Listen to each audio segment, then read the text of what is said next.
How are you feeling? How long have you been here? 3 months, May 17th. And what brought you here? That's difficult to answer.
Eventually resulted in your being here in the hospital.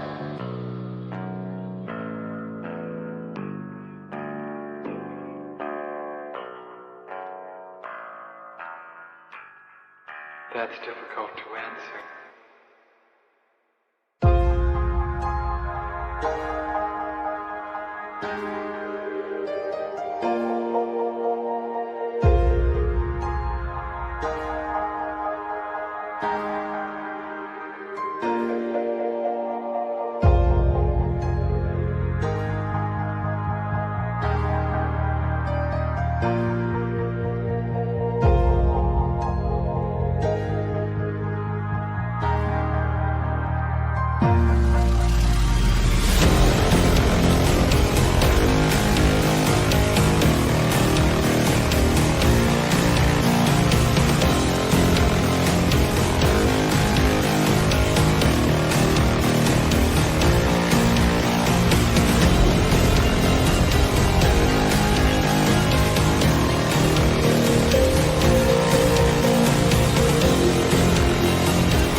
the end?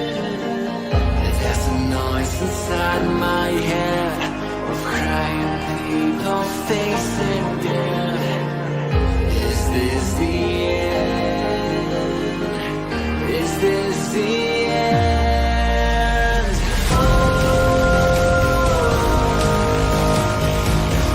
I'm burning in the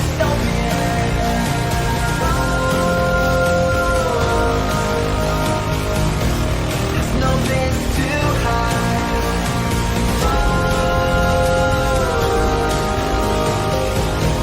I'm burning in the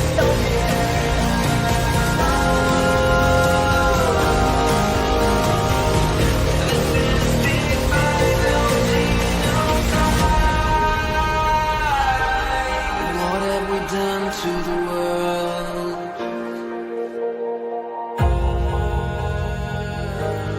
What have we done to the world?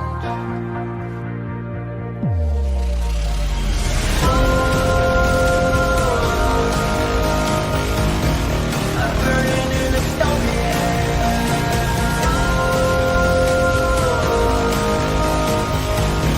there's no place to hide.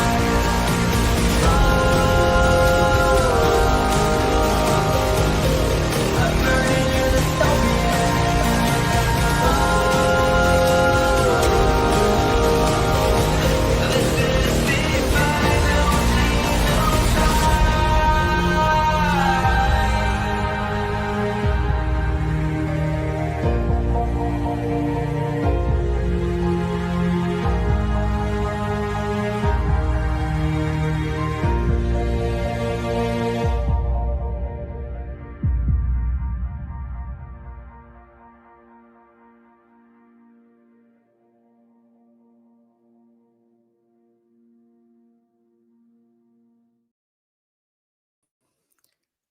Well, I'm back. I'm back. I got some ice cream. I actually really did get some ice cream. It was really effing good too. And I feel like maybe I've gotten my second wind. And I'm gonna try to do something productive. Because I need to do something intellectual right now. I need to do something intellectual. And I need to be around smart people. And I need to have smart people discussion. And I believe in you in the chat to bring me smart people discussion because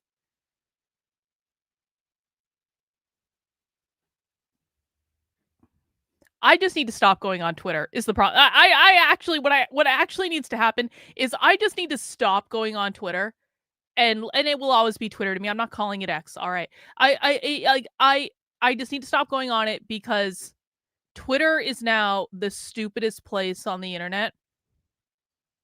And I'm starting to get really frustrated with how stupid it is. And let me give you an example of what I'm talking about, and you can understand why we're going to do some smart people content tonight. And if you're not smart enough to be here, then you don't have to be here. You can go somewhere else because I just don't want to deal with any more stupidity. Let me give you an example of what I'm talking about. So before I went to get ice cream tonight, I posted this. I said, the left spends their time having intellectual discussions, picking apart their ideas, and creating complex strategies to achieve them. The right spends their time calling everyone fat and ugly. It's also tiresome. Now, anyone who watches my channel, we have watched the left countless times, including just earlier today, engage in intellectual discussions about what they believe. There is no question that the left, to a very frequent degree, engages in intellectual discussions about what they believe. They do this all the time. They do it on the internet. They do it in person. They do it in bookstores. They have events. They have conferences. They have clubs. They have entire subcultures that are dedicated to intellectualizing and educating people about what they believe. There is no question that this is reality. The left very literally owns higher education to this day. They are the professors in higher education. They are the graduate students in higher education. They own the schools. There is no question about if the left is having intellectual discussions, except if you're a conservative. If you're a conservative, unless you watch my content, and granted, there are conservatives who watch my content, and I'm not shit talking any of the conservatives who show up and watch my content, but I need you to see something. I need you to see what I deal with. Oh, see here, yeah, well, yeah, okay. The only people who do not understand what the left is doing are conservatives.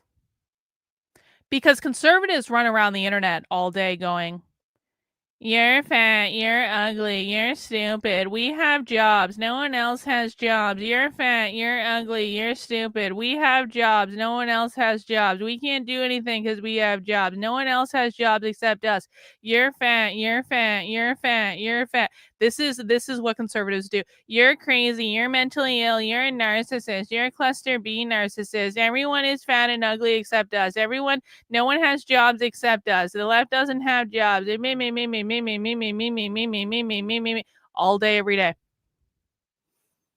Conservatives have no idea who the left is. They have no idea what the left believes. And oftentimes they remain in a state of absolute willful ignorance. Now, let me show you what happened in the replies after I posted this. Look at this. We got Steve here. The left spends their time having intellectual discussions. Hilarious. They don't even know what a woman is.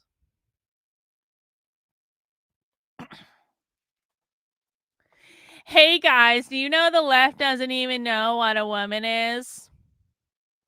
Steve, if you had bothered to read any leftist content, if you had bothered to look at any leftist meetings where they're talking about gender, you probably would have heard them say that they don't give a flying fuck what you define as a woman, because what they define as a woman is that they believe that women and men are social constructs created by capitalism.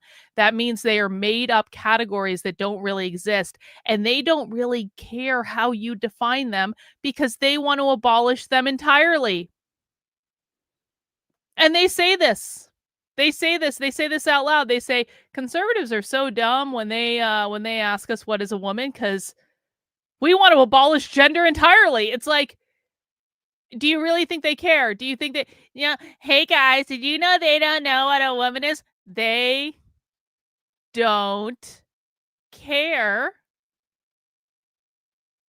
And anyone who has ever actually listened to them knows this. But conservative retards don't listen to them. All they listen to is libs of TikTok and Fox News and the Daily Wire and all their other clickbait influencers who don't know what's going on either. And this is the best they can do. Hey, do you guys know that you don't know what a woman is? And the left is looking at them like, you're the most retarded motherfucker on the planet. So I said another example of conservative influence on display, and then Steve responded saying, I bet you don't even know what a conservative is. And I said, well, I'll take you've never fucking listened to the left and are completely ignorant about what you're talking about. And then Steve says, the left thinks men can get pregnant. Joe Biden received 81 million valid votes and Kamala Harris was presidential material. So I stop listening to them. See, Steve is very confused because Steve believes that Democrats are the left, which is another thing that if you actually listen to the left, they shit on Democrats all the time. They hated Joe Biden. They hated Kamala Harris. The real far left hated Kamala Harris. But ignorant conservative retards like Steve have no idea about this, and they proudly profess their ignorance. We'll come back to this guy in a second. Melissa's cool. We like Melissa. Here's the other response I got. The left has complex strategies. You mean like temper tantrums. This is how we see them.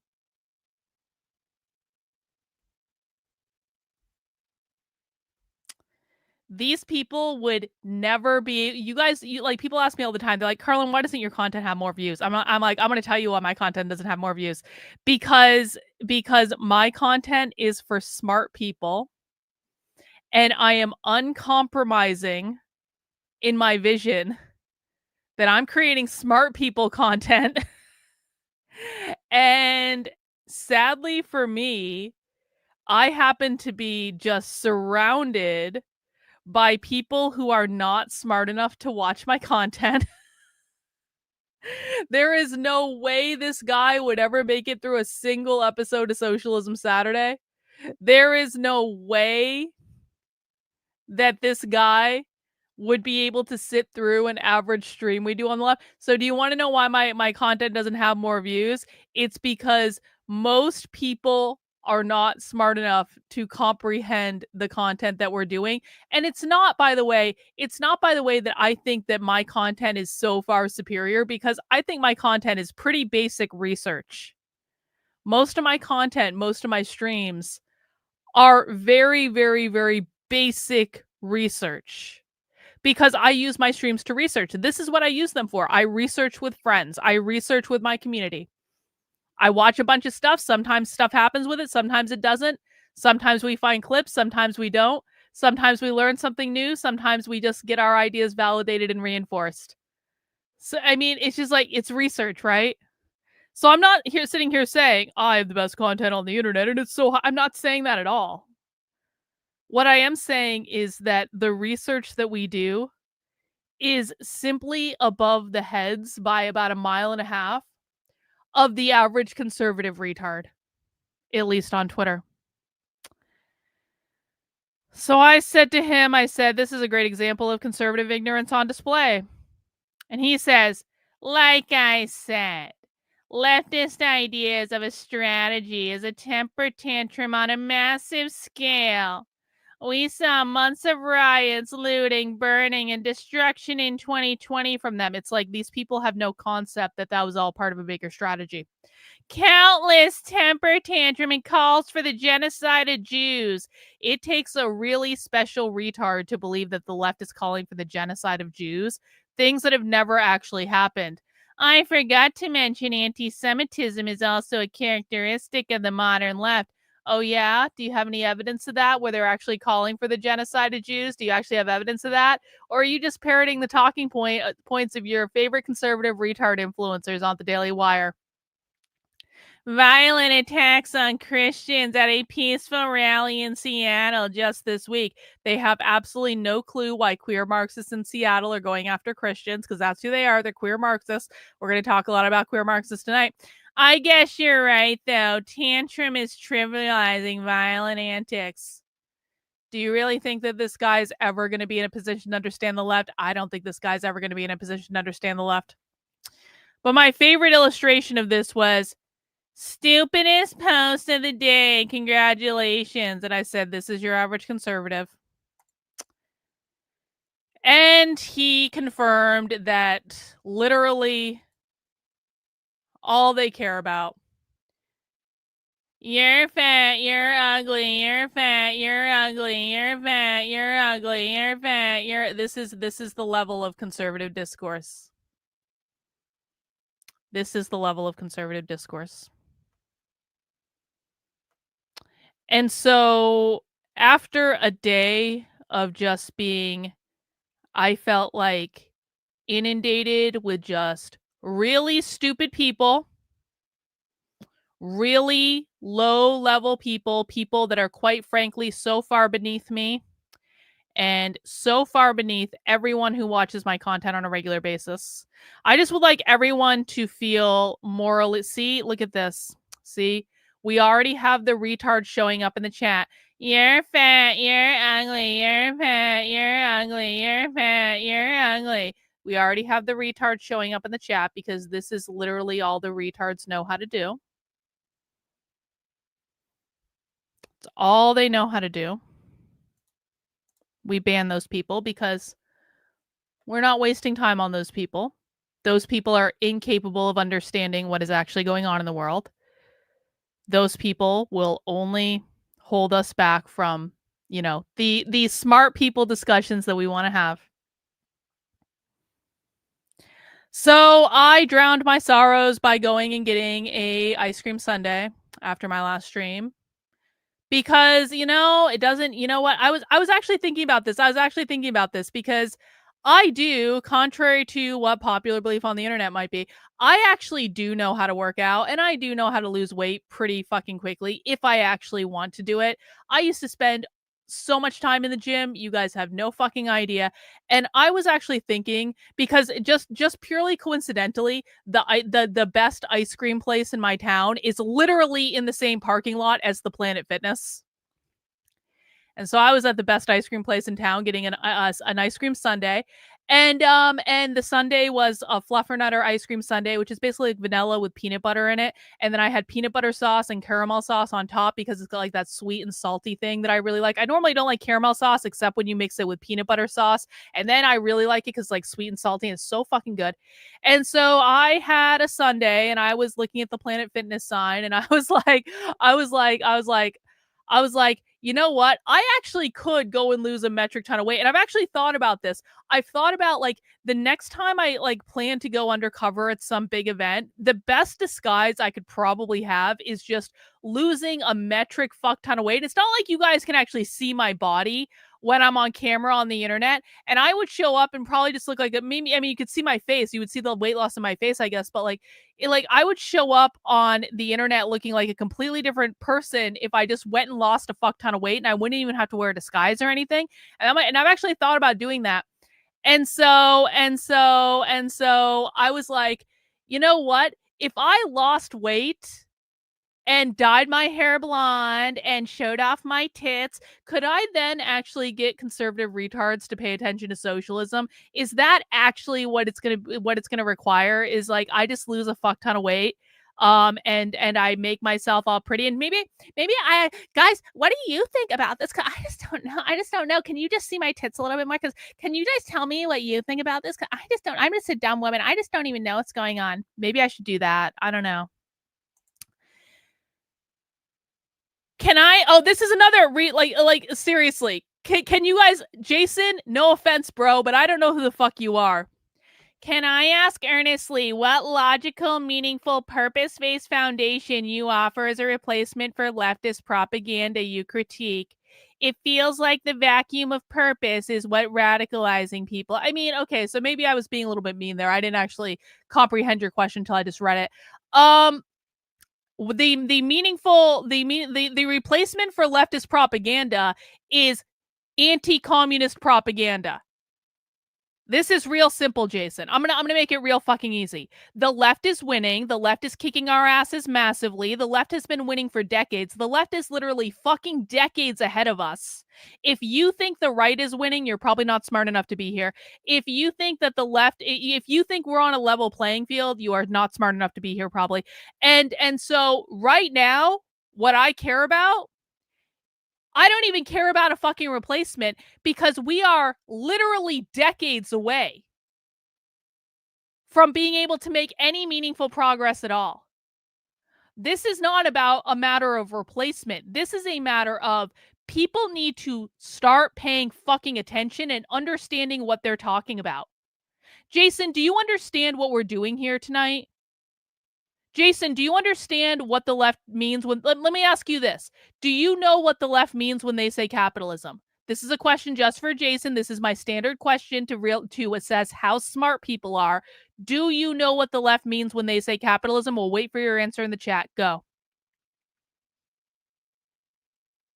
I'll give you an answer if you answer for me. How does the left define capitalism? Has Jason ever been here before? Let's see. Let's see Jason's channel activity. Gonna bet not. Nope. Jason's never been here before. Jason, how does the left define capitalism? We're waiting for your answer.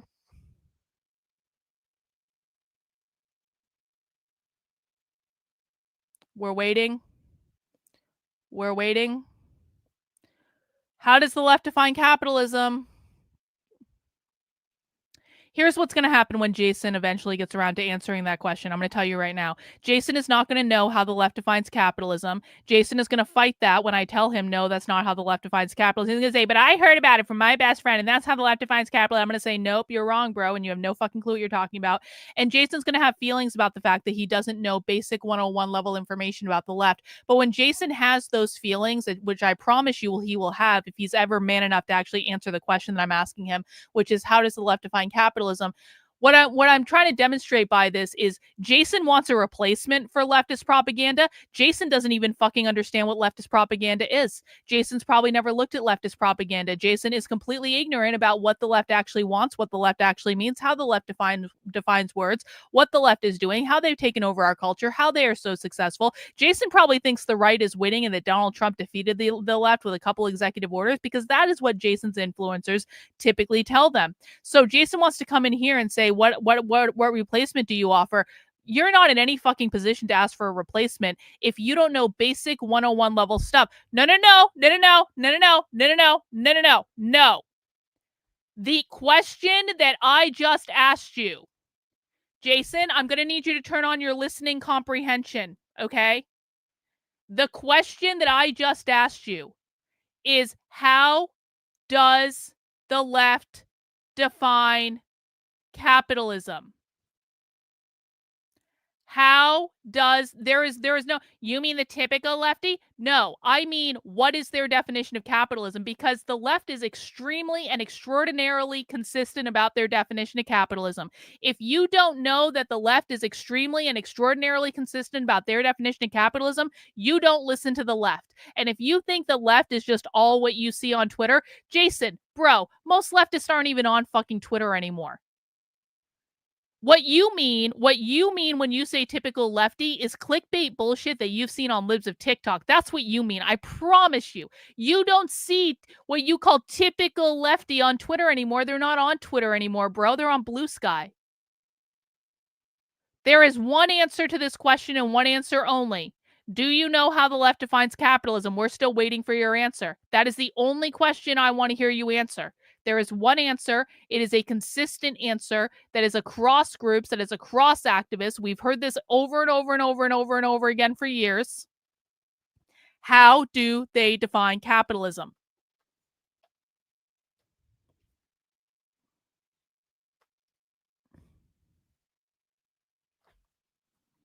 Nope. You're partially right, but what you think you're saying is that they define as the privately owned means of production, which is not correct. Not correct. Do you want to expand what you mean when you say private ownership, just so we can make sure that we know for sure that you're wrong? Because no one would say, the left would never say capitalism means private ownership and enterprise. That is never something that would come out of their mouth. So do you want to get a little bit more specific in your answer? But this is my point. You don't know basic information about the left. And you want me to hand you a replacement bro, you have got decades of ground to cover before we get to any replacement.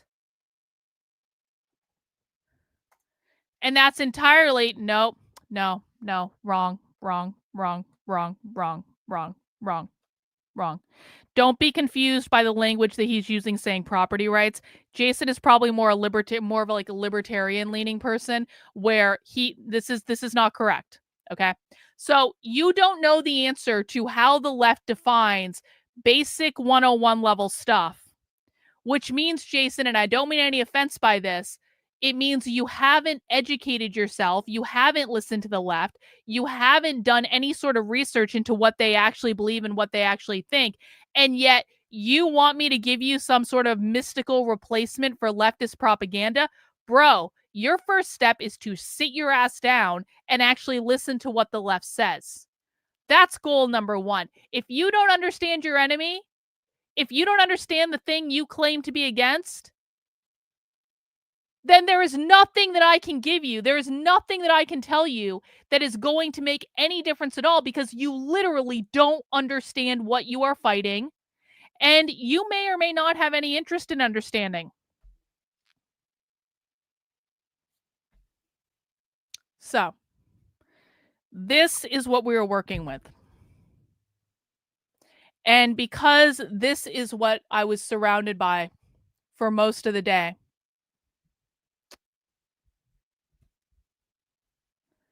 I wanted to do some smart people content.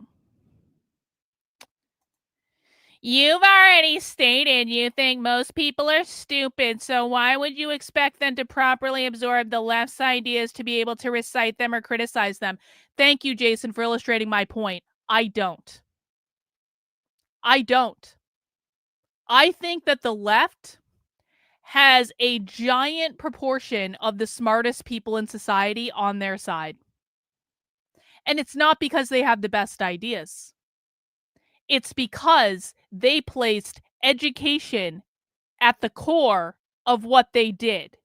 And so even if they didn't have the best ideas, they taught those ideas over and over and over and over and over again, starting in kindergarten, all the way up through public school, all the way up through college. They taught them over and over and over and over and over again until they had captured and completely indoctrinated the intellectuals and the people with higher IQs in this country into their cult.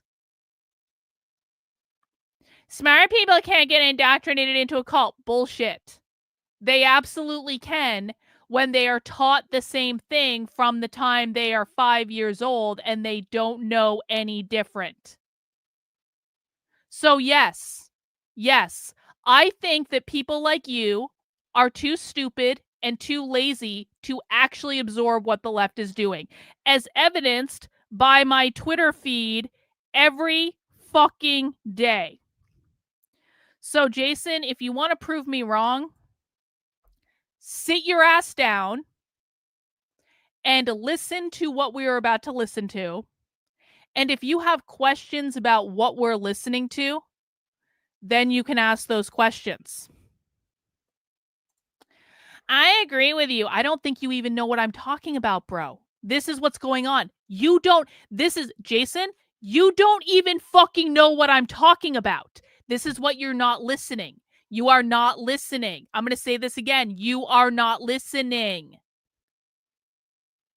I just don't see the grace from people whose lives are already so absorbed in livelihood and labor to be able to criticize esoteric leftist BS. You think that the right is absorbed in livelihood and labor? Bro. Jason, did you know that leftists have jobs? Do you know they do? They have jobs. They do. Did you know that leftists spend, in addition to their jobs, all their free time organizing on a volunteer basis, which basically means they're working extra jobs on top of the jobs they already have?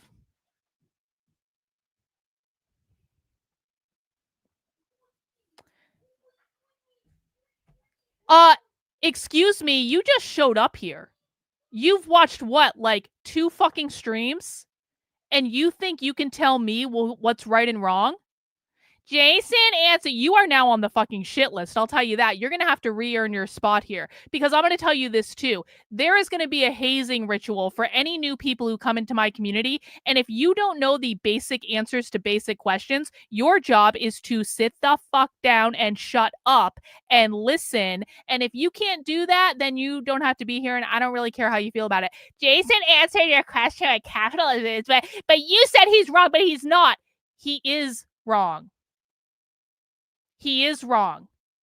And if you think that he's not wrong, then you do not know the left's definition of capitalism. So do you want to grace us with your definition? Now you're on the hot seat. What is the left's definition of capitalism, Metafarcical? We're waiting for your answer. We are stopping the entire stream just for you. Explain to us the left's definition of capitalism. Go. And by the way, the regular people in my chat know that Jason was wrong. They know that you're wrong, and they're going to be able to see instantly whether or not you get the right answer. This is why you are the only one piping in saying, he was actually right, don't you know? Do you notice none of my regulars are piping in saying Jason was right? Because none of my regulars actually think he was right because they know the proper definition. You don't. So we're waiting. We're waiting. We have to do this every fucking stream because conservatives come here and they demonstrate their so wrong. So wrong.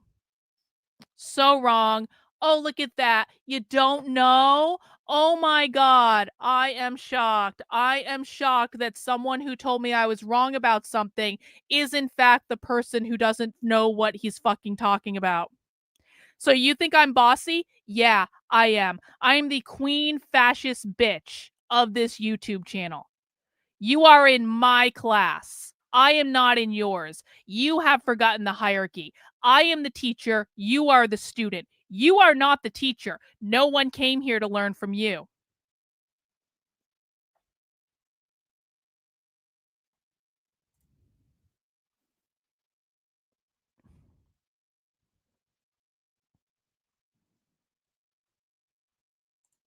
This is accurate. Emmy O'Brien does more work in 1 week than conservatives do in months.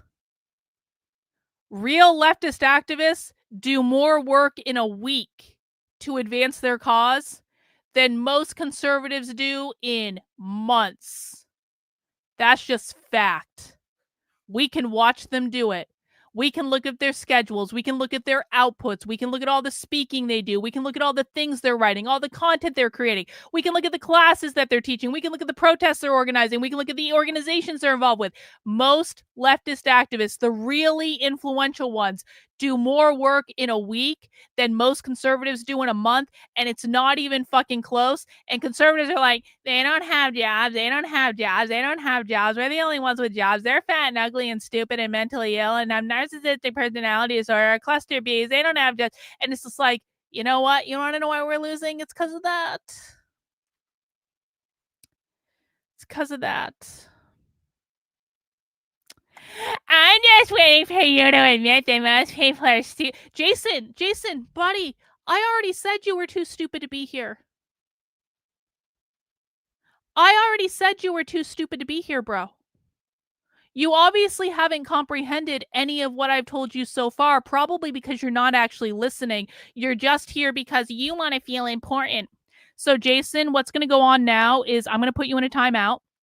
I'm going to take away your ability to speak because you don't have the privilege of speaking right now. Right now, your role is to sit the fuck down and listen. Does anyone want to share the proper definition of capitalism and what that definition means before we get started? Since we've already knocked down the ideas of two retards in my chat, does anyone want to share what the proper definition that the left has for capitalism is? Anyone? Anyone? I know you did, Tolkien fan, but can we do it again, please? I want to know what the proper definition of capitalism is, and I want to know what that means. The left's definition of capitalism is private property ownership. By private property ownership, they mean bourgeois property, property that you can use to enrich yourself and create personal privatized wealth. That means your ability to own home, your ability to own a land, your ability to own an apartment rental that you rent out as a landlord, your ability to own intellectual property, your ability to own a private business, whether or not you think that private business is big or small, it doesn't fucking matter. Your parental rights are considered to be a form of private property, and some people consider your individual liberties, individualism, freedom of speech, that sort of thing, to also be a form of private property. That is the left's definition of capitalism. That is the only definition of capitalism that matters. Has nothing to do with the means of production, has nothing to do with enterprise, has nothing to do with trade. It's private property ownership.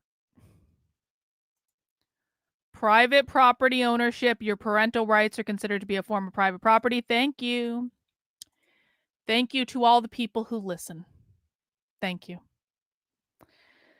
All right.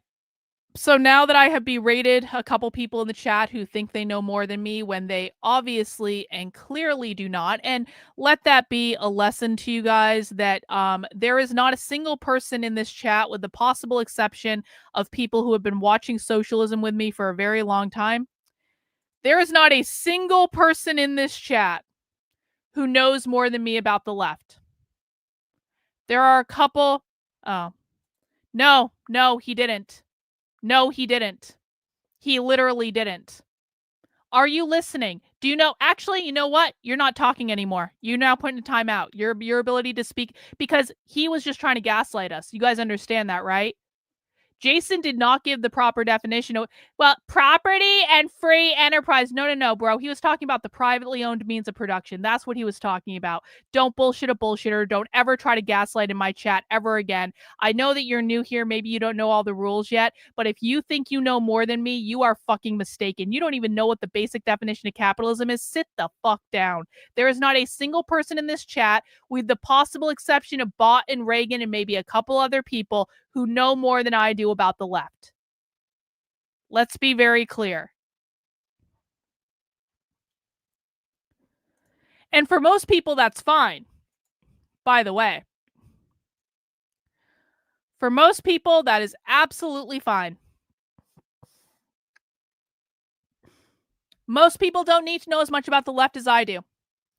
Most people don't need to spend literally years of their life watching thousands of hours of leftist training. Most people don't need to infiltrate. How many events do you guys think I've infiltrated? I mean, like hundreds. I've infiltrated probably hundreds, maybe getting up to close to like 1,000 leftist events. Most people don't need to do that. Most people don't need to go undercover at leftist events to actually be around these people and actually listen to what they say when there's no cameras around and no one else is listening and stuff like that. Most people do not need to know how to do this. Oh, yeah? What does queer mean? You know everything about the left because you're a former leftist? What does queer mean?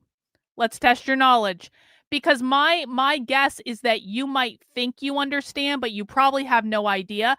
Because, spoiler alert, not only do I know more about the left than every single person on the right, I also know more about the left than most leftists do.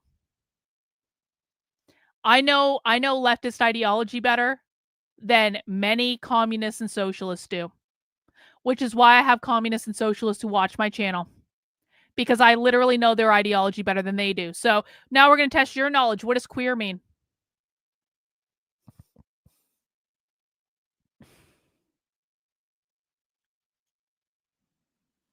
We're waiting. If I ask you a question, you answer the question I'm asking you. What does queer mean? Queer does not mean constant change, although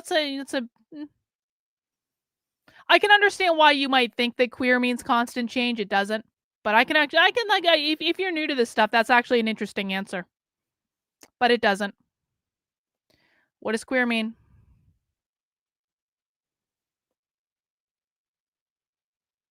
Listen, I'm going to show you what queer means tonight. I'm going to show you. You aren't going to have to guess. I'm going to show you explicitly what this means.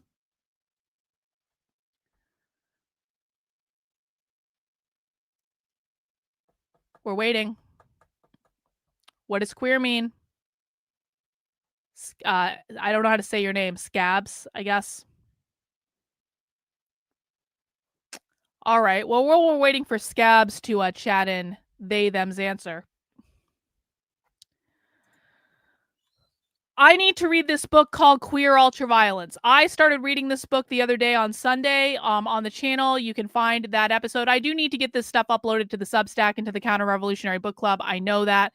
But I need to read this book because I'm writing 2 books about queer Marxism right now. And trust me when I tell you that there's never been a time when those books were more necessary than now. So I actually have to light a fire under my own ass and finish those fucking books. No, wrong. Actually, completely wrong. There is no universe in which Pete Buttigieg is queer. Harvey Milk, maybe, but that was more of a function of the time period Harvey Milk was in. Harvey Milk today would not be considered queer by any stretch. Harvey Milk in the 70s was absolutely considered to be queer. There is no universe in which Pete Buttigieg is queer. No universe. Nope. None. That's a hint. Yeah. Pete Buttigieg is a gay liberal. If you said that Pete Buttigieg was queer to an actual queer Marxist, they would laugh in your face. Pete Buttigieg is also married with a nuclear family of sorts. That goes against queer ideology completely. It's all good. See, this is the proper response. See, this is, I love Joshua Michael. You are forgiven. You are forgiven. You are blessed. I guess. This is I'm here to learn. I'm sorry, Karlyn. I didn't know. See, that's all I'm asking for. That's all I'm asking for. That's it. Like, why is this so hard? Queer does not mean gay.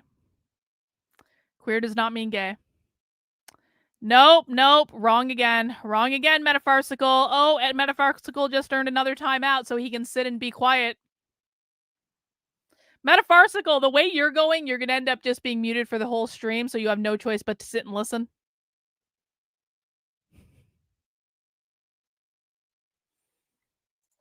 See, this is why we love Mizakan. Mizakan, like, I can do no wrong for Mizakan, and he also reads all the books for us and gives us the highlights. I'm not gonna kiss your toes just because your definition is more esoteric. No, Jason. No. Again, we're having trouble with listening with you, Jason. Your definition was not less esoteric. Your definition was wrong. It was not correct.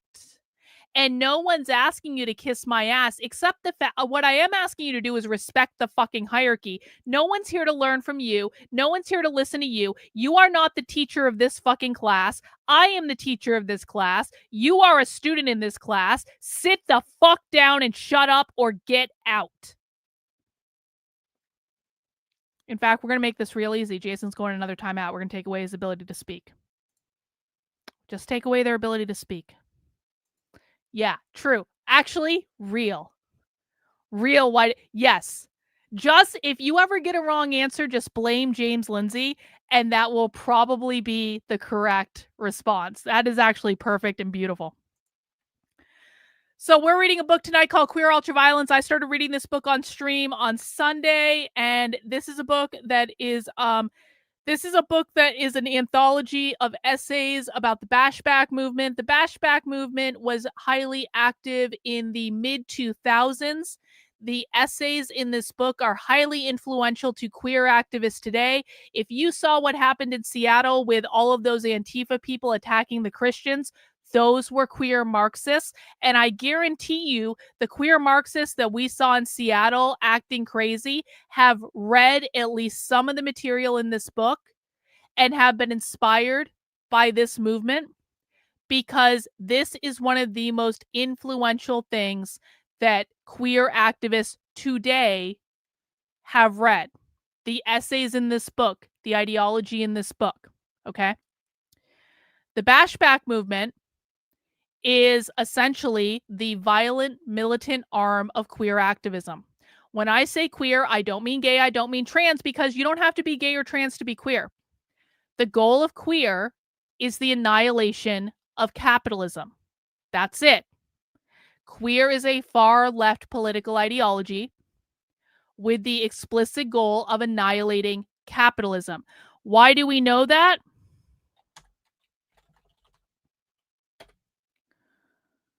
Because I can look in this book and find easily over 100 references to the word capitalism. Okay. I'm going to go to a specific part in this book. And you can find the book pinned to the top of the chat. It's a very long book.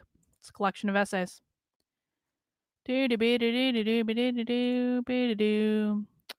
We're not going to read all this. We're going to get to the essay section of the book. The first essay in the book is called Towards the Queerest Insurrection.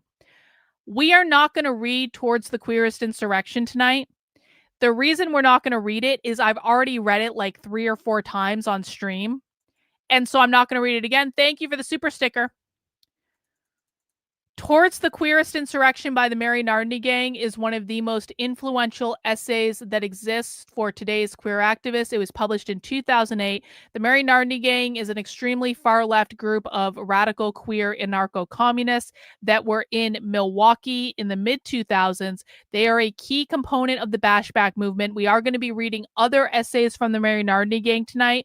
We're just not reading Toward the Queerest Insurrection because we've already read it like so many times that I just don't want to read it again. But I will draw your attention to a section in here.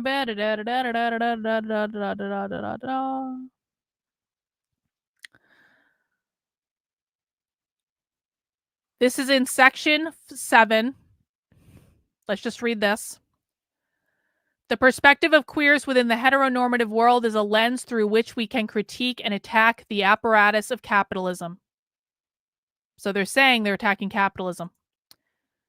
We can analyze the ways in which medicine, the prison system, the church, the state, marriage, they're not in favor of gay marriage, they're not in favor of any marriage, the media, borders, the military, and the police are used to control and destroy us. More importantly, we can use these cases to articulate a cohesive criticism of every way that we are alienated and dominated. Queer is a position from which to attack the normative, that means norms that uphold capitalism, more a poison from which to a position, not poison, more a position from which to understand and attack the ways in which normal is reproduced and reiterated. That means the reproduction of capitalism. That means social reproduction theory. That is why they attack the nuclear family. In destabilizing and problematizing normalcy means capitalism, we can destabilize and become a problem for the totality. That's a reference to Against the Gender Nightmare, which is an anti-civilization queer document, which we have also read for the Counter-Revolutionary Book Club. Here's the most important paragraph that you need to hear to understand what queer is. The history of organized queers was born out of this position.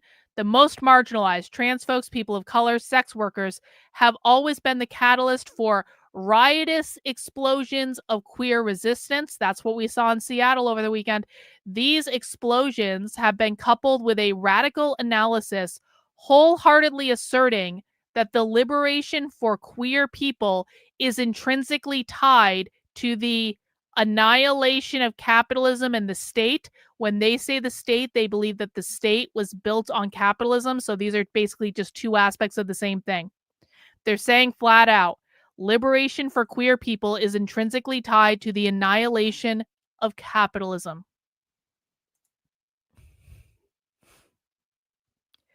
It is no wonder then that the first queer people to publicly speak of sexual liberation in this country were anarchists, or that those in the last century who struggled for queer liberation also simultaneously struggled against capitalism, racism, patriarchy, and empire. What a coincidence. 4 words that all mean the same thing. This is our history.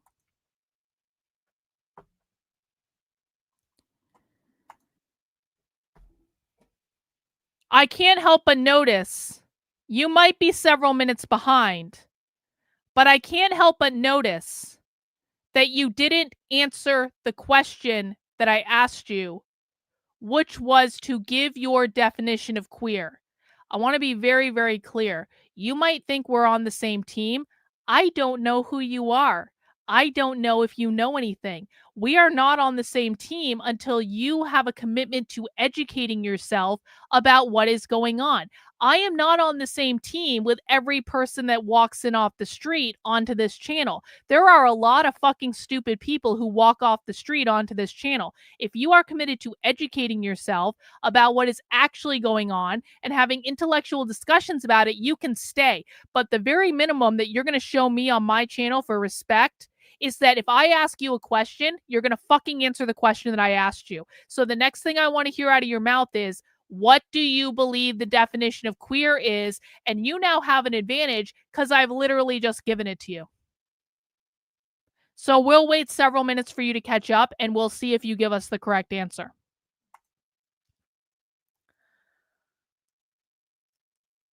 So we're going to read this book tonight. We're not going to read this essay. We're going to skip ahead to the essays section in the book. And there is a specific reason I'm doing this. Because I'm working on a project that I hope to have up during the month of June that is based on this book. But we're not going to do Towards the Queerest Insurrection. We're going to go instead to We're going to read some other writings from the Mary Nardini gang. We're going to read a group of essays that are all from the same anarchist collective. We have not deeply analyzed these essays on the stream. I think we've listened to them once before, but I haven't deeply analyzed them on stream. And so that's what we're going to do. So Towards the Queerest Insurrection came out in 2008. It was republished as a part of this anthology in 2011 or 2012. So the other essays we're going to read come after that. Let's see. I don't want speed. I want zoom. So the next essay we're going to read is called Whore Theory. I would like everyone to mount the like button if you would be so. If you would like me yelling at people on the internet, mount the like button. If you think that conservatives are retarded, mount the like button. If you just want to engage in some smart people discussion and not be interrupted by losers that just want to go, you're fat, you're fat, you're fat all the time, mount the like button. Let's read some queer Marxist essays, and we're starting with Whore Theory. Wait, is the sound on? Sound on? Hang on. Sound's not on.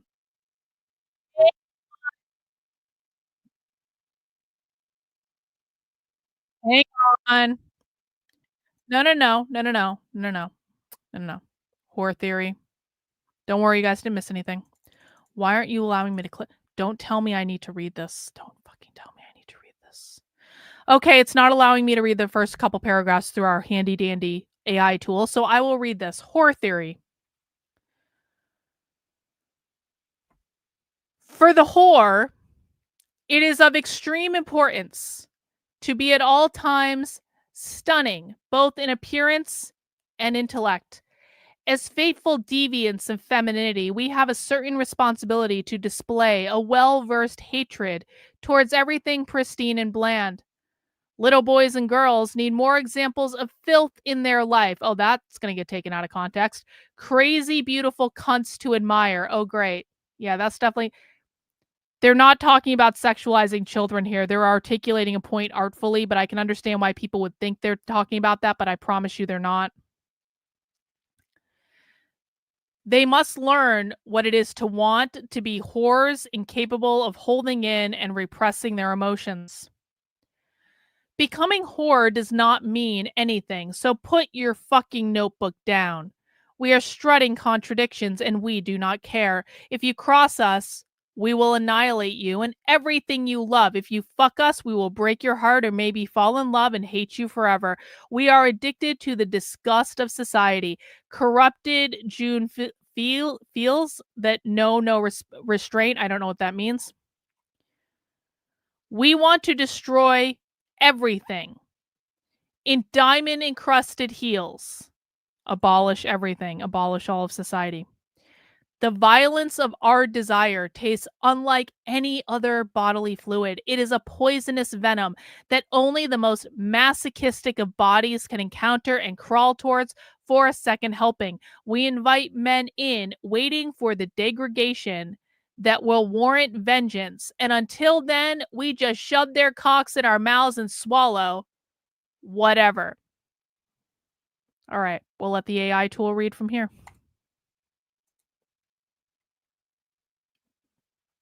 In response to the recent murder, here. We gaze at our body's image in every reflection we find and can't help but fuck ourselves all day long, because we are so incredibly beautiful. Our insecurities are displayed like sparkling gold crowns on top of our pretty heads. We couldn't be more proud of our many imperfections. We are horribly vain, and every whore knows that only another whore can satisfy her needs. Whore is not a sexuality, such a thing does not exist. Our orgasms are inseparable from our hatred, from our fashion and fears. So what they're saying here is that this is my current interpretation of this. I could be proven wrong, and I'd like to hear your ideas if you don't agree with me. What they're saying here is that this is actually not about sex. I know it's called whore theory. I know it's already extremely vulgar. I know you think it's about sex. I understand that. But queer Marxists use sex as a political statement. So they're saying whore is not a sexuality. Such a thing does not exist. Our orgasms are inseparable from our hatred. Their hatred is for capitalism. Their hatred is for normativity. Their hatred is for oppression. Their hatred is for all the wrongs that normative society has done on them to keep them oppressed. So they're saying that our orgasms, our sexuality, is not separate from the political environment in which we operate, I think. Our orgasms are inseparable from our hatred, from our fashion and fears.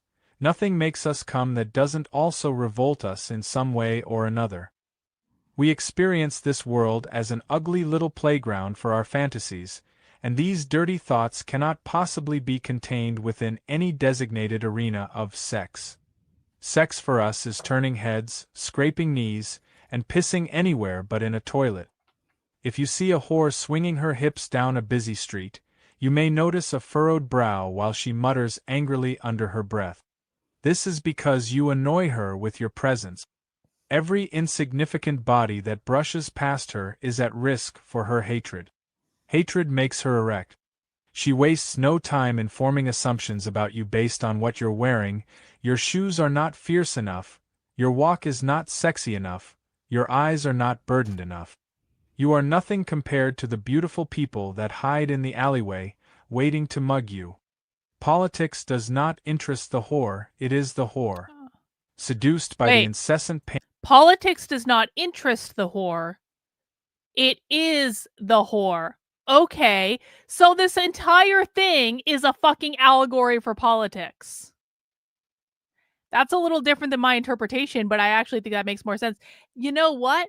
I fucking love it when new people come to the channel and I totally fucking school them to hate. It is he has passed the hazing ritual. Can we all give a big congratulations to Scabs? Scabs has passed the hazing ritual. I love it when people pass the hazing ritual. Scabs, if you stick around in this community, you are going to learn how necessary the hazing ritual you just passed is. So congratulations. Welcome aboard. Thanks for being a member of the channel. We appreciate you being here. Looking forward to you contributing. The hazing ritual works. The hazing ritual weeds out the weak and leaves a place where only the most interested people can congregate. Politics does not interest the whore. Politics is the whore. They're making an allegory about politics.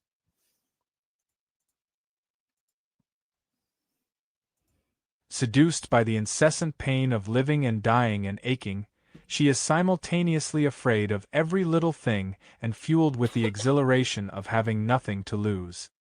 She thinks that to speak logically of this world is pure delusion. Rationality is an unnecessary indulgence typical of mumbling prick. Attempting to define her context or articulate her existence is utterly futile. Absolutely nothing about her makes sense. The whore critically engages only with astrology, preferring the opinion of our sky's constellations over the. I only critically engage with astrology as well. I have no problem with this. I'm joking right now. The whore critically engages only with astrology, preferring the opinions of our sky's constellations over the utterances of some dying old white man. Brilliant. Brilliantly bitter, the whore holds on to grief and anger like precious gems wrapping around her heart. Her traumas lovingly swim and pulsate through her veins like tiny shards. Jason in with the question. See, I love this. Welcome back, Jason. I love that he's asking questions. So whore theory is living a life critical of normalcy as a meta-narrative. Well, you've overcomplicated it, but so everything that these people do is so when they say normalcy, normativity, they mean norms that uphold capitalism. In this case, it's almost always a reference to the gender binary and the nuclear family. So what they want to do is they want to abolish all gender. They want to abolish men and women. That's why they don't care what the definition of a woman is. That's why it's the stupidest thing in the world for conservatives to say. They don't even know what a woman is. They don't care what a woman is. They think that men and women are social constructs created by capitalism. capitalism, that they create oppression in our society, that's why they want to abolish them.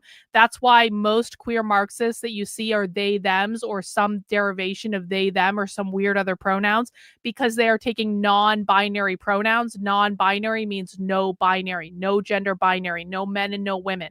They want to do that because that's going to give them the nuclear family. They believe the nuclear family is the social means of reproduction for capitalism. Capitalism is not just an economic model. Capitalism is also a cultural model.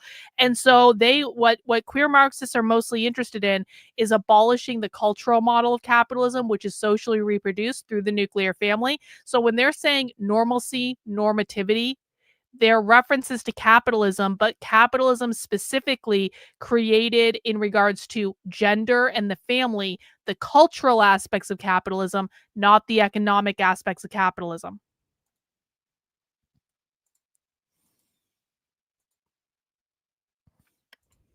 Brilliantly bitter, the whore holds on to grief and anger like precious gems wrapping around her heart. Her traumas lovingly swim and pulsate through her veins like tiny shards of glass. A part of her longs for the sadness and disappointment she knows as truth. She is full of emptiness and boredom in its absence. For her, see. I think that Scabs and I are going to get along just fine. I have to say, like, coming on here and calling me the queen bitch, that takes balls, but he's not wrong, so welcome. For her, seeing the world through sorrow is seeing in full color, feeling the sensation of life tingle through each nerve ending on her body. Without it, joy eludes her as well. The whore is utterly exposed, a raw wound dripping sweet, deadly excrement onto. Do a lot of queer theory books read like slam poetry? Yes. Yes. And you'll see this if you stick around on the channel, because we do read a lot of their writings. They have a very artful way of presenting their information. There's a flow and a cadence. So a lot of it, now that's not to say that all slam poetry comes from queer, right? But it's like, it does have this very kind of flat, they make a lot of allegory. It's artfully written. So yes, it does have a certain flow and cadence to it that is a little hyperbolic. It's very rarely like a direct thing, but that's a really good observation. The whore is utterly exposed, a raw wound dripping sweet, deadly excrement onto each thing, each person she comes into contact with. She is naked, forever tucking what is sacred into the crevice between her legs for no one else to see. If you look too close, be prepared to lose a limb, a lip, a piece of your fucking heart, because what is precious to her is untouchable to you. You worthless shit of a human race. A proper whore knows, deep down inside of her, why this world pretends to detest her. All her life she has had an irresistible charm that, when coupled with an unbecoming volatility, has the power to reveal to those around her their most unwanted desires. Her ass makes married gentlemen fidget incessantly, and her vulgar wit causes dry academics to wet their lips with excitement. Upon her exit, entire rooms breathe a heavy sigh of relief that they are no longer forced to face their quivering perversities. Alone in their modern bedrooms, they shamefully jerk off to her image, quietly hating themselves and their crass routine of living. She is as quick to laugh as she is to cry. When Mercury is in retrograde, she knows that getting out of bed means catastrophe. But even the Hang on. Do you think if having a pulse upholds... No, Bobby, no. Revolutionary suicide is actually a political act on the left. You saw this with Jim Jones and the People's Temple. They were a decidedly socialist project. You saw this with Aaron Bushnell lighting himself on fire outside the Israeli embassy a year ago. I think that this DC shooter was trying to commit an act of revolutionary suicide because he specifically revered and named Aaron Bushnell. So I think that when he shot those two people outside of the Jewish museum, he thought that it was going to be like a death by cop sort of thing. I think that's what he was trying to do. So revolutionary suicide is a very specific act. And no, I don't think there would ever be a reality. I think this is hyperbolic to the point of being unhelpful. There is no reality in which the left is going to say that having a pulse upholds capitalism. It's kind of like really to the point, again, like to the point of being unhelpful to look at it that way, because it's not a serious statement, okay? But even the fucked up alignment of the planets, working hand in hand with this mundane and despicable society, cannot stop her lunacy from being cast onto her surroundings and those around her. The circumstances which make her and fellow whores weep also create potent hysterics, and islands once isolated in What insanity point are come they together making with for a this? good I don't laugh, know. and maybe a little revenge. The whore is a slut, yes, but she is also a bum and a young delinquent. She is a faggot, a queen, an angry dyke, an insurrectional monarchist in heels, a tyrannical tranny. She is everything and nothing, everyone and no one. Glamorous in her many disguises and transparent in her filthy desires. Okay, Jason, I'm more than willing to answer questions, but from here on out, I'm going to ask you to keep your questions relevant to the content that we're reading, because I am doing this because I actually need to read this content and I actually need to analyze this content. So if you want to ask questions about other things, send in a super chat or wait until another day, because it is a little bit much for me to read and process this content and to try to teach it to other people while I'm being distracted by questions that are not relevant to the content. So I'm not saying you were wrong for asking this, but I'm saying moving forward, please keep the questions relevant to the content, okay? When I implied earlier there isn't a strong correlation between leftists and anti-Semitism, were you speaking towards their intellectual content? Because the protesters certainly seem convinced. Jason, there is no universe in which you have seen protesters on the left engage in anti-Semitism. There is no universe that has happened. I will tell you what has happened. You've been watching bullshit conservative Zionist con artists, probably at Fox News or the Daily Wire or some other big name influencer on Twitter, who have told you they're being anti-Semitic, they're being anti-Semitic, they're being anti-Semitic, they're being anti-Semitic, because they are themselves shilling for Israel. And Israel wants to propagate a narrative that these college protesters are being anti-Semitic when they're not. Jason, do you know that one of the major organizing organizations for the college protests, the people you see in the streets, is an organization called Jewish Voice for Peace? This is an explicitly Jewish organization. Did you know that there was a protest? There have been several protests at Columbia University this year in which Jewish students were literally holding signs saying, "We are fucking Jewish and we don't support we don't support Israel and what they're doing in Gaza."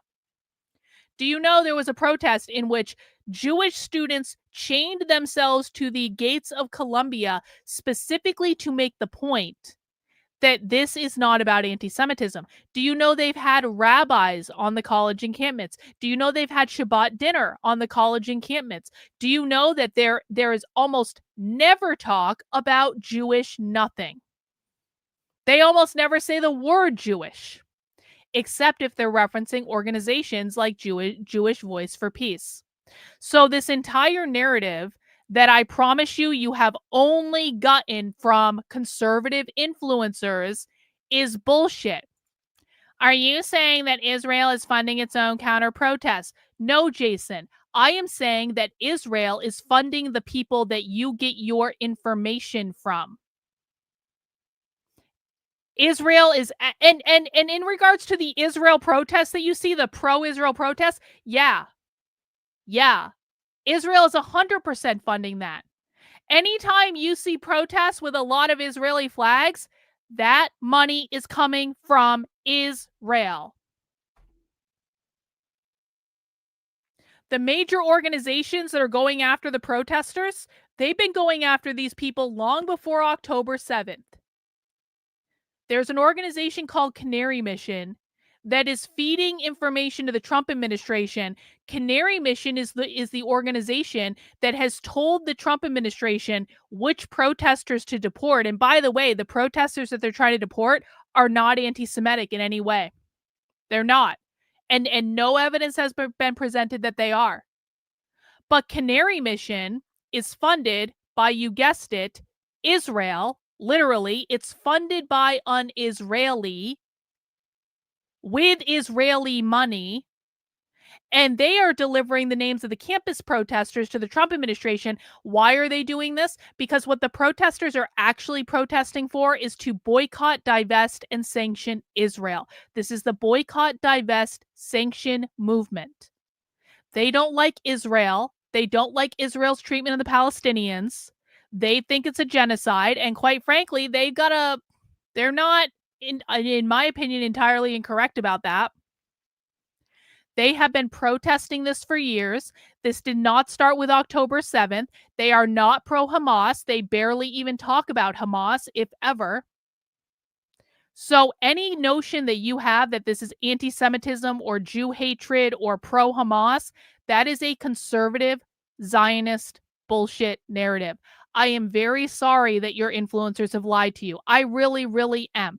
I am sorry that I am the person that is breaking the news to you that the entire conservative establishment is nothing more than paid people to shill a Zionist narrative to try to get us to send billions of dollars to Israel because Israel wants us to go to war with Iran on their behalf. And that is why they're doing what they're doing. They want to silence anyone that does not support Israel. Like, it is clear as day once you start looking for it. But if you're listening to people that are not me and like Nick Fuentes, listen to Nick Fuentes sometimes. You might not like him, but he's actually right about a lot of this stuff. You're welcome. You're welcome.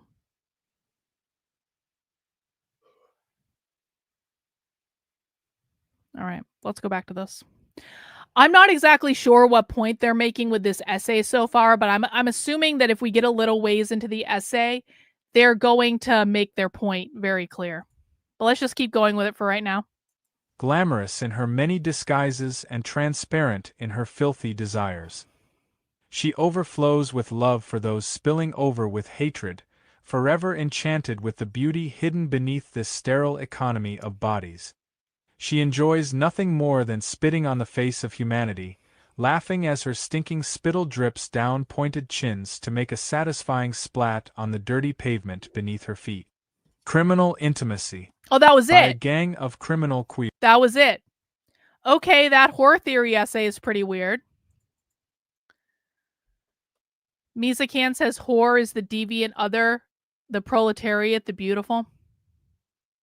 Yeah, I kind of get that. Okay, I get that. So they're painting this picture. I don't know. I don't think that was one of their most effective essays. Let's get into criminal intimacy. When they say by a gang of criminal queers, they mean the Mary Narney gang. This one is better. I've actually read this one before. By a gang of criminal queers. Because the night belongs to lovers.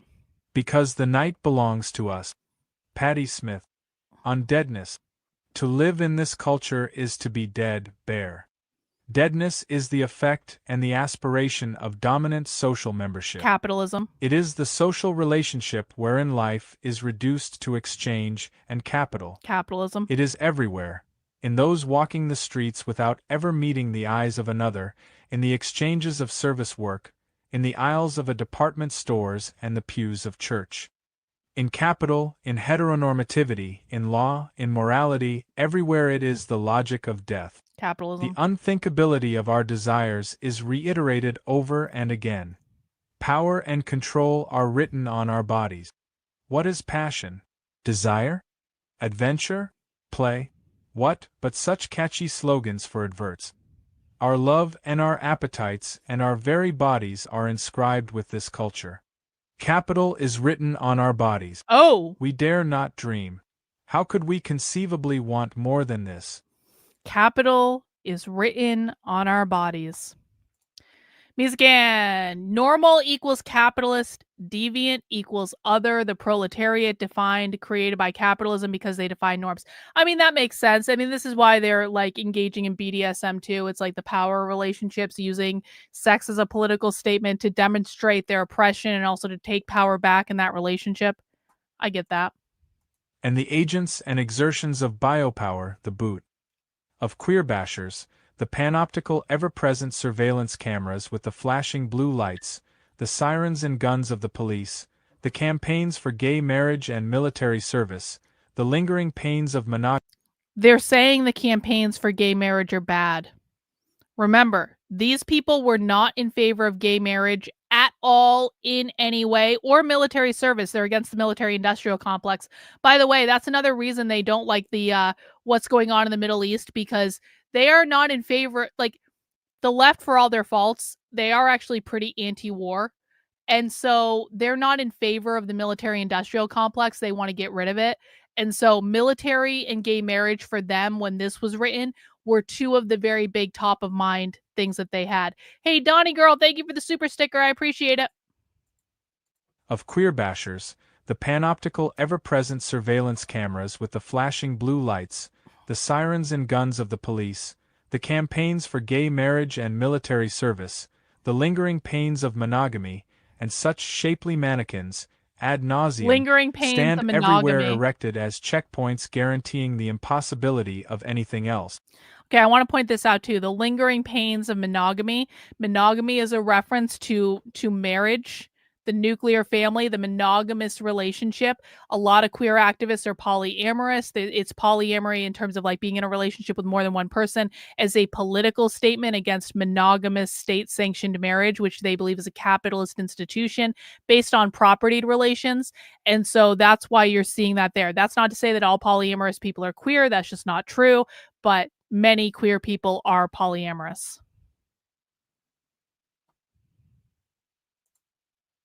Of queer bashers. No. Go back here. Life, stripped bare, is nothing more than raw survival, banal, cold, numbing. Could it be more clear? Heterocapitalism, this culture, this totality, it is out to destroy us. Taking and sharing, on getting what is ours. The machinery of control has rendered our very existence illegal. We've endured the criminalization and crucifixion of our bodies, our sex, our unruly genders, raids, witch hunts, burnings at the stake. We've occupied the space of deviants, of whores, of perverts, and abominations. There it is. This culture has rendered us criminal, and of course, in turn, we've committed our lives to crime. In the criminalization of our pleasures, we've found the pleasure to be had in crime. In being outlawed for who we are, we've discovered that we are indeed fucking outlaws. Many blame queers for So you want to know why Antifa is always violent? Because they literally see themselves as being criminalized for their very being. This culture has rendered us criminal. And of course, in turn, we've committed our lives to crime. They're saying, and by the way, they think the police are a manifestation of capitalism too. They're saying this culture in like this, we are inherently oppressed by capitalism in this culture. We are inherently criminalized by capitalism in this culture. Our very being is criminalized. Therefore, we've committed our lives to crime. We've committed our lives to deviance. We've committed our lives to upending normativity, upending normalcy. That's why they're always engaging that in that way. Because this is part of who they are. This is their identity. They believe they are in a fight against a system that is inherently against them in every possible way. Therefore, they're not going to play by the rules of the system. It's not mental illness. I know it might come across that way. It's not, well, and some of them are actually mentally ill. But I really need people to understand, this is not mental illness. This is a political statement based on how they perceive their identity within the larger framework. In the criminalization of our pleasures, we found the pleasure to be had in crime. Deviance, the ultimate like pushing back against the structures that uphold society. in being outlawed for who we are, we've discovered we are indeed fucking outlaws. So they're saying, because remember, this is in a different time. This was in the early 2000s or mid 2000s rather. They're saying, you want to outlaw our identities? Fine. We embrace that. We go against every single thing you believe in. Our job is to tear down every single thing you believe in. It's a political statement.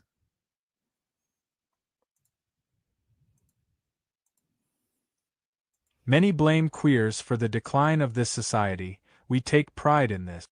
Some believe that we intend to shred to bits this civilization and its moral fabric. Oh, yeah? They couldn't be more accurate. We're often described as depraved, decadent, and revolting, but oh, they ain't seen nothing yet. So some of the documents we write in Counter-Revolutionary Book Club are anti-civilization documents. They very literally believe that all of civilization needs to be abolished and we need to start over again in the ways of the indigenous people.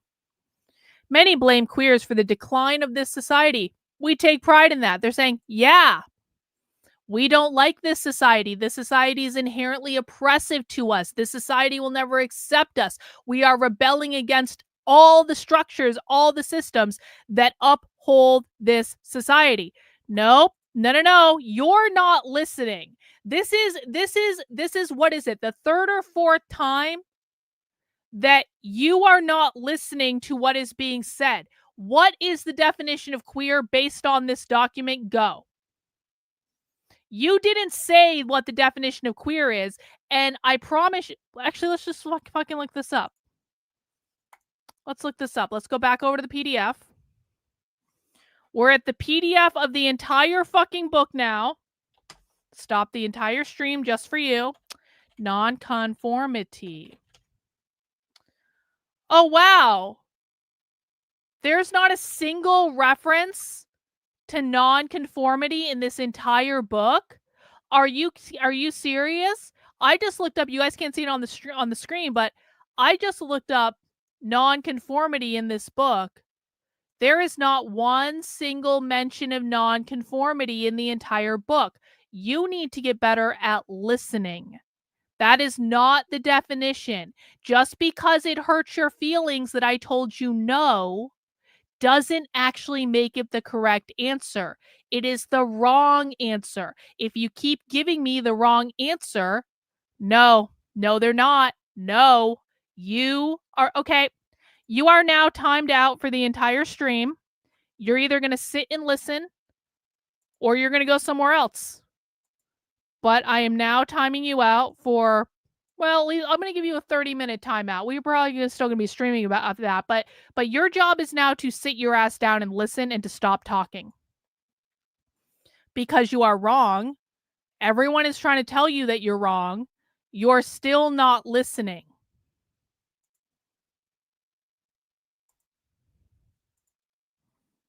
Many blame queers for the decline of this society. We take pride in this. Some believe that we intend to shred to bits this civilization and its moral fabric. They couldn't be more accurate. Bro literally thinks, that guy literally thinks that someone wearing a subversive fucking t-shirt is the same as people who make it their identity to tear down all of society. Someone going to a rebellion. This is the mind of a conservative. If you listen to music we don't like, or you have a haircut we don't like, you are just non-conforming and you're ugly and fat and blah. It's like they equate things as mundane and stupid as someone who's being a little bit rebellious and maybe dyeing their hair blue with someone who has built their entire identity, their entire lifestyle, their entire way of being around openly tearing down the entire system. Oh, they're just nonconformists. No, they're not. Actually, no. It is significantly more severe than that. And if you don't understand that, metafarcical, you are not smart enough to be here. So I beg you to take this 30 minutes and to fucking listen, because if you coming back in my chat and you say more stupid shit and you question me ever again, you're just not going to be here anymore, because I don't want to hear it. I really don't. We're reading a document right now in which they're saying Some believe we intend to shred to bits this civilization and its moral fabric. They couldn't be more accurate. They are telling you their intent is to tear down everything.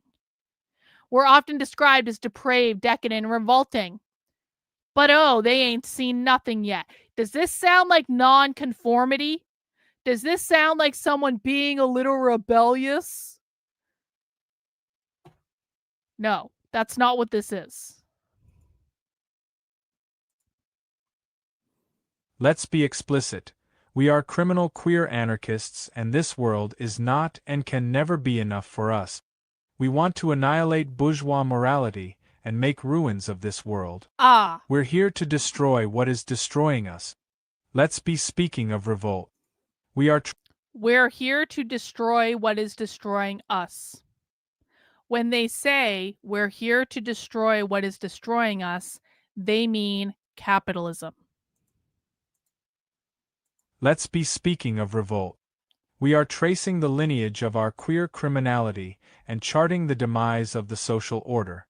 And oh, the nectar from which we drink, lesbian pirates raging the seas, queer rioters setting cop cars ablaze, sex parties amidst the decay of industrialism, bank robbers wearing pink triangles, mutual aid networks among sex workers and thieves, gangs of tranny fags bashing the fuckback. We've been assured that each day could be our last. As such, we've chosen to live as if every day is. In turn, we promise that the existence days are numbered. Mizakan says, trans has been redefined as gender nonconformity. Well, maybe a bad time to use that word specifically, Mizakan. Transcending the gender binary. So that's more than, I don't even agree with that word, nonconformity. This is not about not conforming to gender. This is about transcending gender, going beyond gender. It's not about nonconformity. It's much deeper than that. Queer equals Marxist political identity. I'm queer equals I'm an anti-capitalist. That's true. In turn, we promise that the existence days are numbered. In our revolt, we are developing a form of play. These are our experiments with autonomy, power, and force. We haven't paid for anything we're wearing, and we rarely pay for food. We steal from our jobs and turn tricks to get by. We fuck in public and have never come harder. We swap tips and scams amid gossip and foreplay. We've looted the shit out of places and delight in sharing the booty. We wreck things at night and hold hands and skip all the way home. We are ever growing our informal support structures, and we'll always have each other's back. In our orgies, riots, and heists, we are articulating the collectivity of and deepening these ruptures. On criminal intimac y, Intimacy and world making and becoming whatever. The ecstasy and electricity of crime is undeniable. We've felt the sweetest adrenaline rushes as we've dashed from security and blown each other on the bus. And nothing offers up the feeling of being alive more than the weight of a hammer through the facade of capital. Crime. Nothing offers up the feeling of being alive more than the weight of a hammer through the facade of capital.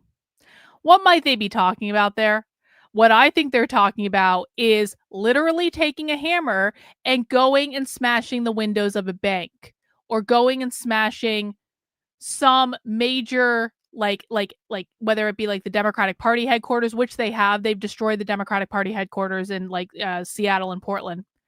But it's some sort of like capitalist institution. It's like they're going and they're taking a hammer and they're literally smashing it.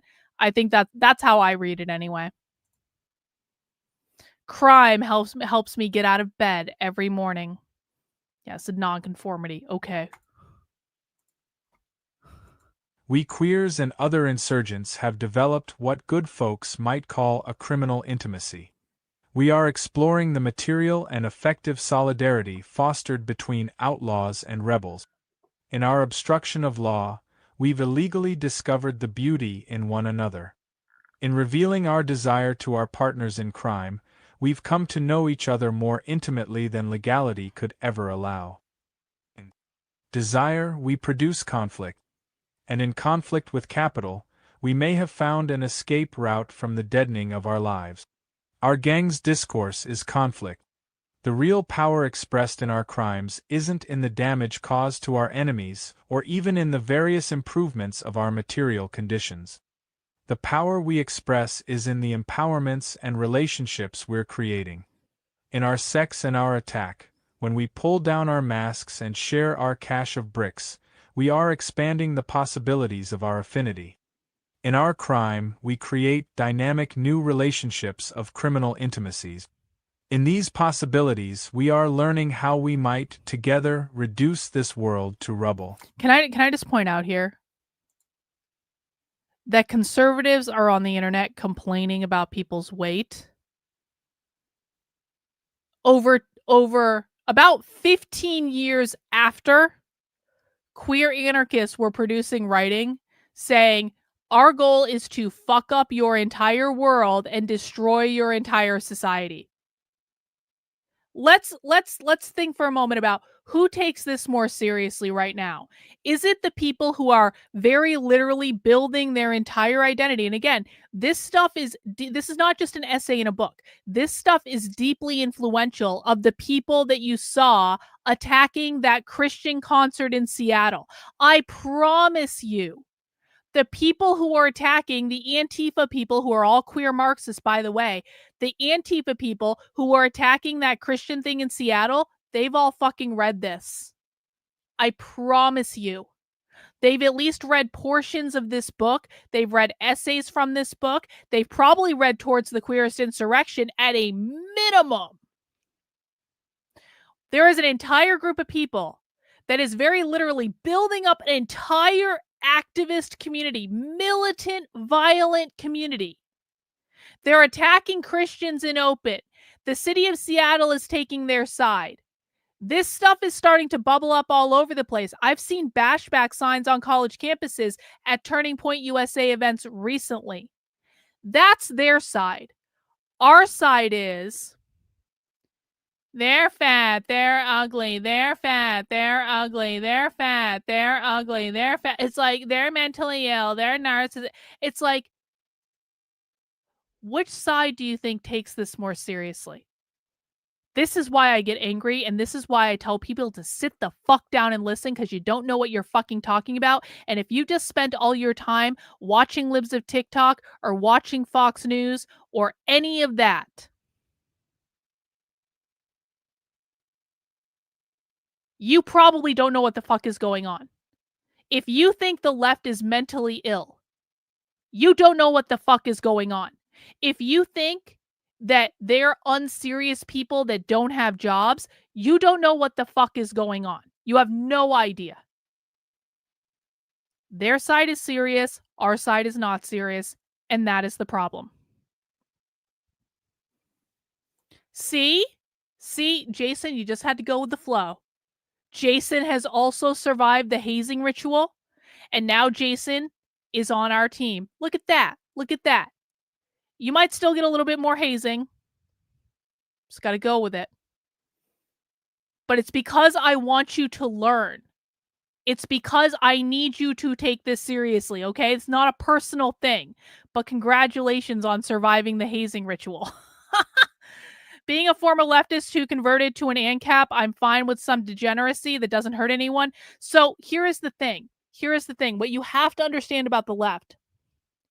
And listen, man, I don't give a fuck who you sleep with or what you do. It doesn't matter to me at all. I really don't care. But you have to understand, the left is not having crazy sex or orgies because they're sexual, but they're actually very non-sexual. They do not have a lot of sexual energy. So this is not about like them doing it like, ooh, I'm gonna get laid tonight, I'm gonna have lots of orgasms. That's not what they're doing. They're doing it to make a political statement. They're doing it as part of a rebellion against capitalism because they believe that there are sex acts like being in polyamorous relationships or having orgies or having sex outside where you're not supposed to, or engaging in BDSM, which is a consensual power play that questions the dynamics of capitalism, or being sex workers, which is a direct commentary on the degeneracy of capitalism because capitalism forces people to do sex workers, all this stuff. They're not doing it for woo-woo, I'm going to get off. They're doing it because it is a political act for them. So I don't care if you're okay with degeneracy. That's not, whether or not you're okay with degeneracy is not the same as what, like, you can fuck as many people as you want and you're probably not doing it as a political act, is my statement. Yo, Tim does suck now. Tim does suck. In these possibilities, we are learning how we might, together, reduce this world to rubble. We must make ourselves bodies without organs. Within each of us is contained a virtual pool of everything we are capable of becoming, our desires, effects, power, ways of acting, and infinite possibilities. To embody and activate these possibilities, we must experiment with the ways our bodies act in conjunction with others. We commit crime together so we can unveil our criminal becoming. To embody and activate these possibilities, we must experiment with other ways our bodies act in conjunction with others. We commit crimes together so we can unveil our criminal becoming. Okay, so it's collective activity. We do not offer criminal or queer as identities, nor as categories. Criminality, queerness. These are tools for revolt against identity and category. These are our lines of flight out of all restraint. Hang on. We do not offer criminal or queer as identities nor as categories. Criminality, queerness. These are tools for revolt against identity and against category. This is a little bit more of an advanced concept. Because a lot of people think the left engages in identity politics. The left engages in identity politics. The left engages in identity politics. Not really. Democrats and liberals and progressives engage in identity politics. Queer Marxists, queer anarchists are anti-identity politics because they are anti-identity, because they are anti-categories. They believe that capitalism created the social constructs of all categories. Anytime you have a category or an identity group, you have a hierarchy in which some people, some identities are going to be more privileged or have more stuff than other identities. That's a hierarchy. Capitalism creates all hierarchies. All hierarchies create oppression in which some group has more privilege than other groups. Queer Marxists want the abolition of capitalism because they want the abolition of all identity categories, because they believe that will level out all hierarchies. So even when you have categories like non-binary, non-binary is a reaction to the gender binary. The gender binary, again, is men and women. These are social constructs created by capitalism. They're made up categories. Non-binary, no binary, they, them, or any other weird pronouns, that is a separate third category, right? But eventually, they want to get rid of that too. So the use of non-binary is just a transitionary mechanism to get people away from identifying as men and women and instead identify as this third category, these neo-pronouns or whatever. But eventually, once they reach a critical mass of having people identify outside of the gender binary, they want to get rid of that too, because that's still a category. It's just like a transitionary mechanism. Hope that makes sense. But they are not grounded in identity politics. They are explicitly anti-identity politic. These are our lines of flight out of all restraint. We are in conflict with all that restricts every and each desire. We are becoming whatever. Our sole commonality is our hatred for everything that exists. Held in common, such a revolt of desire can never be assimilated into the state form.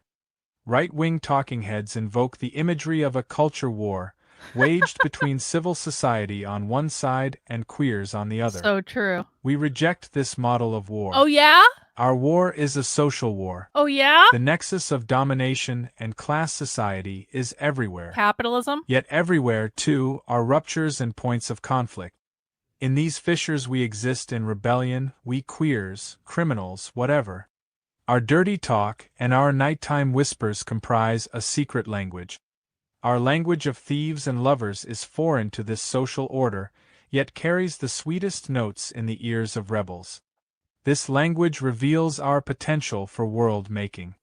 Our conflict is space for our possible other selves to blossom.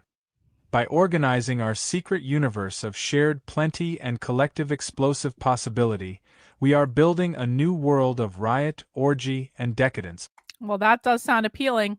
Salvatore, this has nothing to do with transhumanism. Transhumanism is a completely different thing, and I understand why you might think that, but this really, they never talk about this. This is not something that is on the left's radar at all in any way. There are people who want to do that, but it is just a completely separate problem, and we need to treat it as a completely separate problem. All right, that's the end of that. Oh, wait, no, they're still going. Okay. Never mind. I thought it was the end of the essay because it was the end of the page, but it was not, actually. Convict's garb is striped pink and white. Though it was at my heart's bidding that I chose the universe wherein I delight, I at least have the power of finding therein the many meanings I wish to find. There is a close relationship between flowers and convicts.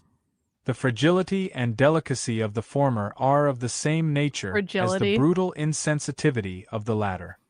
Should I have to portray a convict or a criminal, I shall bedeck them with flowers that, as they disappear beneath them, they will themselves become a flower, a gigantic and new one. Toward what is known as evil, I lovingly pursued an adventure which led me to prison. Those doomed to evil, of their own volition, or owing to an accident which has been chosen for them, they plunge lucidly and without complaining into a reproachful, ignominious element, lie that into which love, if it is profound, hurls human beings. Erotic play discloses a nameless world which is revealed by the nocturnal language of lovers. Such language is not written down. It is whispered into the ear at night in a hoarse voice. At dawn it is forgotten. Repudiating the virtues of your world, criminals hopelessly agree to organize a forbidden universe. They agree to live in it. The air there is nauseating, they can breath it. But criminals are remote from you, as in love, they turn away and turn me away from the world and its laws. There smells of sweat, sperm, and blood. In short, to my body and my thirsty soul it offers devotion. It was because their world contains these erotic conditions that I was bent on evil. I do not want to conceal in this journal the other reasons which made me a thief. With fanatical care, jealous care, I prepared for my adventure as one arranges a couch or a room for love. I was hot for crime. Jean Genet in The Thief's Journal. What is it to become beautiful? In June 2010, people in Oakland, California revolted. This is also the Mary Nardini gang, by the way. New essay. In June 2010, people in Oakland, California revolted, even if only for a few hours. This resulted in the trashing and mass looting of a beauty supply store. The owner of the shop was quoted as saying, "There were tons of them, not just a few, and they went for the most expensive wigs I had. No justice, no peace for the hoarders of beauty. Despite the kindergarten and OTION that all POPLE are beautiful, most are not. There are many heinous, despicable, and horrifically ugly people in this world. If society views someone as peaceful, honorable, and gorgeous, a beauty in becoming must assume the enshrined subject is exactly the opposite. Those seen positively by the ugly at large are most often trying to rip off your snatch, steal from you, or doom your life to misery. So to become true. beautiful is to constantly challenge colonialism and oppression. Wait. It skipped over the parentheses. Those seen positively by the ugly at large are most often trying to rip off your snatch, steal from you, or doom your life to misery. See Gandhi, child rapist / state collaborator. Mother Teresa, The anti-condom bitch was responsible for the rapid spread of HIV and FDR, a fucker who ordered Japanese Americans to concentration camps. I want to remind everyone that I'm not going to fact check every single thing these people say.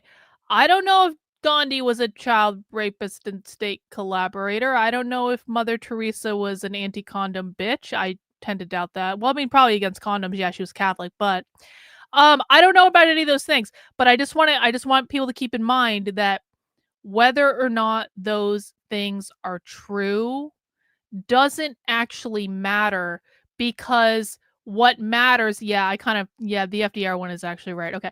But like whether or not it's true, it actually doesn't really matter for our purposes, because our purpose in terms of reading this is to get into the head of queer Marxists. And this is not just true of this. I'm not just saying it of this particular sentence. I'm saying that this of the document as a whole. If they believe something is true, even if that thing isn't true, they still believe that it is, and their actions will be based on what they believe is true. So people do crazy shit in the world because they believe wrong things all the time. People's behaviors are dependent on what they believe to be true, not if that thing actually is true. So we're not interested so much in let's debunk every single aspect. That we would be here like forever, okay? We're here to get inside their heads, to understand them in the way they understand themselves. Because if we understand them in the way that they understand themselves and the way that they see the world, and we can literally see through their eyes, that's when we can get ahead of them. And that's when we can do scrappy underdog insurgency things, because you can't be an effective scrappy underdog Jason asked earlier, what would I replace it with? What we need to do is create a scrappy underdog insurgency. This is like the fucking bad news bears, okay? We are the bad news bears of the counter-revolution. Now, that might be inspiring for some people. That might be terrifying. That might not be a good thing. But Bad News Bears is a fucking awesome movie. I'm not talking about the remake. I'm talking about the original Bad News Bears. It was an awesome fucking movie, okay? Those kids, even though they lost the big game at the end, they were drinking beer and having a great time. Did you guys... Why haven't we watched the Bad News Bears for movie night? The Bad News Bears is an amazing fucking movie. Like, seriously, those kids, if you don't need if you like, Walter Matthau was the head coach of the baseball team, and there was a girl pitcher, and it wasn't a DEI thing. She was just a better pitcher than everyone else because she was like the girl that was good at baseball. And at the end, they got to the championship game, and no one ever thought they were going to win. But you know what? They didn't even care that they didn't win, because Walter Matthau, who was a drunk, let them all go in his beer cooler, and they all celebrated with a beer after, even though they were like 10 years old. Like, those kids fucking ruled, okay? We need to create the Bad News Bears of the counter-revolution. Yeah, it's a baseball movie. Back when baseball movies were still good and kids were drinking beer like they should be. Anyway, I've lost the point of what I was saying. Other than our goal here is to understand them and to get inside their head. Yeah, well, The Sandlot is also a great movie, but I don't know that it rises to the level of the Bad News Bears.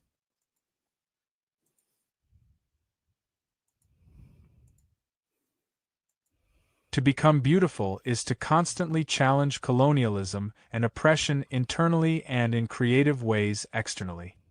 Should any person not take up these challenges, then they most certainly are not beautiful. In fact, they aren't even average. They are fucking ugly. For those seeking beauty, accept your mind and sex for what it is, in addition to what you...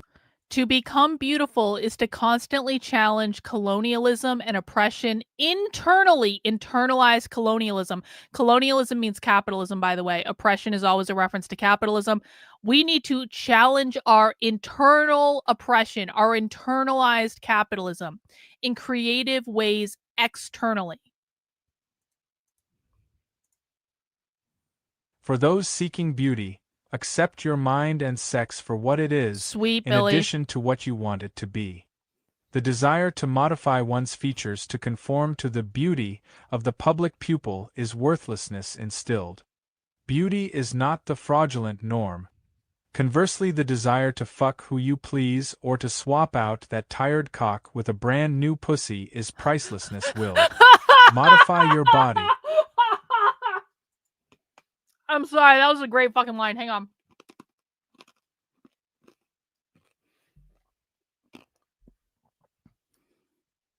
You have to give it to them in their writing sometimes. Sometimes they just come out with these lines that are so good. The desire to fuck who you please or to swap out that tired cock with a brand new pussy is pricelessness willed. That's just a great line. It just is. And we can oppose everything these people believe, and we can still acknowledge that that is a beautifully artful line that absolutely provokes a response. Modify your body. To complement your soul. Ravish yourself in brilliance. Beauty is the violent and persistent confrontation between your body and cosmo. Crave it.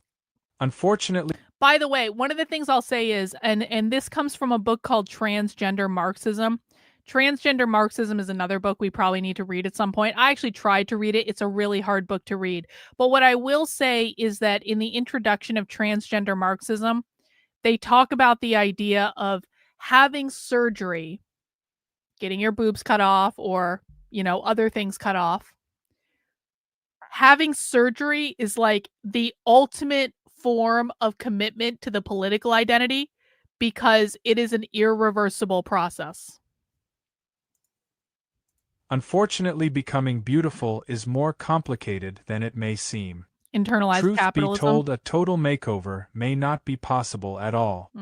Our exterior beauty has been so rudely taken hostage by patriarchal greed. Capitalism. This commodification of beauty may be one of our deadliest enemies. We all feel the need to be fake pretty.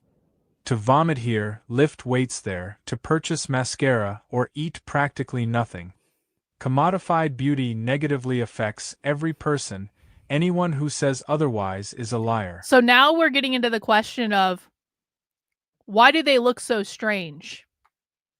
People ask this question all the time. Why do they look so weird? Why do they look like homeless people? Why do their bodies look all crazy and they're all overweight and stuff like this? It's a political statement. It is part of their political identity. This is why I say, I promise you, almost every single Antifa person either has read that was in Seattle that attacked that Christian concert. They've either read this document themselves or they've learned about this philosophy from someone who read this document. It is not that they're mentally ill. Well, some of them are, but the reason they look the way they do is they are making a political statement about the commodification of beauty, and it's a rebellion against the normative beauty standards or whatever that they believe are created and perpetuated by capitalism. Unfortunately, becoming beautiful is more complicated than it might seem. Truth be told, the total makeover may not be possible at all. And remember, when they're talking about becoming beautiful, they're talking about getting over internalized capitalism. Our exterior beauty has been so rudely taken hostage by patriarchal greed. Patriarchy is a reference to the gender hierarchy that was created by capitalism that put men on the top and women on the bottom. That's what they want to abolish when they're doing non-binary, is the gender hierarchy or the patriarchy. Patriarchal greed that's just another word for capitalism. Our exterior beauty has been so rudely taken hostage by capitalism. This commodification of beauty may be one of our deadliest enemies. They literally believe that beauty standards, when conservatives are going, you're fat, you're ugly, you're mentally ill, they believe that is the commodification of the beauty standard. They are purposefully presenting themselves in rebellion to that standard. We all feel the need to be fake pretty. To vomit here, lift weights there, to purchase mascara, to eat practically nothing. Commodified beauty negatively affects Every person. Anyone who says otherwise is a liar. So they believe these beauty standards that the right adheres so strongly to as the value of fucking everything. They believe that these beauty standards are very literally negatively affecting everyone in society. And therefore, they're going to actively push back against those beauty standards by presenting themselves in opposition to those beauty standards. As long as we chase commodified beauty and not beauty in actuality, we are cursed to depression, illness, and weakness. So they're saying if you are constantly chasing these beauty standards that society wants you to have, you are dooming yourself to a life of depression, illness, and weakness. Again, we are not saying, is this actually true from an esoteric sense? We are saying this is what they believe. You can look at a lot of these people and know they're miserable, by the way. So I'm not suggesting that I buy into this notion that pushing back against beauty standards is making them happy. I don't think it makes them happy. And I think a lot of things make them depressed and all this stuff.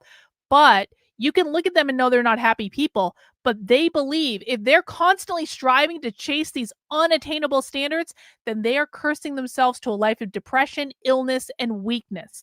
They believe they are doing the strong, empowered thing by pushing back on these beauty standards. No one can pay to become beautiful, only to accentuate their becoming. Becoming beautiful is the most precious tool in combating liberal extremism. Oh, this is so beautiful. For those of you who think that queer is the same as liberal, you're about to have a rude awakening. Queers hate liberals. They hate them more than they hate conservatives. Becoming beautiful is the most precious tool in combating liberal extremism. Liberals are ugly, fucking ugly, or fugly. The liberal is terrified of a beauty in becoming. They will lie, cheat, and steal to maintain their dominance over oppressed public relations. Real beauty lies in the truthful. The established liberal fears the truth and the tactics that real change requires. Beauty shits on the hypocritical and foul idea that is the respect for a diversity of tactic. Never respect the tactics of a liberal and do not conflate liberal with those actually at higher risk of state repression. Have no patience for those who do. Ultimately, the beautiful threaten the established liberals' class, privilege, and racial superiority. The beautiful, the anti-capitalist, threaten the established liberal class. Now listen to them talk about how much they hate Barack Obama. The beautiful are the only true enemies of fascism. Barack Obama could never successfully wage a war against corporate fascism. I shouldn't have paused that. Hang on. Continue. Barack Obama Continue. could never successfully wage a war against corporate fascism. He is corporate fascism. He is hideous. Barack Obama could never successfully wage a war against corporate fascism. He is corporate fascism. He's hideous. The right does not fear the left in American politics. Scratch the surface of their pale, dry skin, and you will find Nancy Pelosi and Ron Paul dry humping in the back rooms of Congress. What are they saying there? I'll tell you what I think they're saying there. The Republican Party and the Democrat Party are the same. They're literally fucking in the back halls of Congress, not literally, but that's the analogy they're making. They like these people are all friends. Maybe not Ron Paul. Maybe that's not exactly accurate. And I don't want anyone making AI art about this or anything. We're just reading a document here. But like they're saying Republican and Democrats are all friends and we don't like any of them. And Barack Obama was a fascist. Why do they think Barack Obama was a fascist? Because Barack Obama bombed a fuck ton of people. So for anyone who thinks this all started with Obama, well, the queer Marxists beg to differ, okay? They don't agree. They don't like him at all in any way. Let's just listen to this whole thing again. The beautiful are the only true enemies of fascism. Barack Obama could never successfully wage a war against corporate fascism. He is corporate fascism. He is hideous. The right does not fear the left in American politics. Scratch the surface of their pale dry skin, and you will find Nancy Pelosi and Ron Paul dry humping in the back rooms of Congress. Beautiful means targeting everything hetero in nature. Devote your lives. Hetero does not mean a man and a woman. Hetero is a reference to normativity. Devote your lives to committing straight crime after straight crime. Understand that straight does not mean one man and one woman. Gays and lesbians straddle the upmost rungs on the ladder to hetero superiority. Oh, I'm sorry, what? I feel like I've read this sentence before, but I don't think I processed it when I read it. Understand that straight, hetero, understand that straight does not mean one man and one woman.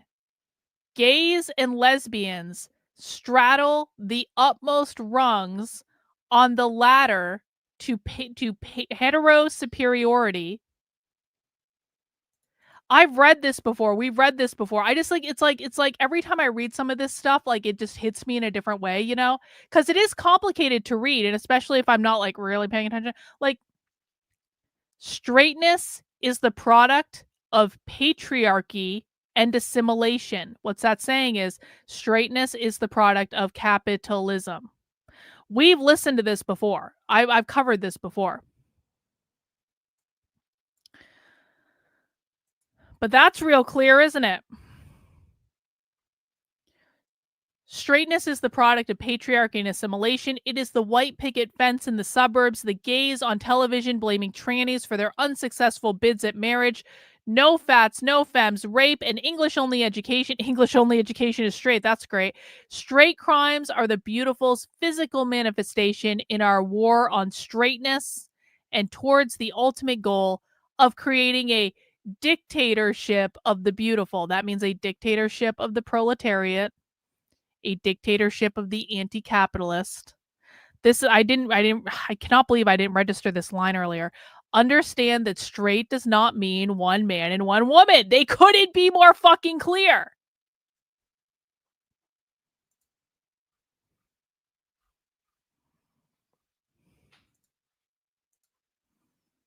Fucking uglies will claim to be allies of the pretty. They are not. Straightness will stop at nothing to thwart a confrontation between the queer and a fellow hetero. Straights may even use peace and protection as fog to hide their real intentions, maintaining their status quo. Truth be told, the queer does not require the protection or the peace that the straight offers. The same is true for all other oppressed that comprise the beautiful. Becoming beautiful means becoming fearless. Do not associate this beautiful fearlessness with the common definition. Accept all emotions as legitimate. Hang on, Jason's asking a question. So whether or not somebody is trans is irrelevant to queer Marxists. What matters is whether or not they become trans in the first place as an affront to capitalism. Okay. Okay.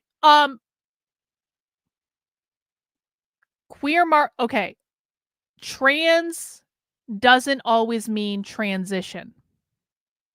When you look at a lot of trans people, they believe that trans means transition from man to woman or woman to man. To queer Marxist, trans does not mean transition from man to woman or woman to man. It means transcend or transform. So when they're saying trans, they don't mean you are going from one gender to the other, because they don't believe the gender binary should exist. So therefore, someone going from man to woman or woman to man, that still upholds the gender binary, and that is not a person that is on their team. Okay?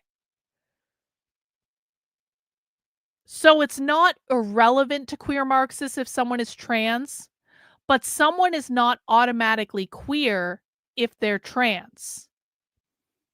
What matters to them is, do you want to abolish the gender binary? That is really the only question with a lot of this stuff. This is how you can identify if someone is queer or if they're just like a different kind of like leftist or whatever. Do they want to abolish the gender binary? By the way, there are conservative people who are trans. Bruce Jenner, Caitlyn Jenner, whatever. Caitlyn Jenner is an example of someone who transitioned from man to woman or woman to man. They are living as a professed part of the gender binary. They are conservative in their politics. Caitlyn Jenner is not queer. Caitlyn Jenner might think that she is, but she's not. There are no conservative queers. Queer is a far left political ideology. You can be a straight white man and be queer.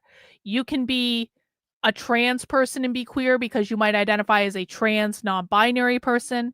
You can be a gay person and be queer, but not if you're engaging in capitalism or homonormativity. If you are a gay person and you enter into a monogamous two-person relationship in terms of a marriage, you are not considered to be queer, because these people are expressly against marriage, all marriage. They campaigned against gay marriage. This is what they mean when they say assimilation. They mean assimilation to the norms of capitalism. So the only thing you have to do to be queer is to believe in a far left political ideology that wants to abolish the gender binary and the nuclear family. Anyone who wants to do that is queer. Anyone who doesn't want to do that is not queer.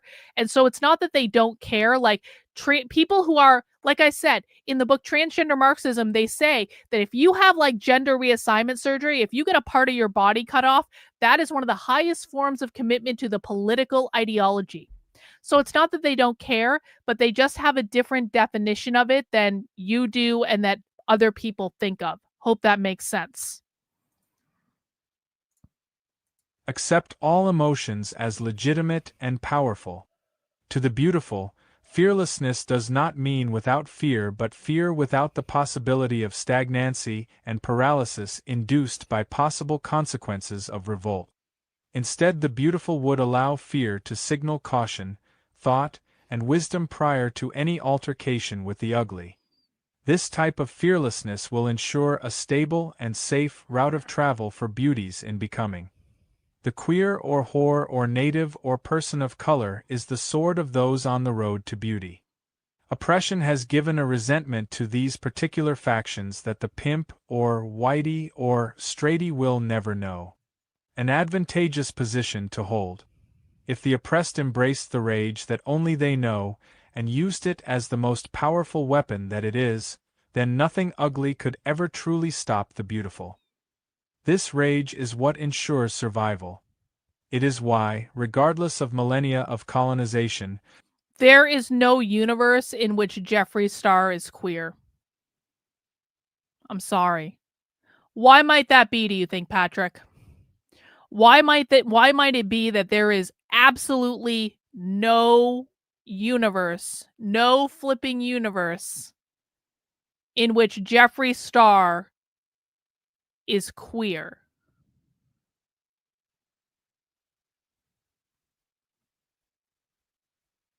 Does anyone have any ideas about that? This doesn't just need to be Patrick, but like, it doesn't actually even matter what Jeffree Star identifies as, to be honest. There is no, Jeffree Star might say they're queer. There is no universe in which Jeffree Star would be accepted by queer Marxists as being queer. Does everyone understand why?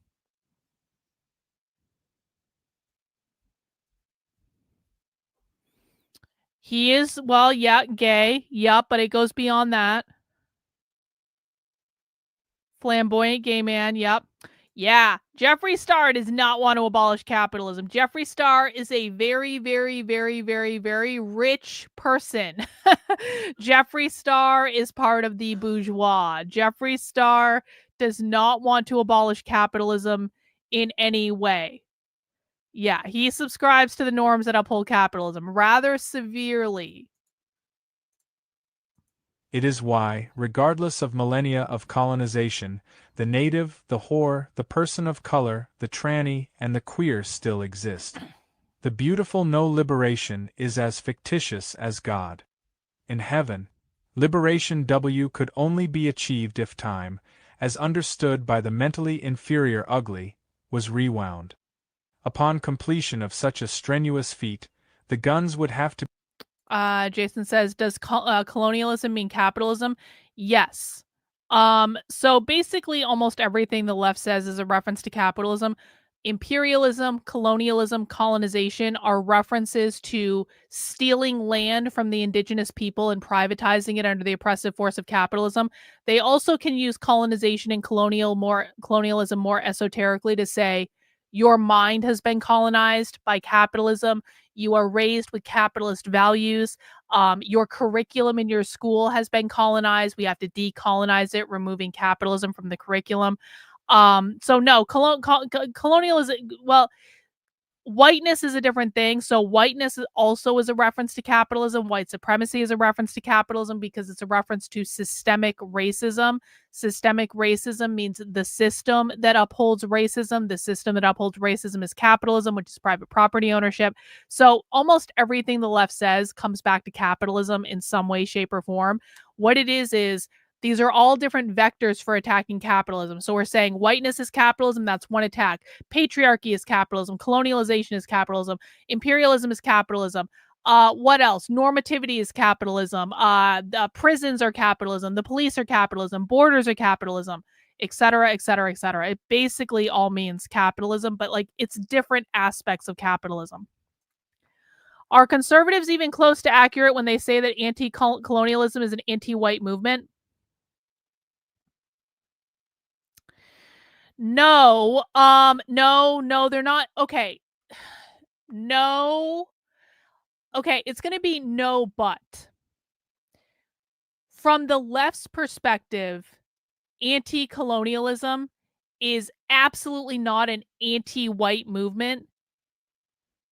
The left is filled with white people. First off, when the left says white, it has nothing to do with skin color at all. They are always referring to the system that upholds racism. And so what they're referring to is capitalism because they believe that capitalism is the system that upholds racism. There are tons of white queer people. There are tons of white socialists. So they don't really even talk about skin color at all. But they use words like whiteness that conservatives don't understand. And so conservatives assume they're talking about skin color when they are not, in fact, talking about skin color. That's with rare exception. The DC shooter was talking about skin color. That doesn't happen all that often. The reason I say yes, but is there is an argument to be made from the dissident right about the impact of these things on people with white skin color. So it's not as though I don't understand their concerns about the impact on white people. What I try to tell them and what I'm going to tell you is that just because something has an impact on white people in regards to it being more difficult for white men to get a job, that's very real.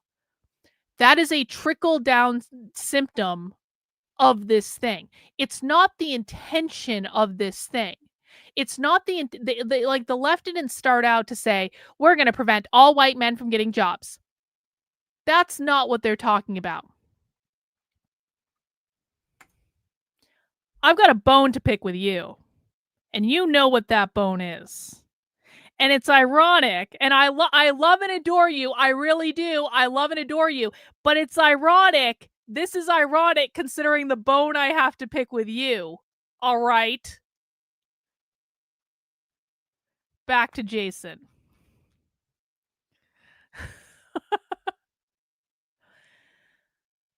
It was not the left's intention to implement things to prevent white men from getting jobs. It was not the left's intention to implement policies to make demographic changes to eliminate the existence of white people, even though just statistically, eventually white people are going to die off and we're not going to exist anymore. It's going to be really bad and really awful because that's the result, but that's the result. That's like a symptom of this thing. It wasn't the intention behind the thing. It's just something that happened as a result of it. You could also make the argument about No, I'm not going to make the argument about the Jews. The Jews have nothing to do with this at all. Obviously, we denounce all anti-Semitism on this channel. We're not going to have that discussion right now. Let's just continue. Upon completion of such a strenuous feat, I'll pick my the bone guns with would Stony have to be Baloney dispersed later. evenly amongst the beautiful, and the ugly would have all limbs disposed of. Being that time travel, at this point, is unfortunately an impossibility, there will never be liberation. A partial and superficial liberation could come from a roundup of all the uglies, to be tortured in re-education camps. This hypothetical yet equally unattainable situation might in fact turn beautiful.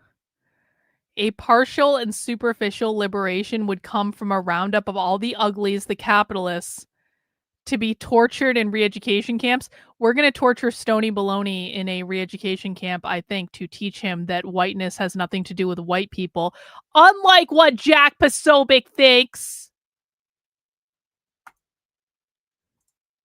Feeding into all Jack Posobiec's fantasies about the left-hating white people with a clip that was taken out of context. We're going to struggle session Stony Baloney now, for those who don't know.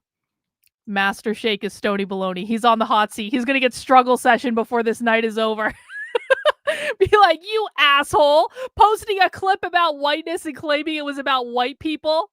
Confusing everyone just to get Jack Posobiec to retweet you because he has a fetish about fucking white people. I'm not going to let this go. That tweet is going in the back pocket and it's going to be trotted out every time you say something I don't like. I'll be like, remember when you retweeted Jack Posobiec and you used a video clip that was about capitalism to say that white people were being oppressed for some reason, even though the clip didn't say that at all, you asshole?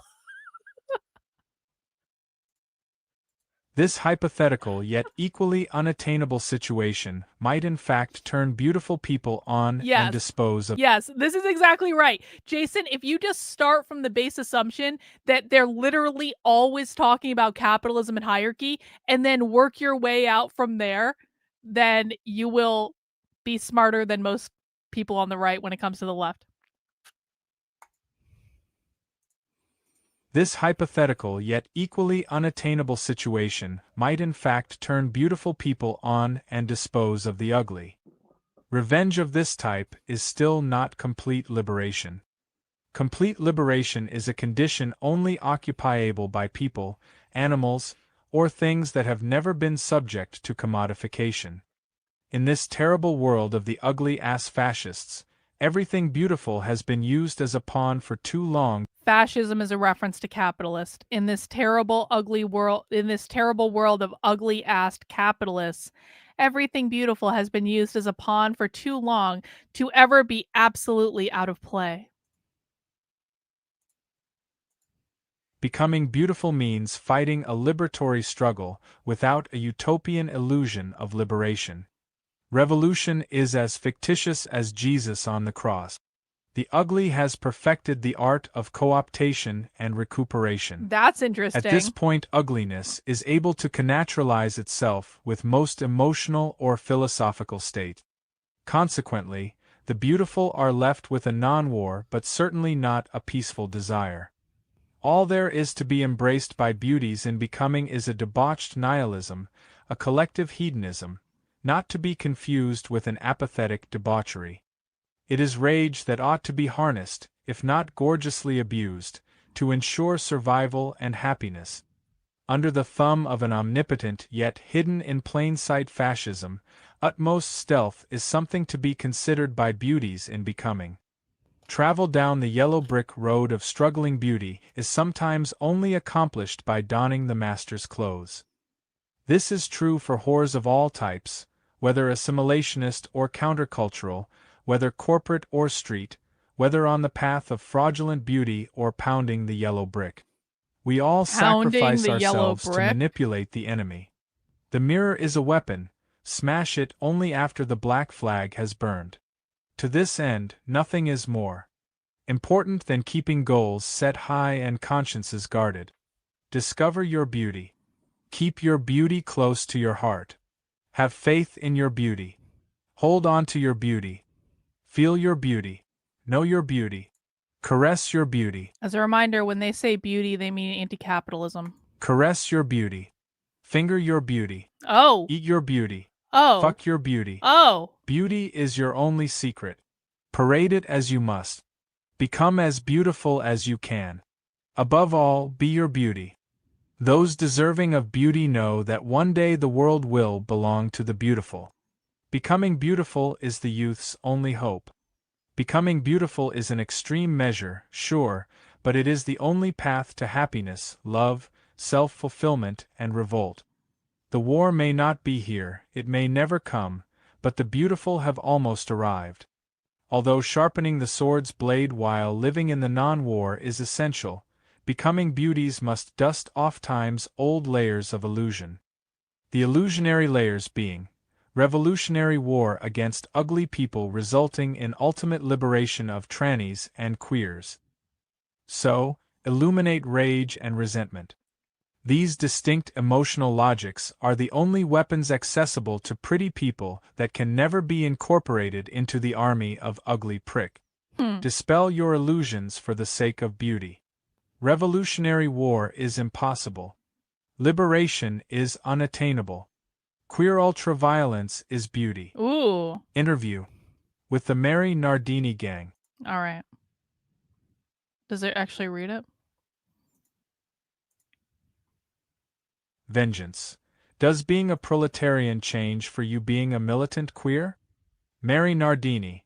Being queer complicates the way we experience our role within capitalism. Oh! Queer bodies are often forced to sell their labor in ways that would be excluded from traditional Marxist narratives of what it means to be a worker. This includes service workers and sex workers. These forms of exploitation problematize the often heteronormative and patriarchal ideas surrounding what is or isn't labor. Ultimately, the positions of queers and proles intertwine. We are the class that has no control over our bodies. This means different things in various situations. But the bosses that manage our time and the queer bashers that manage our gender are clearly all class enemies. Why does both the spectacle and also the mainstream gay and lesbian movement seem to only identify with the middle and upper classes, and never with working and poor people? Who benefits from such a narrative? I wanna just really emphasize this. They're asking them, how are you different from the mainstream gay and lesbian movement, which just like infers that this is a completely different thing than what people think of with like the gay rights movement or gay marriage or like all this stuff. So what happened is, for people who are new, what happened is the queer subculture kind of started coming up in San Francisco and New York at the same time as these gay rights movements started really like percolating in those areas. So you have basically, what happened is, you had the gay people who literally just wanted to be able to get married and be able to be treated like normal people, and they were kind of like, that subculture was developing alongside the queer subculture, and it's like they had overlapping interests at that time. So all through during the 70s, when this stuff really, I mean, it started earlier than that, but the 70s is when I think it really started bubbling up. On both sides, you had like the gay rights movement, like the Harvey Milks. Harvey Milk was a politician. Queer Marxists hate politicians. They don't want anything to do with politics. They're anti-assimilationists. Harvey Milk, even though he was a gay man and he was fucking people much younger than him, like, he was still a politician. He was trying to assimilate to the system. He was trying to use the system in reformist ways. He was like a gay rights activist, but he was working alongside a lot of people who we would consider queer Marxists today, because that was who they had at the time. All right. So then you get into the 80s and you start to get the AIDS epidemic, and all of a sudden, all these gay people are dying. Well, that is relevant to both the queer people, who many of whom have a lot of gay sex, and the gay people who were like, we're fucking dying. and we won't stop going to bathhouses and stuff like that, so we can't really care that much. So okay, so there are problems with that. But anyway, so then you have the ACT UP movement. The ACT UP movement was the effort to get Ronald Reagan to acknowledge the AIDS epidemic. Again, you've got gay activists and queer activists working side by side to do those things. 90s start rolling around. Gay activists are still fighting for gay marriage and doing all this stuff. Queer activism at this point is kind of like, they're still doing the ACT UP movement. They're doing all these like flamboyant things. But I think what happened is like queer stuff, I'm still working out the timeline around this. I don't know how they got from the 90s to the mid 2000s as well. But I do know that somewhere in the mid 2000s, and I think it did have to do with Bashback evolving as a militant queer reactionary movement. At some point in the mid 2000s, the traditional gay rights movement and the queer Marxist movement splintered into two different things. So you now had the gay rights movement with like the Human Rights Campaign, and they were really pushing for gay marriage and all that stuff. You had the queer activists who were saying, we don't want gay marriage at all. That's assimilationist. It splintered the movement. So that's kind of what we're talking about. You had the mainstream gay movement of people who literally just wanted to be able to get married and visit people in the hospital and all that stuff. That was in direct opposition now to the activist movement against gay marriage, to the more militant queer movement. It was earlier than that. It was like the mid to, well, you know, I'm going to peg it at least right now at the mid 2000s because that's just a lot of the information I have. It all starts around the mid 2000s. But there might be stuff that was earlier. I don't know. Who benefits from such a narrative? MN. It is abundantly obvious that the politicians who lead the LGBT community are only interested in preserving power for the ruling class. Oh. Political campaigns for gay marriage, gays in the military, and hate crime legislation only reproduce the capitalist institutions of marriage, military, and the prison industrial complex. So they're saying it flat out. Political campaigns for gay marriage, gays in the military. That's the one I forgot, gays in the military. Hate crime legislation only reproduce the capitalist institutions of marriage, the military, and the prison industrial complex. This is the splinter with the mainstream gay rights movement. Political campaigns for gay marriage, gays in the military, and hate crime legislation only reproduce the capitalist institutions of marriage, military, and the prison industrial complex. And it goes much deeper than that. Representations of queers portray and capitalize on images of wealthy, affluent, white, able-bodied gays and lesbians.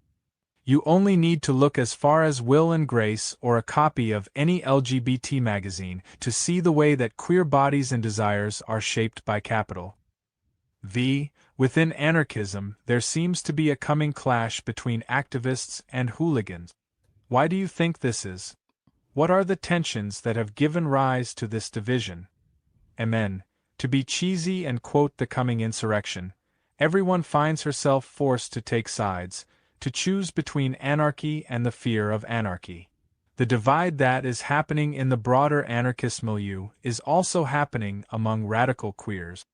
I think that a lot of the tension is rooted in that a lot of people have confused radical. Coaster Streck says Will and Grace promotes gay capitalism. Yep. Will and Grace is not a queer show at all. I think that a lot of the tension is rooted in that a lot of people have confused radical queer struggle as a safe haven for the worst form of identity politics. They're really sorely mistaken. Wow. This isn't about sustaining identities, it is about destroying them. I mean, it sucks to read because I read this before. I fucking read this before. And it's like, it's hitting so differently now that I understand far more about queer Marxism than I did when I first read this. Because like, when Stony Baloney sent this to us the first time, I was like, what the fuck is this? And I don't think a lot of it registered.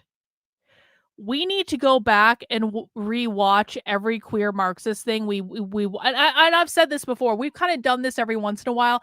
We literally need to go back and just rewatch every queer Marxist video that we've ever watched, especially when we started watching them back in like 2022. Because it's like, if we go back and watch the exact same videos that we've already watched, if we go back and watch them again today, we are going to take completely different things away from them than the first time we watched them, because we didn't know what to listen for. And it's a giant pain in the ass, and it's really unfair that we have to go back and watch all this stuff again, because a lot of it sucks. But we have to. Like, we have to. There's no way around this. We just have to. Like, I cannot believe this isn't about sustaining identities. It's about destroying them. They were fucking telling us they were anti-identity politics, but because, and this is actually a good lesson for us too, because it's like, I know that a lot of us get frustrated with conservatives not understanding stuff. No one gets more frustrated than me with conservatives not understanding things. But I also think there's something to be said for the fact that you have to rewire your brain in order to understand this. And I have read this before, and I didn't even understand that they said this isn't about sustaining identities, it's about destroying them. I feel like I'm reading this line for the first time because it didn't register, because I had not yet rewired my entire brain to be able to think like a queer Marxist and to understand the world from their perspective. So maybe I should be a little nicer to conservatives who don't understand things because they're being dumb. Maybe I should, but I also think that oftentimes conservatives like to talk a lot and not listen at all. And if they don't want to listen, there's nothing I can do. So I'm still going to be mean to them. If they don't want to listen, there's nothing I can do, but I can also be a little bit nicer and perhaps a little bit more patient. As long as they want to listen. Yeah, Chris is like, no. We need to create a queer Marxist onboarding. That's exactly what we need to do. We need to create... Actually, that's a really good idea. So one of the things I'm working on, Reagan, is I'm working on, and I guess everyone else can hear this too, I'm on the internet. One of the things I'm working on is creating a timeline for the evolution of queer Marxism based on all the events in this book. And so I'm actually making like a visual timeline for queermarxism.com that says, here is how we evolved. Okay, here is what this happened. And so maybe at the same time, there needs to be some sort of like, if you have never engaged with queer Marxism before, here are the things you need to know. Let us walk you through this process and blow your fucking mind at all the things that you never knew before because no one ever showed you, but we're going to show you. Fuck. Metafarcical, don't think this means you're off the hook for listening. All right, don't think I'm keeping my eye on you. Your job is to listen and to ask questions. All right. Oh, I have to be nice. Yeah, close your eyes. Prepare to be amazed. Try not to scream. I have to be nice to people. Everything. You know what? Fuck capitalism being oppression. Me having to be nice to people, that's the real oppression. I am oppressed by society. I am oppressed by this entire system. I am oppressed by a reality in which I need to be nice to people to get them to listen to things that are important. It is me who is the oppressed victim of the world. It's no one else. It's me and only me, and I am the most oppressed person in the world.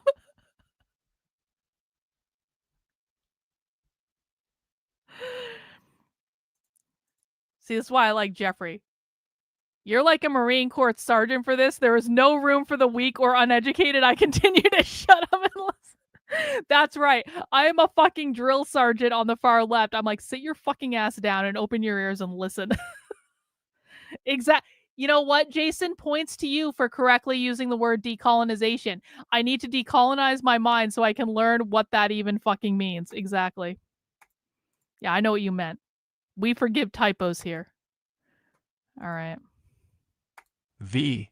Can you speak about the actions that occurred around the time of the Bashback conference and your disappointment with some of the people who responded to those actions? Amen. At the Bashback Convergence, a dance party train occupation. The temporary occupation was an absurd mix of dancing, making out, and a cacophony of ridiculous chants and singing. This created a situation where people caused a lot of havoc, vandalizing the train and reclaiming it as a queered space. A spontaneous street march then erupted from the train. The march attacked luxury cars and pulled shit into the street. Someone within the march began pulling newspaper boxes out of the streets and back onto the sidewalk while yelling, "This is a peaceful protest."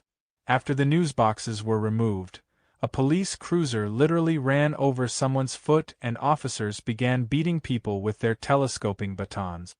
4 people were arrested. The next day, all of the liberal, activist types went on a tirade to denounce the previous night's event. A telling anecdote. 3 white people stand up in a row. Okay, so I don't know if they're talking about the convergence that happened in 2008 or 2009, but they're either talking about an event that happened in 2008 or 2009 in which I bet you it was 2008. I bet you it was 2008 because I bet you they're talking about the DNC convention that they protested in 2008. And so what I want you to hear from this, just to give people a little perspective, is they're talking about, so Bashback had the Bashback Convergence was like it was like an event in Chicago. Again, they had one in 2008 and 2009, but I think they're talking about the 2008 one. And basically they had a giant queer activism conference and they created a lot of chaos in Chicago. But look at what they say. The next day, all of the liberal activist types went on a tirade to denounce the previous night's events. So what they're saying is the queer Marxists, the Bashback movement, because Bashback was like an official thing from roundabout 2008, I think, roundabout 2008, up until like 2012, Bashback was like, there's actually a series of Bashback organizations. And so they're saying, like, they basically all got together. The militant queer Marxists got together and they're saying the fucking liberal Democrats denounced us. What the fuck? We were attacked by the police. 4 of us were arrested. All we did was have a dance party. I'm sure that's not all they did. But this is what they're saying. Like, all we had was a queer dance party and we literally got attacked by the police. And the fucking liberal Democrats then denounced us. They did not like the Democrats. I'm almost positive this has to be 2008. A telling anecdote. 3 white people stand up in a row and denounce the occupation as racist because there were people of color on the train. There were people of color who actually live in Chicago on that train. They are actually part of the community. That's racist. People were being rude. Then 2 female-bodied people of color who live in Chicago respond, saying that they find everyone disgusting. Bashback isn't about being polite or nice. Bashback means challenging and destroying normalcy. This is going to be rude. It's going to be messy. If you aren't into this, then you're in the wrong place. Everyone is silent for a moment. Then the stack continues. They are ignored and more white activists continue to talk about how the action was racist and alienating to people of color. It continued as folks talked about all the white dudes with passing privilege who instigated the situation. I'm really disgusted by people's actions and sentiments that day because of their complicity with the police and their silencing of all the bodies that weren't white, cisgendered, and male. V. Where would you like to see Bashback go in the next several years, if the network is going to continue? Amen. I would like to see groups of queer anarchists working to build a— This is also, I don't, is Stony Baloney still here? Is Master Shake still here? This is also, just in the way that this is written, this is pretty fucking damning evidence that Tegan and probably the other person who wrote this, who edited this anthology as well, Mary Nardini Gang was synonymous with Bashback. because they're saying this interview is an interview with the Mary Nardini gang, and they're talking about what are your goals for Bashback. So it's like, so part of the thing that I struggle with in terms of like the Mary Nardini gang is like, we don't actually know who was in the Mary Nardini gang. There's almost no publicly available information about the Mary Nardini gang, but we can look at the Bashback movement and know that they were completely aligned with the Mary Nardini gang. We know they were connected with the Mary Nardini gang. The Mary Nardini gang's essays are featured in the Bashback anthology. So we kind of operate under the assumption that Bashback and the Mary Nardini gang are kind of like, they're the same people. They know each other. And the fact that this interview is phrasing stuff about the Bashback movement to the Mary Nardini gang, who, again, I'm pretty sure is at least one of the people connected with this book, if not both of the editors of this book. It wouldn't surprise me if they were both involved. They're saying to them, where do you see this going? As though the Mary Nardini gang has leadership over the Bashback community. So for them, this is like, oh yeah, Bashback and the Mary Nardini gang are the same fucking thing. Bashback, yeah, I mean, Bashback is like the militant queer response, like violent queer response to like what they would call gay bashing, but it also kind of came out of the ACT UP movement. The ACT UP movement was just getting like progressively more militant as it continued. The ACT UP movement still exists today, by the way. So it was like, I think it was just like the natural evolution where like first you started seeing the ACT UP movement just do these outrageous direct action stunts. And then you see things like the ACT UP movement had that poster with the pink triangle that said silence is violence. So then you're having this idea of like, well, if they're being violent towards us by being silent, then they are literally complicit in violence against us. And this is in response to the AIDS epidemic. So they are literally enacting violence against us in which we might die. This is the mind of a queer activist, right? So I think it was just kind of like the natural evolution of like how they were positioning the idea of violent oppression, where it wasn't necessarily about getting punched in the face. It was about the oppressive system that was literally killing them because it wasn't responding to the AIDS epidemic, or it wasn't doing this, or it wasn't doing that, or it forced them to live under capitalism, or any of these other things. So I think that it's kind of like how I have it pictured in my head, and I'm open to more information on this. It's like a perfect convergence of a whole bunch of things that was happening at once. Amen. I would like to see groups of queer anarchists working to build autonomous power and get more conflictual. I'm really excited about the Squat That BB. Memphis just opened for homeless queer trans youth. I'm really excited about groups distributing free pepper spray and teaching people to fight. I'm excited about queers kicking the shit out of queer bashers, and always about fighting in the street. Whether people continue to organize under the name Bashback or not, I think that the network of wild-ass queers who hate everything is going to keep growing and building autonomous power. And it has, and that autonomous power today is otherwise known as Antifa. Is that it? All right. Gender mutiny. Is this also Mary Nardini gang? I forget. I don't think it is. I don't think gender. Hang on. Asking chat. I don't think this is the Mary Nardini gang. Who wrote the essay Gender Mutiny?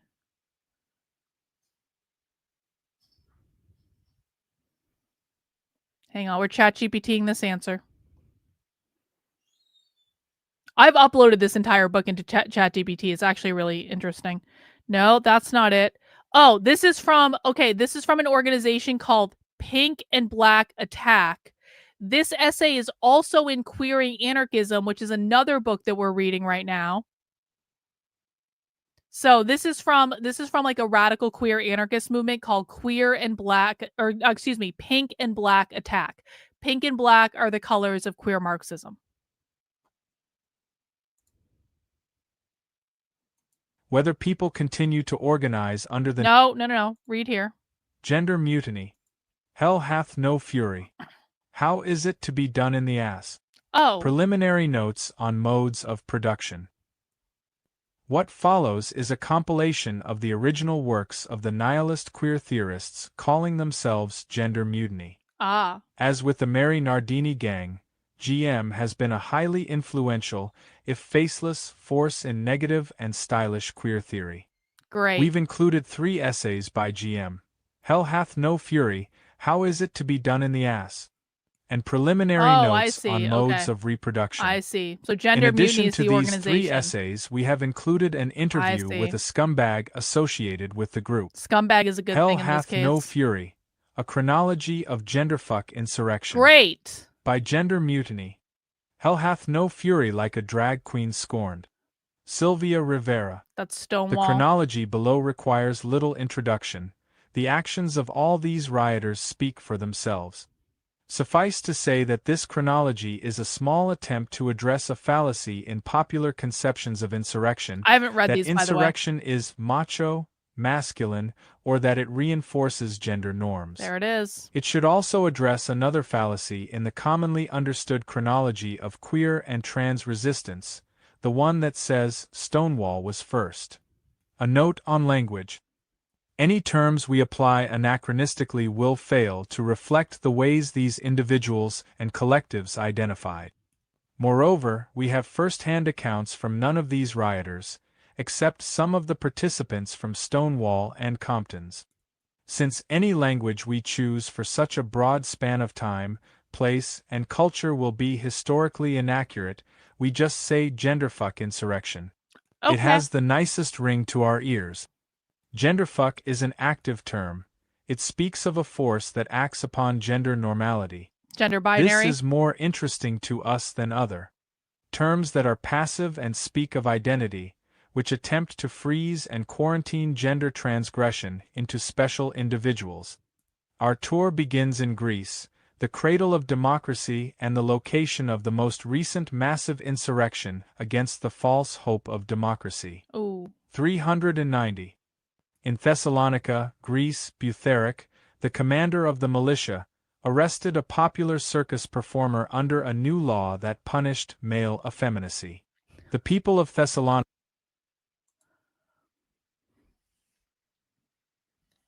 They're giving us a history of queer oppression that goes back to ancient Greece.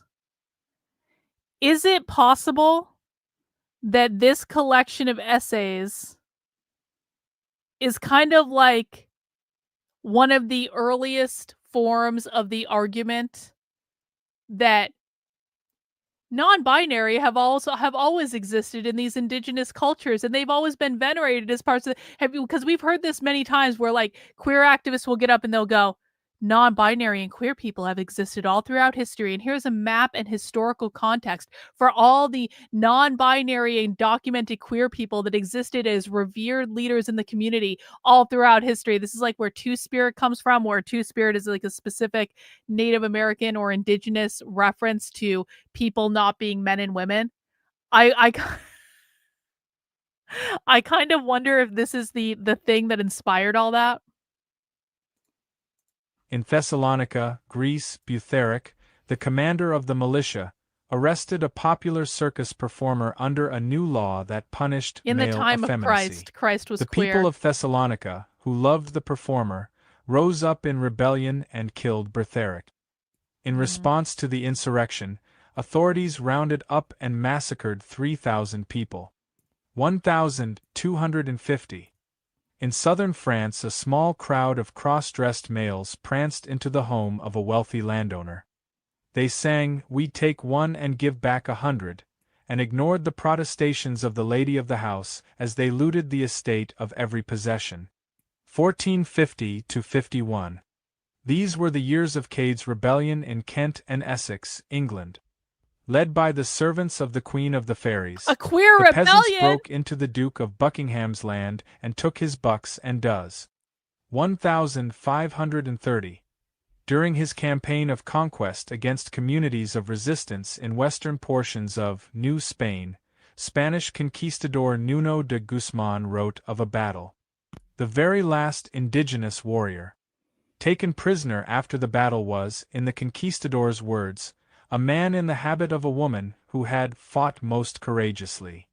17th century. Urban carnivals throughout Europe integrated cross-dressing and masks as key element. The festivals were organized by societies of unmarried men with trans personalities. Wow. They were called the Abbeys of Misrule, Abbots of Unreason, Mirfall and her children, etc. During festival, they would hold court with mock marriages and issue coins to the crowds. They made fun of the government, critiqued the clergy, and protested war and the high cost of bread. 1629.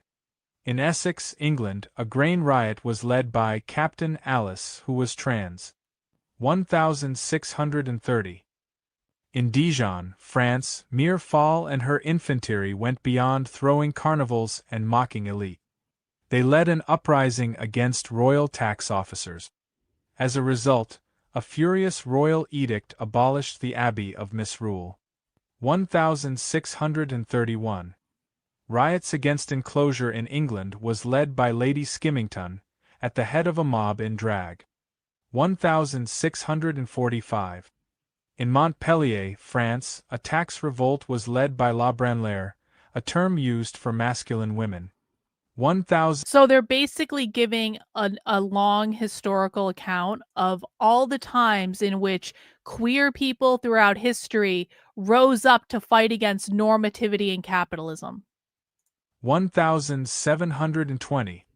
Untold numbers of trans pirates sailed across the open seas in the golden age of piracy in the Caribbean.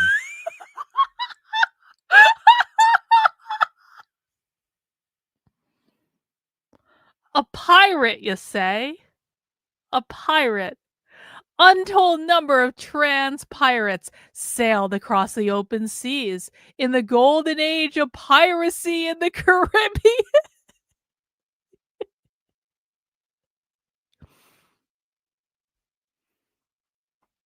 This is great.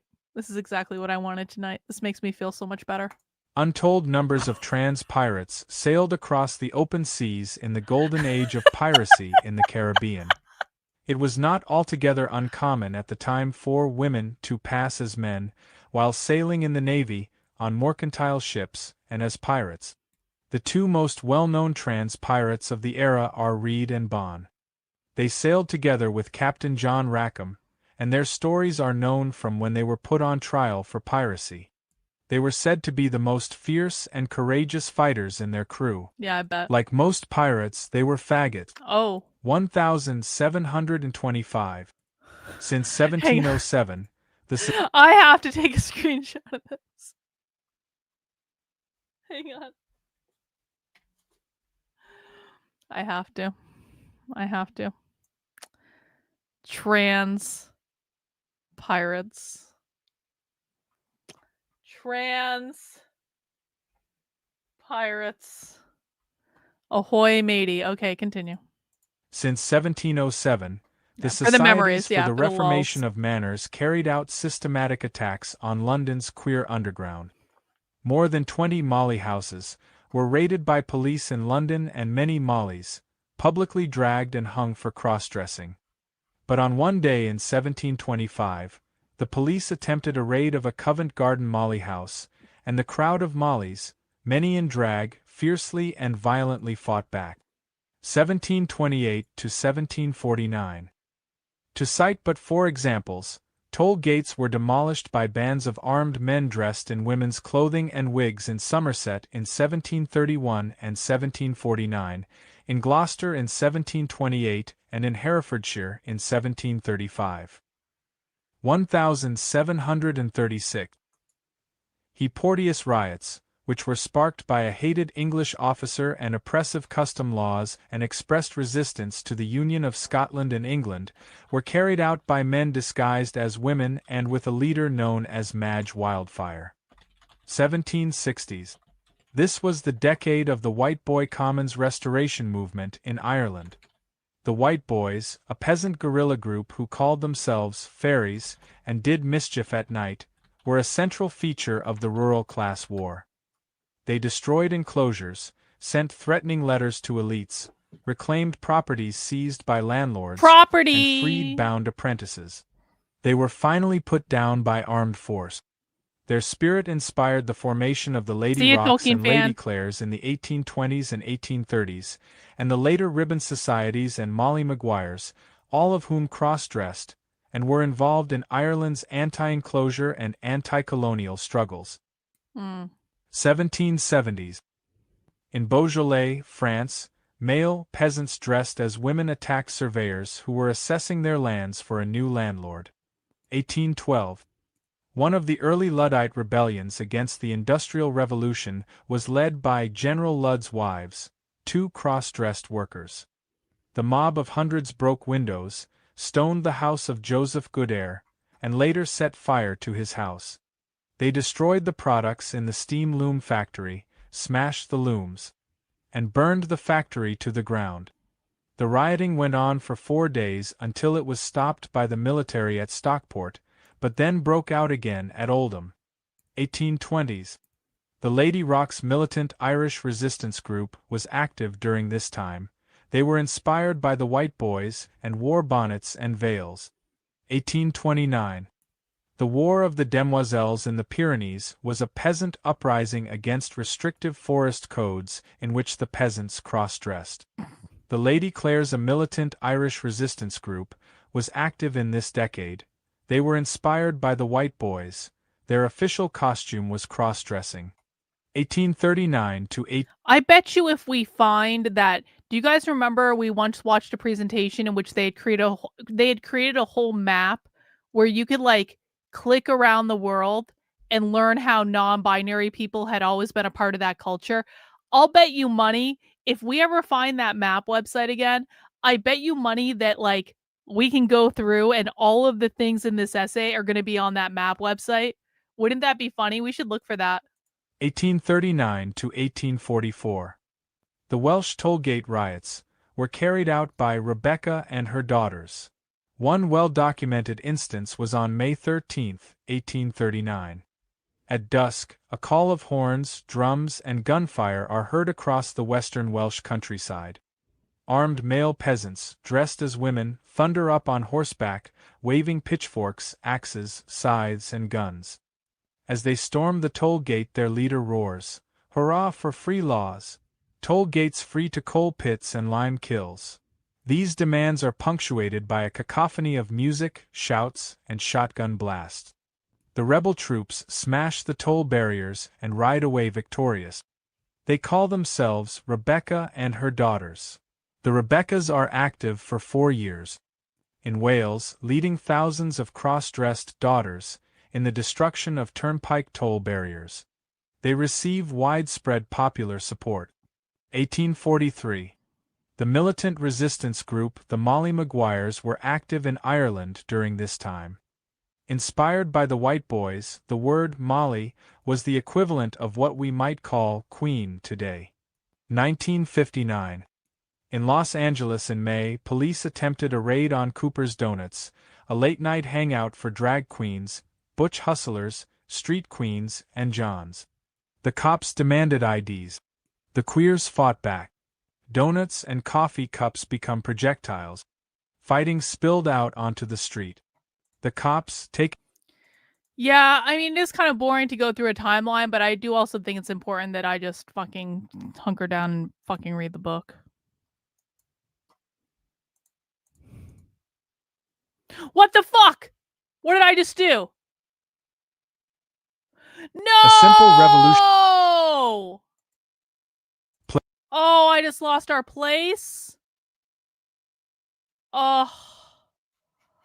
Fuck. It's all Stony Baloney's fault. Stony Baloney's cursed tweet from earlier today just made me lose my place by clicking the wrong button if it wasn't for Stony Baloney. Thank you. I was at 9:12. Okay, thank you, Reagan. I don't know if that helps. You know nothing about being. I don't know if that actually helps. We're almost there. Okay, we're back. We're back. We're back. We found it. We're back. In Los Angeles in May, police attempted a raid on Cooper's Donuts, a late-night hangout for drag queens, butch hustlers, street queens, and johns. The cops demanded IDs. The queers fought back. Donuts and coffee cups become projectiles. Fighting spilled out onto the street. The cops, taken by storm, called for backup. Rioters were arrested and the street was closed off for a day. 1966. In August 1966, the management at Compton's cafeteria called the police on a group of young queens who were being rowdy. A police officer who was used to roughing up Compton's regulars grabbed a queen. She threw her coffee in his face. A fight broke out. Plates, trays, cups, and furniture were thrown. The plate glass windows of the restaurant were smashed. Police called for backup as the riot took the street. The windows of a cop car were 10 years smashed before and a Stonewall. newspaper Good stand point, went Daniel. up in flames. 1969. On June 28, the police conduct a routine raid of the Stonewall Inn in Greenwich Village, New York. They began to round up trans people, drag queens and kings to be arrested for cross-dressing, which was illegal. Hostility grew and grew until an officer shoved a queen, who responded by hitting him on the head with her purse. The crowd became fierce.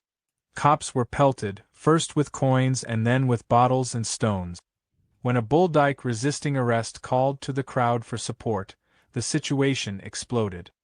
The crowd tried to topple the paddy wagon while the police vehicles got their tires slashed.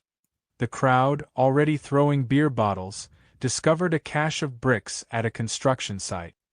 Cops were forced to barricade themselves inside the inn. Garbage cans, garbage, bottles, rocks, and bricks were hurled at the building, breaking the windows. Rioters ripped up a parking meter and used it as a battering ram.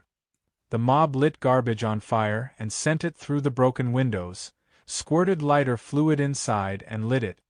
Riot police arrived on the scene, but were unable to regain control of the situation. Drag queens danced a conga line and sang songs amidst the street, fighting to mock the inability of the police to re-establish order. I wonder if that actually The rioting happened. continued until dawn and for the next 4 days. Crowds filled the streets and smashed more cop cars, set more fires, and looted stores. 1970. Marsha P. Johnson and Sylvia Rivera, veterans of the Stonewall riots, formed the Street Transvestite Action Revolutionaries in New York City. Marsha and Sylvia opened the Star House for homeless drag queens and runaway queer youth to. So this is, I mean, this might actually be the start of militant, and they've given us a whole timeline here of what they're going to call violent, militant, like queer like activism. But maybe it really, I mean, like Stonewall is rather cliche, and so I don't talk about it all that often because everyone and their mother talks about Stonewall. But I think we have to acknowledge that although it was not actually the first event, and that's that is the point they're trying to make here. They're like saying Stonewall wasn't the first thing that happened, retards. We're literally going back to ancient Greece in 300 AD. This isn't the first time the queers rised up, but Stonewall, was a seminal moment in all this. So this is probably actually when we can pin the start point of an organized, violent, queer reactionary movement, because it resulted in the Street Transvestite Action Revolutionaries, which we have looked into before, STAR, by Marsha P. Johnson and Sylvia Rivera. So that's actually probably a really important thing. Punks, bulldaggers, and welfare queens. Okay, fine. See, you can get away with antagonizing Jack Posobiec on Twitter because you come with useful information, and I can't be mad at you. I can't be mad at you. I just can't. You're too valuable. And I hate you for that. See, this is, but I'm treating Stony Baloney in the way that I wish people would treat me, which is I've got a lot of really valuable things to say, motherfucker, and I might have pissed you off that one time with that tweet, but you need to fucking get over it and act like an adult because, I have a lot of, I'm trying to extend to him after his fraudulent and wrong tweet earlier today, in which it was not about white people at all, and you know that. I'm trying to extend to him to say, you know what, you're far too valuable for me to kick out of the group. You're far too valuable for me to ban from the chat. I can't be angry at people who are valuable. Marcia and Sylvia opened the Star House for homeless drag queens and runaway queer youth to stay in. The house mothers hustled to pay rent so their kids wouldn't have to. The youth, in turn, stole food to bring home. Star linked up with the young lords. All I ask is that you do a public contrition about your tweet being wrong, because it was wrong and you knew it was wrong and you were being a smartass by posting a clip that said capitalism, capitalism, capitalism, capitalism, capitalism, capitalism, capitalism, white supremacy. You were being a fucking smartass, and don't think I don't know what you were doing. And you owe us a public contrition and apology. Okay, I'm gonna stop now. I'm not gonna struggle session him all night. I just need to get a little bit in there, because that tweet went out to over 30,000 people.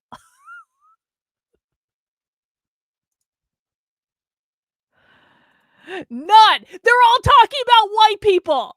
They're not talking about capitalism at all. They're talking about white people because you said white people in the text of the tweet. Star linked up with the Young Lords, a revolutionary Puerto Rican group, and with the Black Panther Party. How is it to be done in the ass? By gender mutiny. I'm really looking forward to The this. urge to shit is also a whatever urge. Oh. Bakunin. We have been our bed our anuses, just so they can turn them into parts for their ignominious machine which produces capital, exploitation, and the family.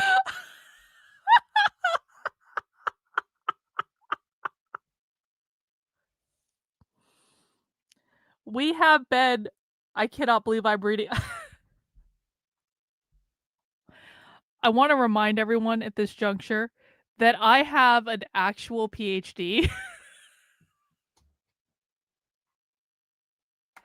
I have covered parts of it. No, you're right. I should have covered it earlier. I know. You're right. Okay, fine. I have covered parts of it. I just didn't cover the whole thing because I didn't want to read the whole book, okay? And now I'm sitting down and I'm reading the whole book like I already should have done. I have an actual PhD, and I just want everyone to keep that in mind right now.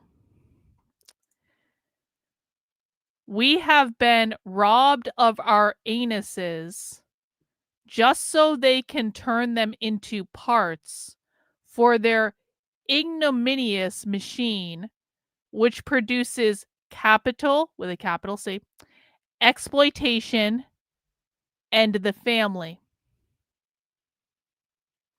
Reduced to its most practical biological functions, the anus is becoming fortress, impenetrable, singular, productive.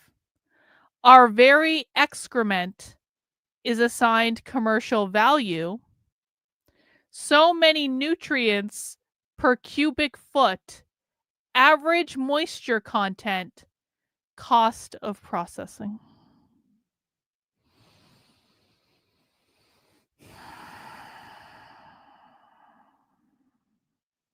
This is going to be a great essay. We're really going to enjoy reading this. Okay. From the beginning, from the top, please.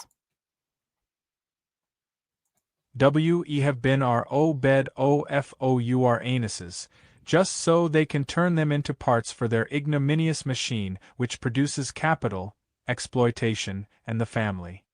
Reduced to its most practical biological functions, the anus is becoming fortress, impenetrable, singular, productive. Our very excrement is assigned commercial value, so many nutrients per cubic foot, average moisture content, cost of processing. Well, I'm pretty sure. So you know what's funny about Baden? Baden is the zine or the magazine, whatever, that published Against the Gender Nightmare. You know what's interesting about them is they were the same publisher. The people that published Baden were the same publishers that a couple years ago published another, not this, but like another anthology of the Mary Nardini gang. I forget the name of the publisher, but it was the evolution of the same people that published Baden, which I just thought was interesting. So it's like that was also probably like the same people. Our very excrement is assigned commercial value, so many nutrients per cubic foot, Fertilizing average moisture capitalism. content, Exactly. cost of processing. To reject the commodity logic of shit, we embrace the anus becoming flower, pleasurable, penetrable, commune. The anus has 5 muscles, the flower 5 petals, the fist 5 fingers.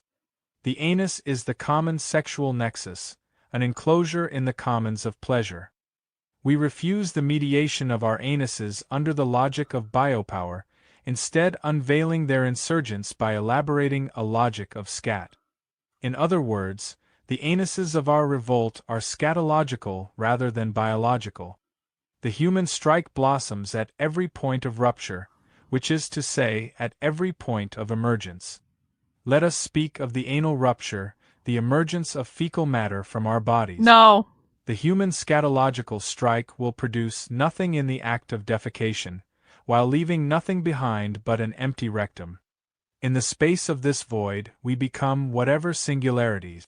Our feces, freed from the logic of capital, take lines of flight toward police, while our anuses, no longer mere appendages of flesh upon a machine of nitrate circulation, are filled with found objects. Our anuses becoming glitter, shit, whatever.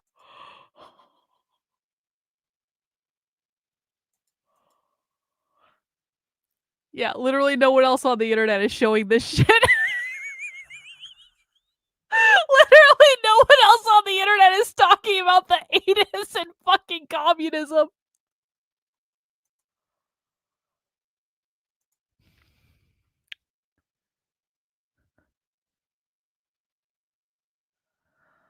Our feces, freed from the logic of capital, take lines of flight towards police. They're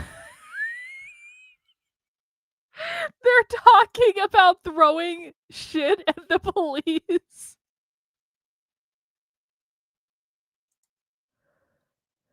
Well, our anuses, no longer mere appendages of flesh upon a machine of nitrate circulation, are filled with found objects. Our anuses becoming, coming, glitter, shit, whatever. What is this? Is this a... What is this? The Pentagon Bumfuck Committee.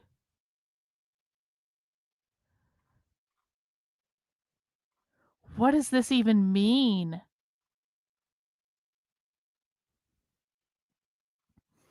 To reject the commodity logic of shit, we embrace the anus becoming flower, pleasurable, penetrable, commune. The anus has 5 muscles. The flower, 5 petals. The fist, 5 fingers. The anus is the common sexual nexus, an enclosure in the commons of pleasure. I mean, it is true. Everyone has an anus. That is true. The anus is inclusive. The anus is communal. The vagina, that's exclusive. That's binary. Everyone has an anus. This is what happens, by the way, when you get sucked into the actual world of queer Marxism. This is the type of, no pun intended, shit you run into like all the time. Anus equals Freudian anal phase. I don't understand that as much, though. Let me just... Hang on. You know what I'm going to do? You guys know what I'm going to do? I'm going to copy this. And I'm going to go to ChatGPT. Hang on. ChatGPT. I'm ChatGPTing this literal shit. Can you explain to me what this essay means? In plain English. Okay. Hang on. We are getting the big guns. Thanks for that link, Stony Baloney. I'm gonna look at that. Hang on. We are bringing out the big guns of ChatGPT, and I'm always scared of showing you guys my ChatGPT because there's stuff in here I don't want you seeing. But you can't see any of it on the screen right now.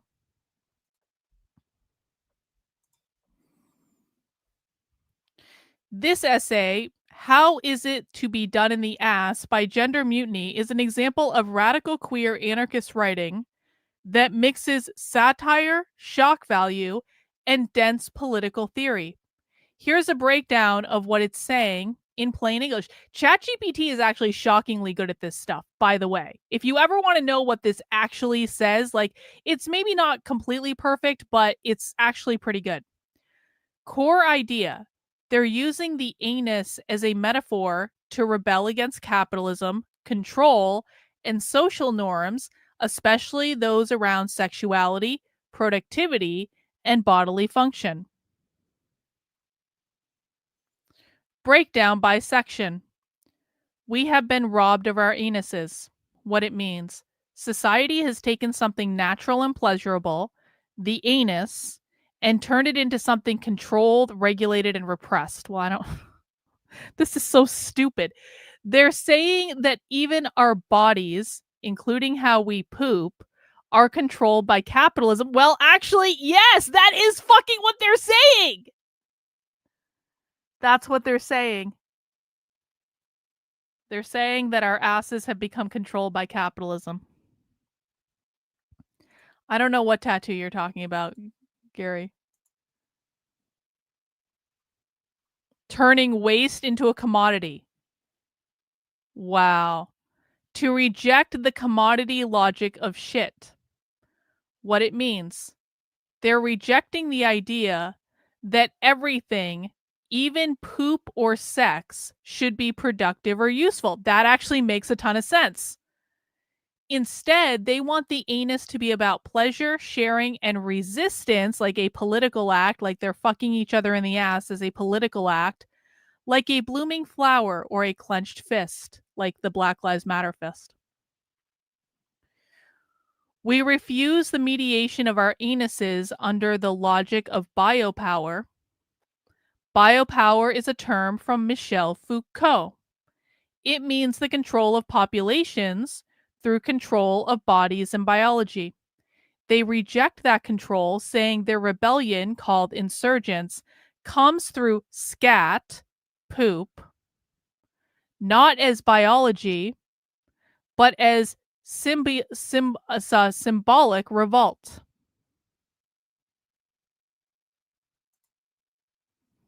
That's not what they're doing, though. They're not just, this is not about a fetish. This is not about having a fetish. This is about using sex as a political act. They're not talking about their fetish.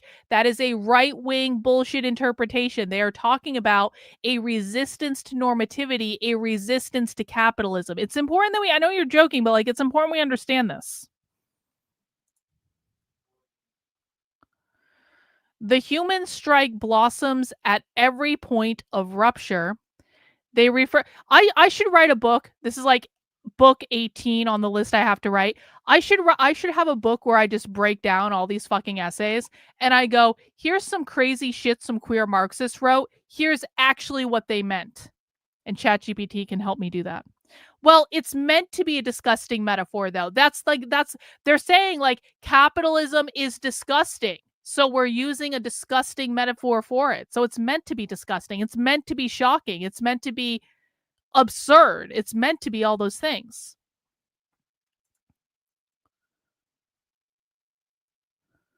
They refer to the act of pooping anal rupture, as a moment of freedom, a human strike, where we stop being productive for the system.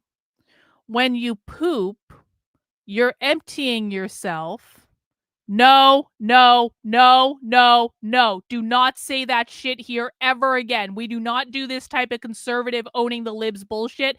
Do not ever say anything like that again in my chat.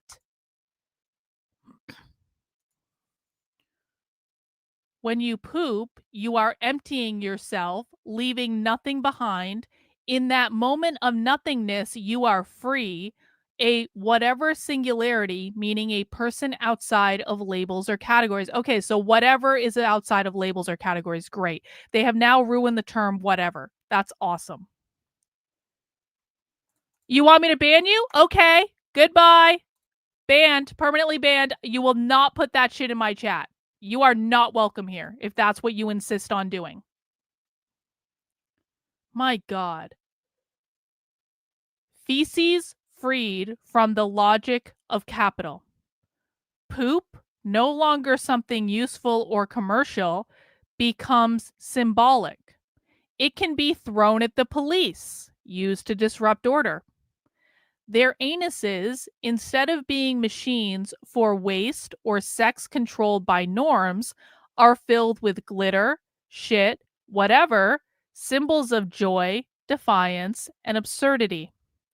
Final line, shit on everything. The diagram and the phrase, the Pentagon Bumfuck Committee, is pure anarchist satire, mocking institutions like the Pentagon by mixing government imagery with vulgarity and absurdism. They're saying destroy all systems with nonsense, glitter, and poop. In short, this is an anarchist, queer, anti-capitalist rant that uses shocking imagery, poop, anal sex, to say, stop letting society control your body. Stop turning everything into something productive or profitable. Find freedom in rejecting the system, even in how you shit or fuck. It's extreme on purpose to shock, to mock, to reject polite discourse. I would say that that is actually a pretty spot on interpretation by ChatGPT. Listen, man, I've been training my ChatGPT for a long time. My ChatGPT knows the left. My ChatGPT knows the fucking left. And I hope whatever I'm doing to my ChatGPT gets out into other people using ChatGPT, because I'm really trying to train the ChatGPT to think how I think, because I want it to do stuff for me that's productive and allows me to have more efficiency. And I would say that is a pretty spot on interpretation of that essay. So listen, for everyone who thinks that AI is woke, AI is what you make it. Wow. Okay. Okay. That's not information you're ever going to get from James Lindsay. You're all welcome. Let's go back to it. Not done yet. We have got more essay to read.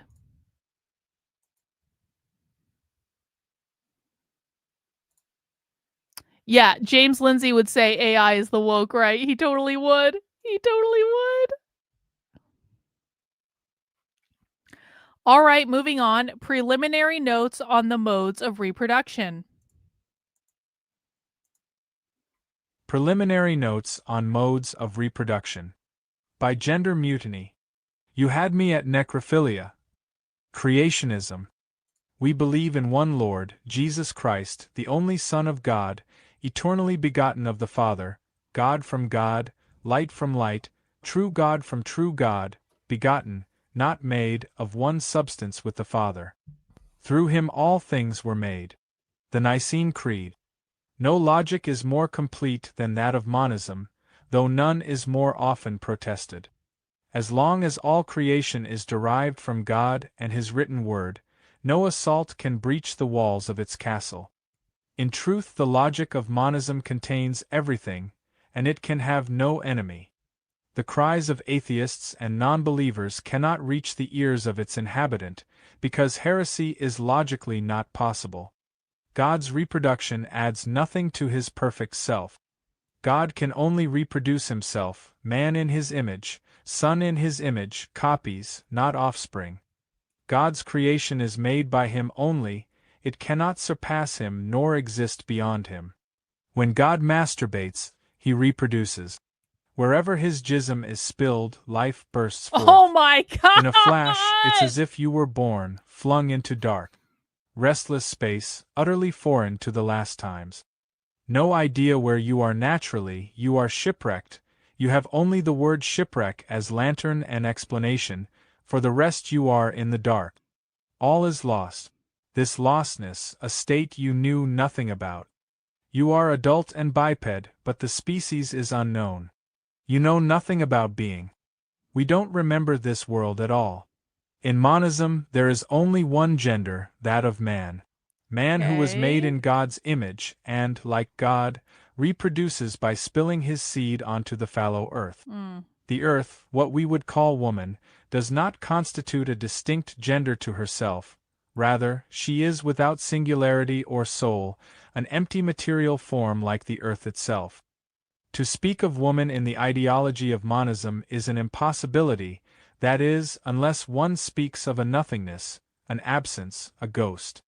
Not being a man, woman cannot exist in God's creation because that which is not one, that is not God, is not.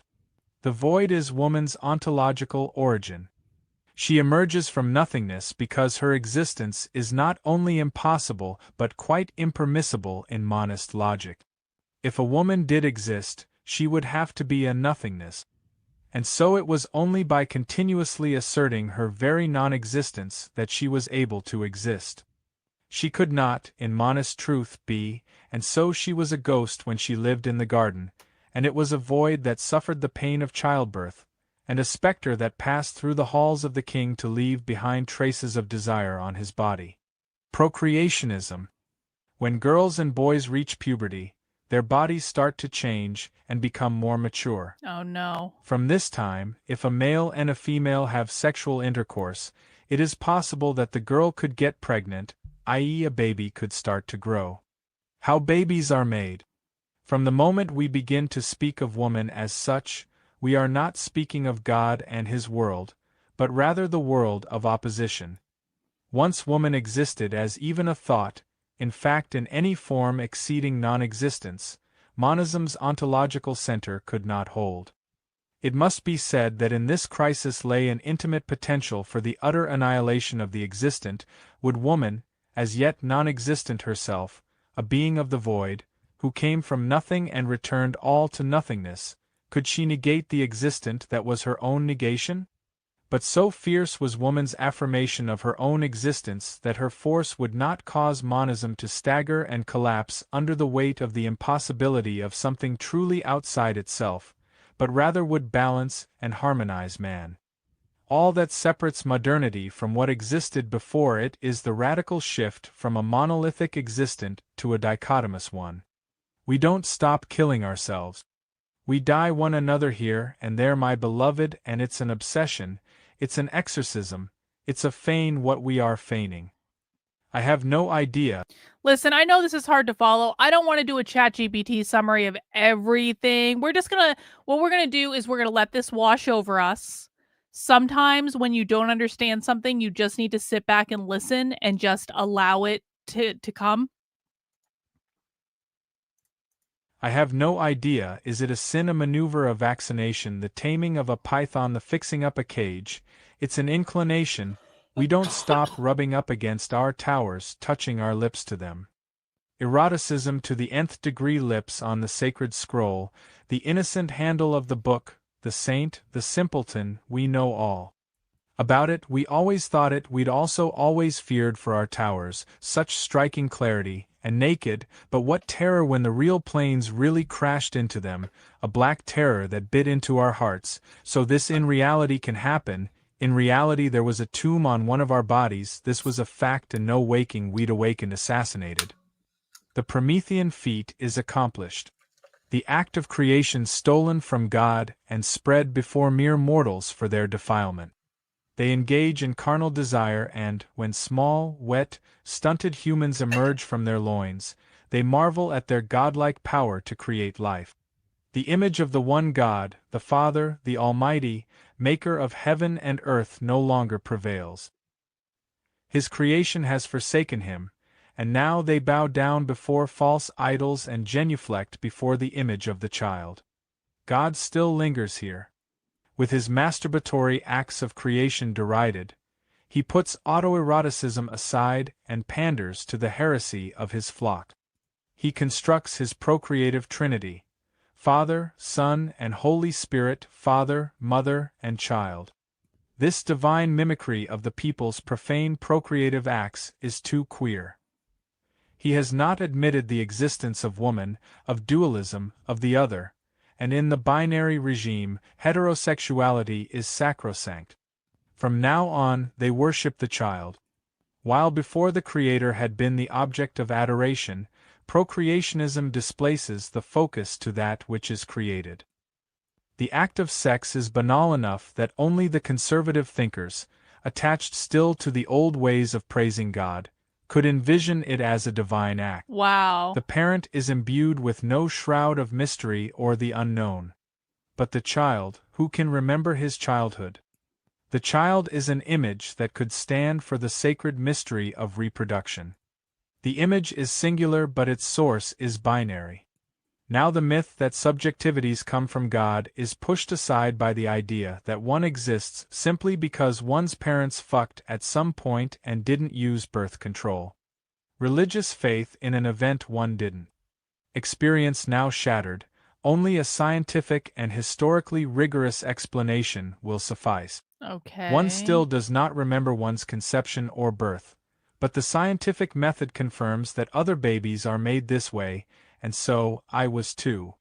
The procreative myth, or fact, structures and gives meaning to the binary opposition of the sexes. The categories of male and female have meaning and power because their stability and duality is generative. Like God's potency to make life spring from himself, the male and the female, in their opposition and union, have the power to create life. No longer God made me, therefore I am, but now, my mother and father made me, therefore I am. The family constitutes the procreative apparatus, distinguished from the creative apparatus by a binary opposition inherent in the inclusion of woman into the realm of substance, while from God the Father, the Son and the Holy Ghost were begotten, not made, and remained of one substance with the Father. It is only through the union of opposite sexes that babies are made. A monist world could self-reproduce in perfect singularity and sameness, but once woman had posited herself in... Okay, I'm gonna be honest. I don't like this essay, and it's not. It's like a religious allegory. I get that, but I'm gonna skip it. I'm gonna skip ahead. I'm gonna skip ahead, and I'm gonna revisit it later. Okay, recreationism. What's this? Recreationism. Discover the new you. It's your world. A phone that gets you. It's so you. One can hear it on the street and in the workplace, in the college classroom and the executive boardroom, at the latest radical convergence, and at the beach, at dance parties and in underground venues. The logic of duality is so last millennium. We are living in a postmodern world, and you are a postmodern girl. Which is to say, you are not really a girl as such. Postmodernism posits a social order in which binary structures are destabilized. Foremost of these is the structuring of sexual difference, the very structure which constituted the means by which life was created. Postmodernism posits a social order in which binary structures are destabilized.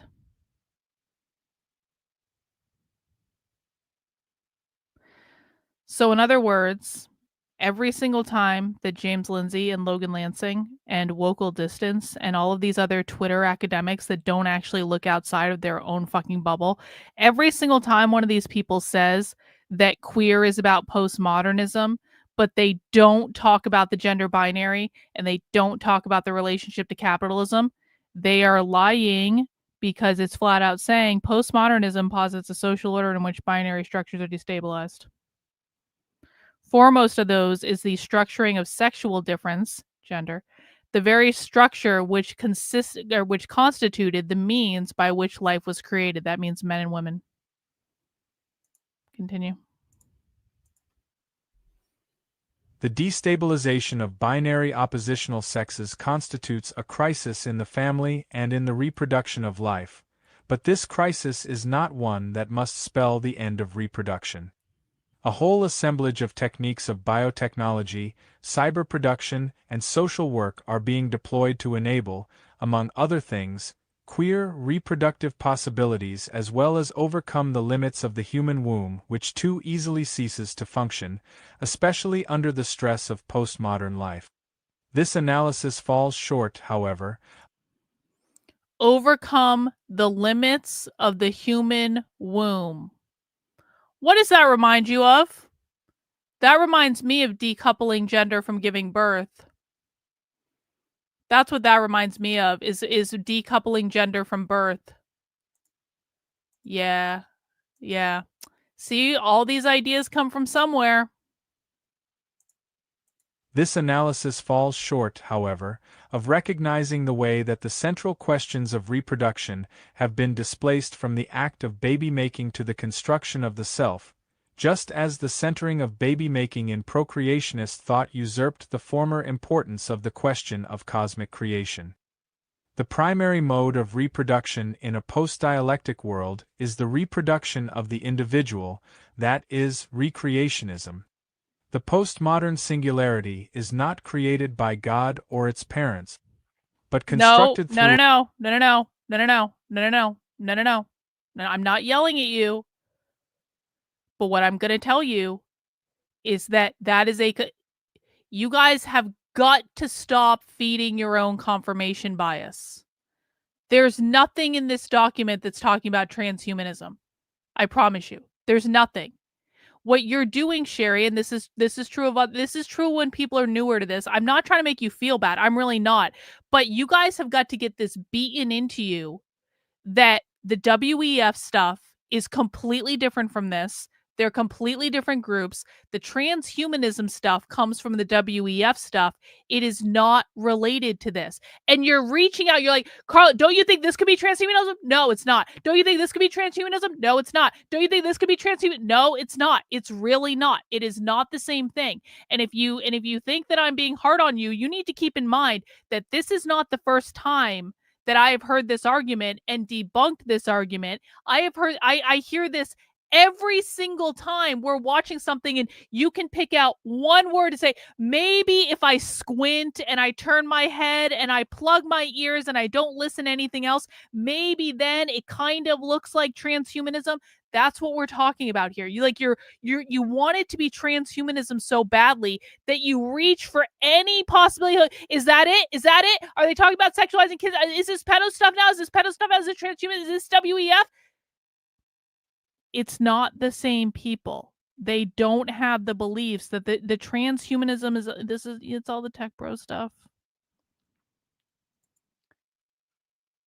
I know that a lot of these things seem like they're open to interpretation. But if you think that this is transhumanism, it's because you haven't learned enough about the left to know that it's not. Transhumanism is a philosophical and scientific movement that advocates for the enhancement of human capabilities through technology. Yeah, I mean, the far left is against all that. It's not queer Marxism. I'm sorry. I'm sorry to burst anyone's bubble, but that's just reality. But constructed through a pluralistic process that is increasingly artificial, social, and, paradoxically, self-realized. This process is the process of identification. The pluralistic reproductive process could not suffer limit. Each time it reproduces itself exists on an ontological scale.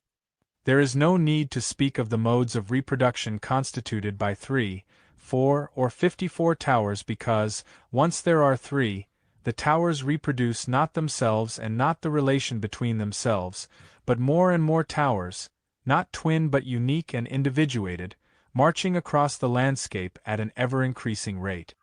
The World Trade Center has fallen, but today there stand more skyscrapers than ever before. Since their death, all their suffering, our store of poisons entrusted to the towers, counting of course on the jumbo apparatus of the American passions, in sum the whole anxious and maleficent game, of our lives, our primitive beliefs, our frictions, the deadly Greek and Bible-inspired phantasms, all that ghastly archivery we'd intuitively conserved in our towers, hence unconsciously used as the colossal envelopes of all ideas of catastrophe, coffins costumed as the temples of our death wishes. Diversity is the scientific imperative imposed by the evolutionary science and postmodern theories of becoming. The stresses of the rapid evolution of commodities and commodity forms in late capitalism impose rapid shifts in the labor market which manifest in the postmodern worker's life as the condition of precarity. Precarity, in turn, is the impetus for the workers' continual recreation of themselves. This process is experienced in the worker's life as the scarcity of jobs he already knows how to do, the creation of ever more numerous and ever more abstract job titles, the drive for continual education and training, the loss of long-term salaried career possibilities as well as benefits and pensions, and the increase in part-time, short-term, piecemeal or waged work. The ability of capitalism to reach new markets, now that geographical and material expansion are complete, is based on its ability to reach ever new identities. Thus identities must be produced, and produced as commodities. Identification, that is, the process of recreationism, is the apparatus that produces these identities. Each new identity is a new tower to which consumers can flock to escape the passé nature of the old ones. Eventually, that is, soon and very soon, there will have to be a tower for each person, probably more, and the scale of such production far surpasses the limits of the old workplaces, which are based on the assembly line's ability to make multiple, identical products. In the late capitalist economy, however, each commodity must have the air of the unique, and this goes doubly for identity commodities. The labor of this creative work is displaced from the old workplaces. By social imperative and desire, the individual is put to work, unpaid, to create new identities for himself. The postmodern spectacle is a collection of images that must increasingly be constructed uniquely for each individual. The ghost of reproduction must not linger on the screen, but it must also afford him to interact with others. An apparatus of spectacle production that is socially networked affords its consumer a profile and newsfeed unique to him, but also the ability to connect with his real friends. Reality, in the end, is the product. Political struggle is no longer epitomized by a war of one party or class against another, nor the people against the state, but becomes the battlefield of social war fought between many identities or forms of life against one another. Just as the war between parties within the government served to mask class struggle, today the war over identities masks the war of forms of life. In the war over the towers, identity is the basis for political struggle as well as its aim. Struggles fought over control of the creation and maintenance of identities is no more a threat to the existent than struggles over the making of babies. The war between forms of life is not a war between identities, though it may often manifest as if it were. In this war the negative party is that of the queer, the abnormal. Queer constitutes the negative force that is centrally involved in the proliferation of identity through its struggle to assert itself positively outside of the realm of the normal, yet only for the queer does the overcoming of its limits in struggle threaten to demolish all the towers. So they're saying queer is meant to abolish identity itself. Queer constitutes the negative force, like the antimatter. You guys know the movie Angels and Demons, which I know is fictional, but just roll with me for a second. You guys know in the movie Angels and Demons, that basically they had like a chunk of antimatter in the little canister, and they needed to find the canister with the antimatter before the battery ran out.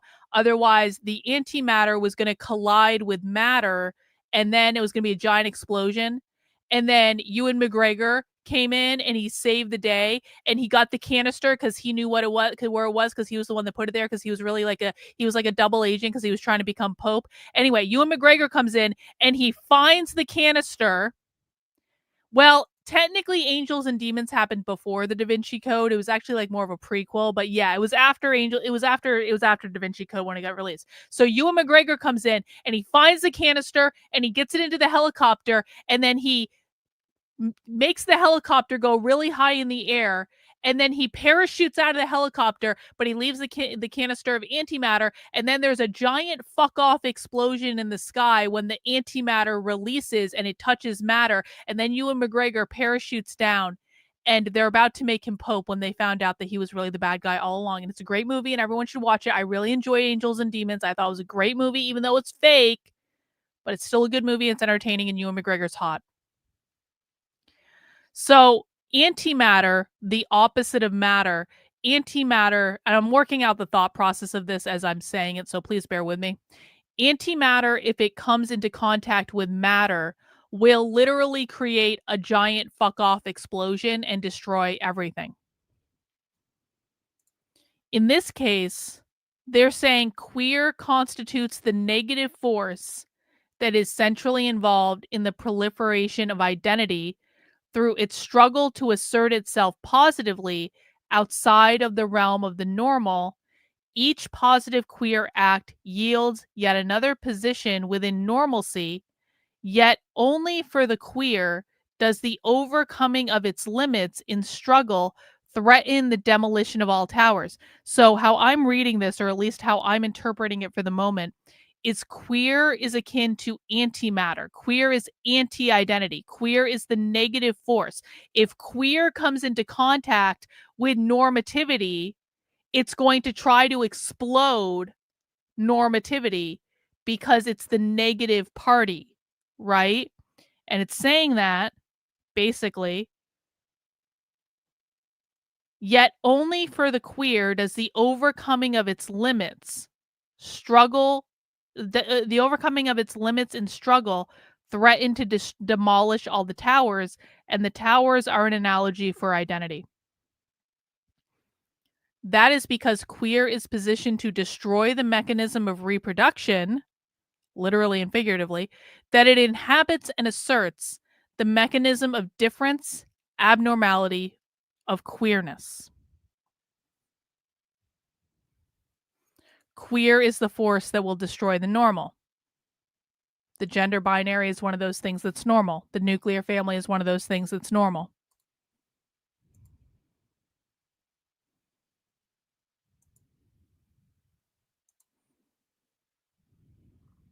Let us be clear.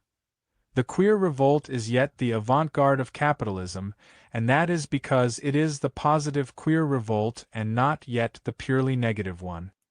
The latter does not distinguish itself from the former by its violence and destruction alone. An assault on existing identities is inherent in the production of new ones, but by its gestures of abortion and its rendering of impotence. The fact that we are writing these notes is evidence enough that the purely negative tendency has yet to reveal itself sufficiently to destroy the world as we know it. Nihilism. Anéantir l'unité. Annihilate the void. Great. Up to now, every Great. critique of the social order has been more or less successful, while every proposal to negate it has only accomplished a strengthening or reconfiguration of it. The existent is readily described by the discourse it contains, but the purely negative force is truly unspeakable. There is no reason to believe that the discursive elaboration of the purely negative project is at all possible. Nevertheless, the common essence of monist, binary, and pluralist ontology is the elevation of the subject to a substance, the failure to grasp the nothingness that defines subjectivity. The question of, "Why am I?" contains its own answer. Without a subject to pose the question could not be posed. No reproductive apparatus is necessary to create or explain subjectivity. The origin and definition of subjectivity is the abyss. All else consists of substance that is constructed around the void and mistaken as the self. When we say that the self consists of a nothingness, this is the same as the assertion that there is no self. The avant-garde of capitalism has been misconstrued as its enemy. Granted that the destruction of reproduction is the project of queer negation, what has come to be known as radical queerness is a largely positive, rather than purely negative, project. In opposition to the world of binary gender, procreationism, the family, politics, modernism, structuralism, dialectics, etc., the queer revolt posits pluralist gender, recreationism, the identity group, identification, postmodernism, post-structuralism, multiplicitous struggle, etc. The latter constitute the reproductive apparatuses of the pluralist existent. In a crucial point of emergence long ago, woman established herself as existent rather than plunge the monist world of man into the void from which she came. In another, the proletariat struggled to secure its autonomous liberation from the bourgeoisie rather than destroy the bourgeoisie and itself entirely. On the stage set by the present order, the queer force is making itself busy with the proliferation of identities rather than the utter negation of them. In the recreationist order, life is experienced as void and death as the only escape. Such is not far from the truth. For those singularities which are born or incorporated into the reproductive order of identification, which now includes even woman, the proletariat, the queer, the hipster, the anarchist and all the rest, the void is no longer experienced as something outside the castle, but as dwelling within. Like the negative project of the proletariat, the negative queer project entails the negation of the existent, of the existent's reproductive apparatuses, and of itself. What's Hang more, on. the latter, Like the negative project of the proletariat, the negative queer project entails the negation of the existent, of the existence reproductive apparatus, and of itself. Okay? what's more, the latter's self-abolition must take place not only as death, but also the murder of a So it's saying the existent capitalism, the existence reproductive apparatus, the family social reproduction theory, end of itself. So it's saying, so this is why a society can never become queer. Like truly, like queer is always the struggle, queer is always the revolution. A society will never be a queer, like a fully queer society, right? Because the goal of queer is to destroy itself at the end. If a society truly became a queer society, queer would have destroyed itself, right? Am I right about that? Am I interpreting that correctly?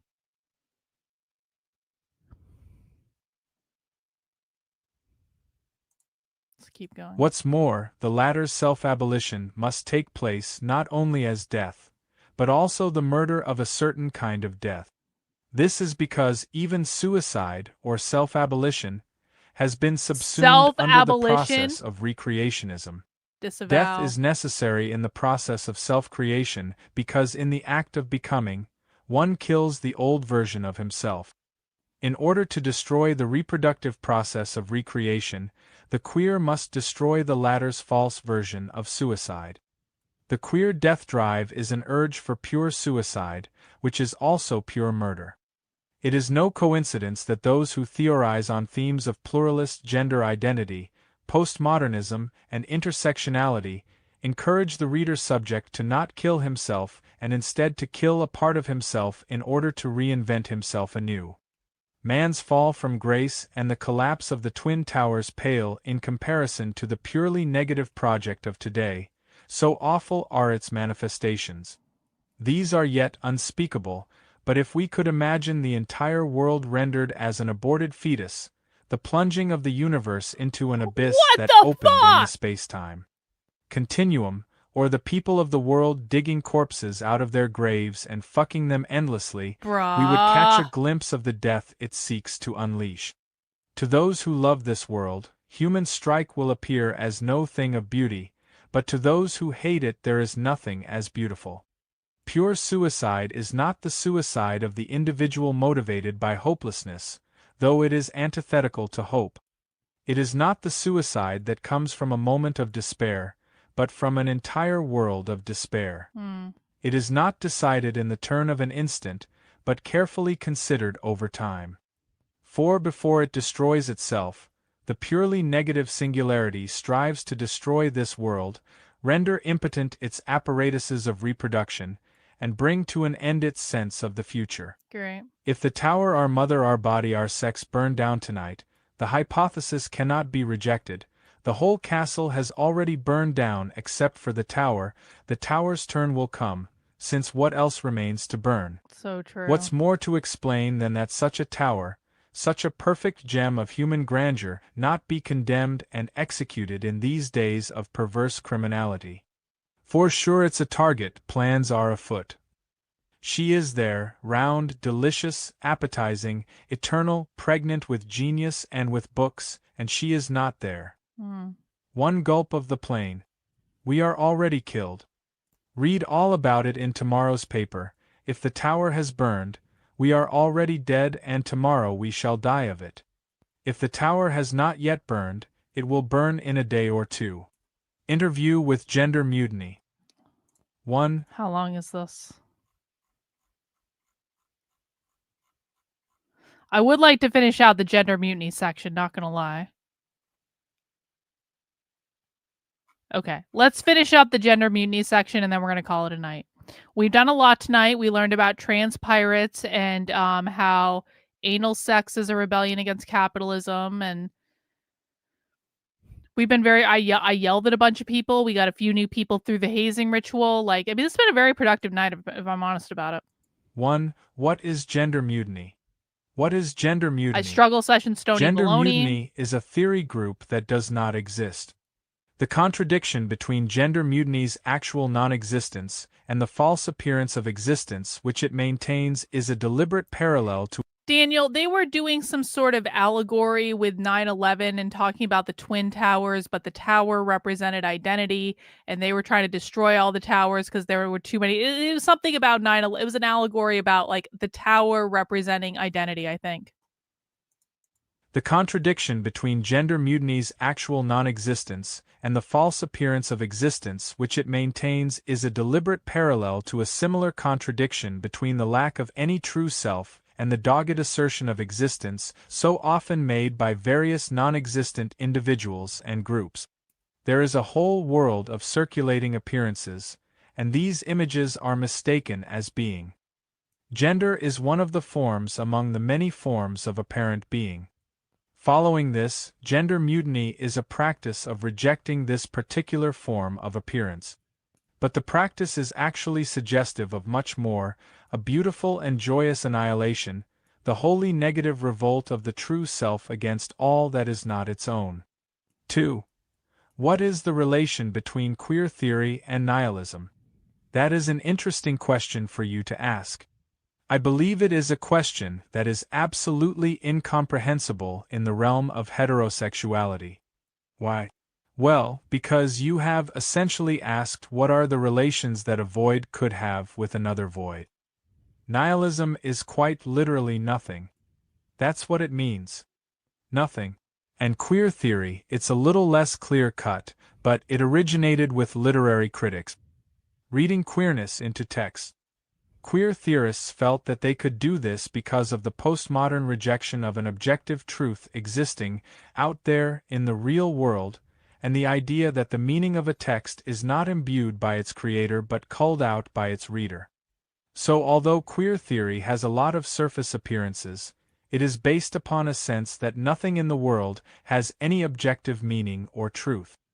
So queer theory has a certain kind of nothingness that it holds dear to its heart, even if its active project of queering is something pretty different. So the question is, how can a nothingness relate to another nothingness? This has never been a heterosexual question, because heterosexuality is mainly concerned with relations between the void and the phallus. Most people know that there was a time when people The believed void and that the something phallus. called man existed. If you disbelieve my claim that such a time existed, just read some of their texts. They go on at great length about man. But what's important here is that the establishment of the supposed existence of man was a truly revolutionary feat of philosophy that was totally axiomatic. That is, the claim was not only unfounded but unfoundable. Back in those days, what we call woman did not exist at all. Reproduction took place through a relation between a substantial, positive force and a nothingness.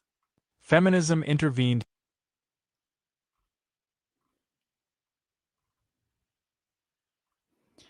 Most people know there was a time when people believed that something called man existed. They're positing that they live in an era where people have already moved beyond this belief that man and woman existed, which means they're probably in an echo chamber where they're only listening to other people like themselves. But they really believe that they live, like when this was written, they believed that they lived in a society in which people had accepted that men and women were social constructs. Therefore, they didn't actually exist because social constructs are made up categories. And they're saying back in those days, what we call women also didn't exist. They're saying it is a social construct based on capitalism. Reproduction took place between phallus and a nothingness, the void. And I think we can all understand what the void is. All right, feminism. Feminism intervened here to posit the existence of woman, and this too was a pretty revolutionary feat, but it more or less ripped off the totally axiomatic philosophical process of before. Eventually, most people believed that woman existed, and it became pretty accepted that reproduction was the result of relations between. Oh, shit. They're blaming feminism for the fact that people think that women are a real thing.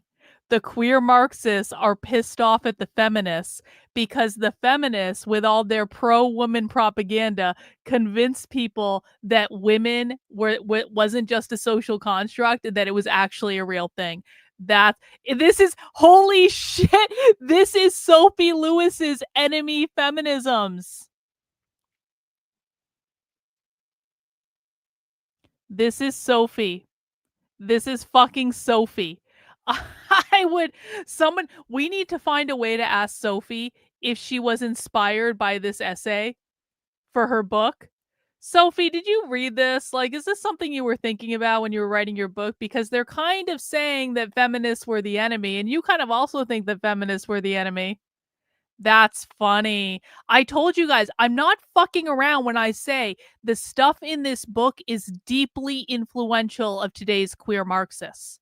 So I know people think this sounds crazy because it is, but you also have to understand that some of the most prominent queer activists today, Sophie Lewis is an abolish the family activist. They have been deeply inspired by these essays. They've all read these essays. This is all within their subculture. So it's not like we're just reading crazy shit for the virtue of reading crazy shit. We're reading this crazy shit because these ideas come from somewhere, and I want to know where these ideas come from.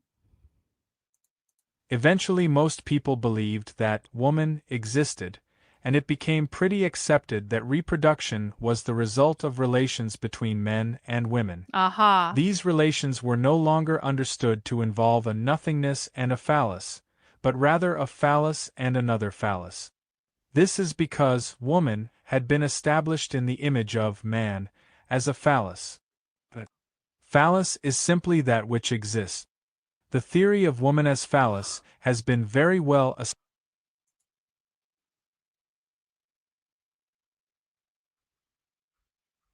Hang on.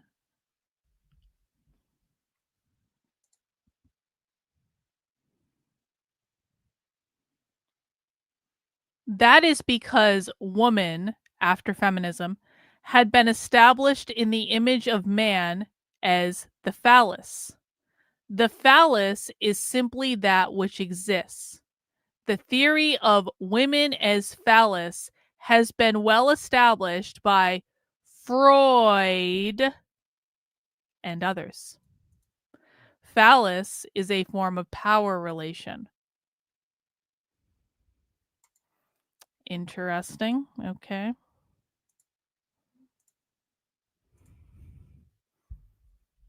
It is interesting to note that around this time, there were some who rejected feminism and the existence of woman. Some of them simply believed that man and man alone existed, but others were deeply skeptical of the whole sketchy notion of being anything at all. This tendency has been called negative feminism, even though it has little at all to do with feminism. More recently, post-feminist interventions went on to posit the existence of more than two genders, and these are gradually gaining social acceptance. This process of positing more and more genders, which go on to gain social acceptance, is generally called queering. These post-feminist ideas also make The process of positing more and more genders, which go on to gain social acceptance, is generally called queering. These post-feminist ideas also make claims concerning reproduction, namely that it can take place in various configurations between those various genders. Hey, do you guys want to know where the idea that men can have babies comes from? Do you see it? They're saying these post-feminist ideas also make claims concerning reproduction, namely that it can take place in various configurations between these various genders. There's a WordPress essay somewhere discussing the phallus in reference to Gail Rubin saying the daughter desires her. That's a Freudian thing. That's Freud. That isn't a physical penis. That's Freud.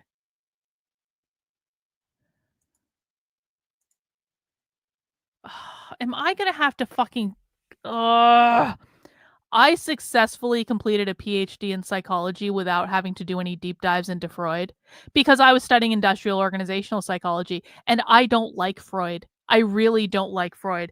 And now I feel like at some point I'm going to be backed into a fucking corner and I'm going to have to do a deep dive into Freud. I'm going to have to learn how to become a psychotherapist. And I really don't want to because I really hate Freud and I don't want to.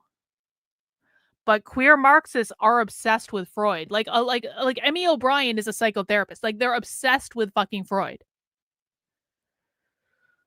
These are the things I do to I just want credit for all the things that I put myself through that I would really rather not do for the sake of informing the internet what all this shit is, because no one else will do it. And I feel like I don't get enough credit. I feel like I should run a separate GoFundMe to fund a vacation so that, like, if I get to go on, listen, man, my 15-year wedding anniversary is next year. I've thought about this. I'm like, Victor and I need to take some fuck off giant vacation. It's our 15-year wedding anniversary. I'm like, here's the deal. Here's the deal I'm going to make with you guys. Here's the deal I'm going to make. I'm going to start like a GoFundMe for a Karlyn needs a sanity break in some tropical environment on some private beach somewhere. And if we fund her sanity break / 15-year anniversary vacation, then she will become a psychotherapist and she will explain how Freud relates to queer theory. And that is the penance that we agree to pay, is we agree to send her on a vacation because that shit's going to drive me insane. You guys you think I'm insane already? You guys think that Marxism and socialism has driven me insane already? Just wait until I attempt to become a psychoanalyst to better understand Freud, to break down how Freud influenced queer Marxism. I'm just putting that idea out there. I don't know. I'm actually going to do that, but I'm just saying. This process of positing more and more genders, which go on to gain social acceptance, is generally called queering. These post-feminist ideas also make claims concerning reproduction, namely, that it can take place in various configurations between these various genders. I suppose there are some thoughts in queer theory that attempt to address the nature of relations between nothings. But queer theory has, for the most part, been a sort of hyperactive version of feminism which is super interested in positing more and more genders and bringing more hypersubjective, virtual worlds into being through processes of queering the social. For these reasons, which are all of major concern of our critique of queer practice theory, the queer tendency can be considered as the obsessive thrusting of ever more phalluses into the social arena. Wow. And given that the queer will readily admit to the inherent emptiness of the social but continue in its creative attempts of world building, the whole thing ends up being a huge, towards the void, circle jerk or gangbang of sorts. So while it's all pretty queer, it still involves the relations between phallus and nothings, not between one nothing and another, so it has little to say on this question. I can tell that I have certainly gone on too long by now, and so I will simply conclude by stating that the relations between queer theory and nihilism are a necessarily mysterious endeavor of which I hesitate to speak directly. 3. What influences GM? Ah, well, the murders of crows that roost in the trees outside our windows and blacken the sky with their wings are of primary importance to our sense of mystery of the void, and to them we are truly and deeply indebted. We are also influenced by all of the gorgeous and revolting queers who have come before us, who went to their graves in complete abject failure and whose bones cry out for our lips. Every flame that leaps from a prison is as a breath of air to us. That singular joy which springs from the taking up of weapons is dear, as is all that remains unseen. And more. Much, much more. 4. What are GM's complicities to insurrection and its various articulation? It occurs to me that, of all the words you might have used in posing a question to me, insurrection is the one that is perhaps the most difficult regardless of context. This word stands in for something. There is insurrection happening, I know, but when I watch a video from Egypt, this is not insurrection, not for me, because I am not in it. There are only some images on a screen. I experience the absence of insurrection. The absence of insurrection, rather than its presence, is what we are familiar with. The presence of this absence is familiar because it is everyday life. So it would follow that insurrection, in its absence, stands in for everything that is not the normal, not here. Now it seems there are two main trajectories in dealing with the absence of the insurrection. On the one hand, there are those prophets with their coming insurrection. The comingness of the insurrection becomes a mantra. The comingness of the insurrection is the absence of the insurrection. Tomorrow, as an orphan named Annie once recognized, is always a day away. On the other hand are the ones who say the insurrection is here. The others are rank-and-file prophets, but these are frothing zealots, convinced that the apocalypse has already come and trying to get everybody to realize it by pointing to the signs. A particular kind of lunacy that is not insane by virtue of being wrong exactly, but more by its extremist fringe status. Everyone knows that the insurrection is not here. Besides, if this is the insurrection, then fuck it, because it feels like everyday life, and if insurrection means anything at all, then it can't be everyday life. I would reject futurism as well as the mystical self-help approach about the potential of reclaiming the present moment reworked for insurrection. There's no time for any of it. I will say a bit more about time, though. From the past I get a vague... Are they about to say time isn't real?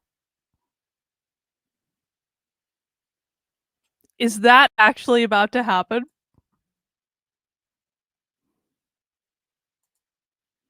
What we should really do is Ready Critical Consciousness by Joe K and fact check Lindsay on it. Read.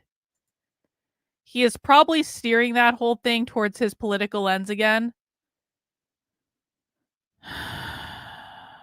What is this? What we should really do is read critical. So what is this? Is that a book? Did Lindsay get that from some book? Did you see James saying today? I only saw I didn't really look at his Twitter feed a lot today because he was just like unhinged, but the one tweet I saw from him today, it was something like, the left wants to get rid of all hierarchies. And I was like, yeah, James, yeah, they do. And they were like, the woke left wants to get rid of all hierarchies. I was like, yes, correct, James. The hierarchies are the problem. Capitalism created all hierarchies. The woke want to get rid of all hierarchies. I'm on board. And then he says, do you know how the woke right is the same? They want to establish hierarchies. I was like, no, James, no, we've lost the plot. No, like he was so close. He's like, the left wants to get rid of all hierarchies. And I'm like, yes, he's finally getting something right. And he's like, and the woke right is exactly like the woke left because they want to establish artificial hierarchies. I don't know if I can keep debunking James, though. It's so pathetic at this point. It's just so bad. Anyway. All right, let's see if socialists think the time isn't real. From the past I get a vague sense, if I do not poke too much at the waters of memory, that I have already found what I am now trying to find. So I also must have lost it. It would seem that everyday life, that time itself, is simply everything that makes up and weaves the fabric in which what I'm after can be the whole. I do hope to find one again soon, and I hope to find you there as well. All right, not quite 5. there, but that's fine. How has GM been received? I suppose that I wish I knew. But to know would require gaining entrance to someone's most inner depths, thereby violating him. Moreover, I am afraid of what I would find there, something not intended for myself. Something beyond my knowing. And yet, I certainly wish I knew that as well. The following questions were written as an attempt to begin critical conversations about the continued existence of Bashback.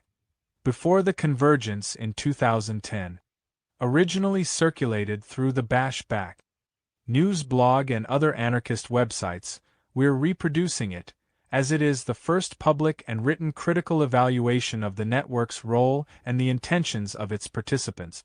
Themes surrounding organization laid out in this text would later be expanded upon in conversations at the convergence, and in subsequent discourse around Bashback and its disintegration. Questions to be addressed before Denver. That's it. That's all we're doing tonight. We're done. That was a lot of content. I feel pretty good about that. We still got a ways to go, not gonna lie, but that's a lot of content. We're probably gonna continue this tomorrow for Counter Revolutionary Book Club. I should probably make sure Counter Revolutionary Book Club is updated because I have 3 episodes to add to it on the Substack, so I'm gonna go ahead and do that. There's a lot of stuff I gotta add to the Substack, guys. I've been a Substack slacker lately. I apologize, but I feel like I've been doing really good streams, and so people can come here and get content. Sometimes I just need to take a break. That's all. I'm a human too. I'm a human too, and I can't just do this all the time. Okay, I do the best I can. I create more communism content than anyone on the internet. Okay, leave me alone. What was I gonna say? So one of the things that I'm working on is, so this is a website that I haven't updated. Like, I've been trying to build stuff on the back end, so I'm building out, and this is going to be part of my nonprofit, because it's archival work essentially. I'm creating an online museum that I'm calling it an online museum because I wanted to have like a fun house character to it. And it's going to be the online museum of queer activism and Marxism. And one of the things that I'm working on right now that I'd like to be kind of like the first big thing to launch on this is I'm going back through, and I already had this like partially started for something else, but what I want to do is I'm like, and this book was so helpful because one of the things that was cool about this was they gave us all these communiques, and I didn't realize what these were just based on like the table of contents, but what these communiques are is basically they went through all their different things that they did and said, on this date in November 13th, we did this. Yo, seriously? Where is that? Is that on that blog that you just sent? Seriously? I fucking said this was going to happen. See, listen, I need to get my ass in gear on the Queer Marxism book. Holy shit. I need to get my ass in gear and just write. Whoa!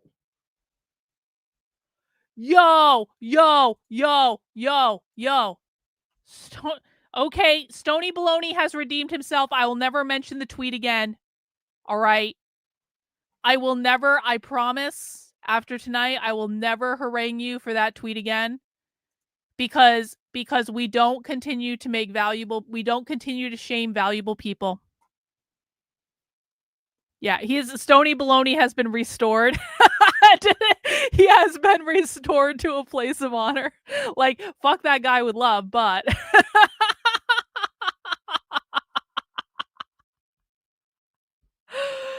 all right, check this out. No, I don't want to update that app right now. Giant fuck off bashback thing. Is this new? I feel like I've been on this website. Have you been on this website recently? Because I feel like I was on this website maybe a month or two ago, and there was nothing on it, but I was looking for stuff. I was like trolling around it looking for stuff. And I feel like this is all very, very, very new. Well, I've been on the website before, but like, did it look like this? Or am I thinking of something else entirely? Because I feel like I went to this website looking for something not too long ago. Bashback News is an aggregate of info, blah, blah, blah, blah, blah. Queer anarchist, blah, blah, blah. Let's see. What's this? No, well, I guess it is in November, so maybe it was a little bit longer than a couple months ago. Okay, maybe I'm wrong. Maybe I'm wrong. Hang on, let me get my keyboard. This is exciting. Look, I love it when the thing I predicted was going to happen actually is going to happen, and we find out about it live on the internet. Why don't we declare our own war? An orgy of violence, even slightly expanding the small window of allowed gestures into millions of precincts, burnings, writhings together, and unlimited grief, unlimited pleasure. There are so many people who feel safe calling for our deaths. They're the ones that should feel that their end is coming, because it is. Face to face, the fragility of our enemies is fucking laughable. They put billions of dollars into protecting their fragile egos, their joke. Little suburban families, militarization, the borders around their sad little sexualities, gender failures, living in the constant fear, praying to starve off this inevitable unraveling. The more they attempt to police, to groom nature into this arrangement, the more chaos they create. Do you think it's a mistake that they use the word groom? I have to go to this. I have to go.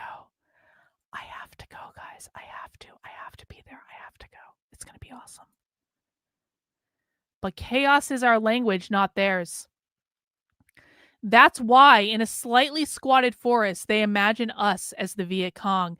Their fantasies of a trans menace ravishing their safety becomes the manifestation of their next era, our era.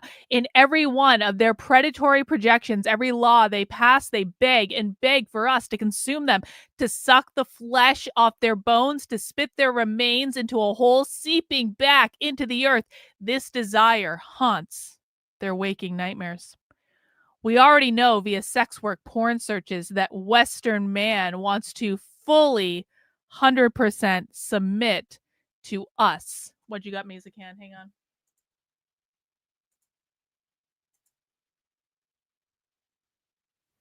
I mean, Spy Stream, I want to go.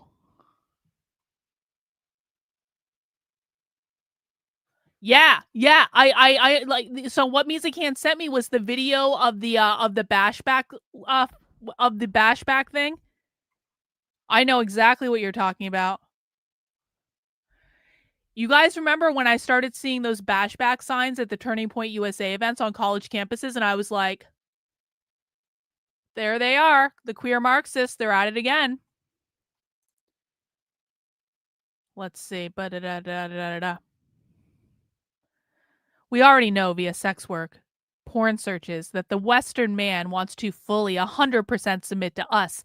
The more repressed he gets, the more he yearns for us, salivating for trans seed, paying top dollar to suck us off in dark alleys, to fuck us in hotel rooms, in members-only clubs. The more he exposes his vulnerabilities, the more opportunities we will find to strike.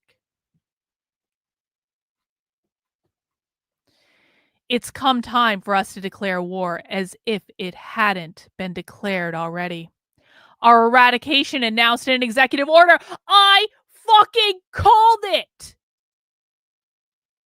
I think my husband's downstairs trying to sleep and I'm yelling in the middle of the night. But I fucking called it. I said the fucking day that Trump signed that executive order, I was like, queer Marxism's back. Queer Marxism is back on the table. We are going to see a massive queer Marxist uprising. I fucking called it, and I was right based on the Queer Marxism Manifesto.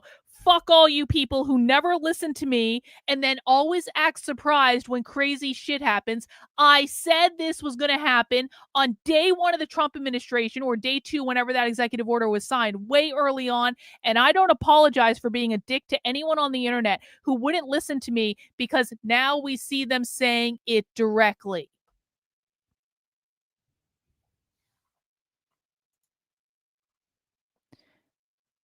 The time of being humanized by liberal attempts to normalize and domesticate us is obviously over. This approach has failed a million times, hypnotizing everyone and killing us with a death of 1,000 cuts. It is time for us to remember what it means to be queer and alive.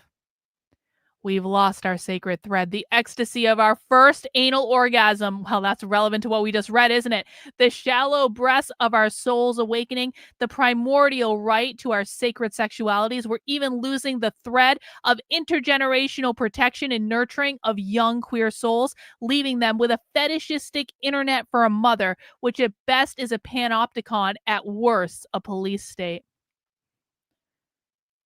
Those that came of age in an earlier time experienced wild, chaotic, free spaces and were nurtured by queer elders, IRL, who fought for our wildness and protection. These spaces have been systematically destroyed by real estate and police fascism, forcing further generations to be raised by Reddit or a middle-aged Grindr hookup. The remaining spaces converted to massive cocktail venues and blanched fine art non-profit spaces.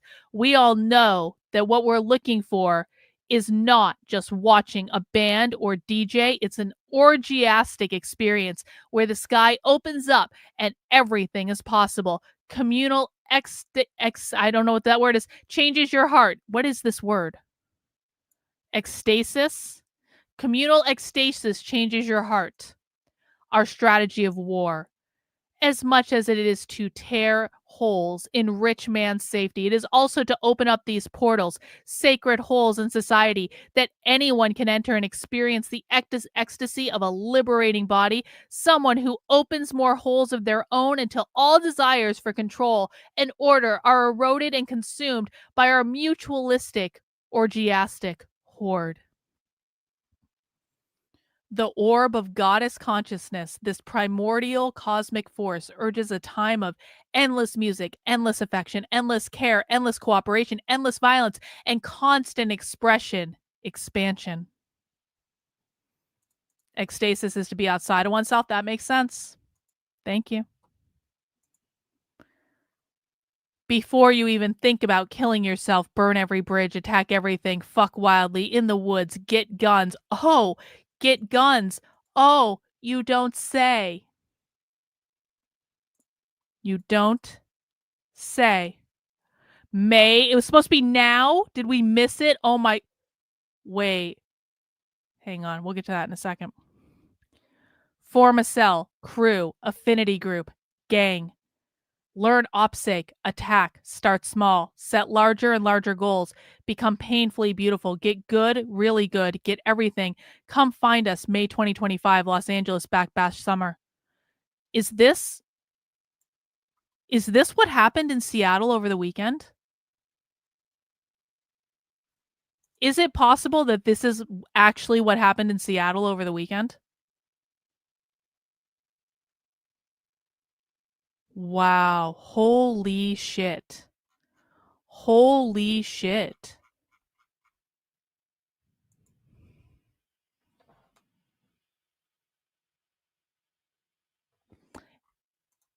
It is painfully beautiful, though. It is painfully beautiful. Well, I mean, I don't know what this means really. Is there anything else on this site? I don't know what this means really. What do you guys think this means?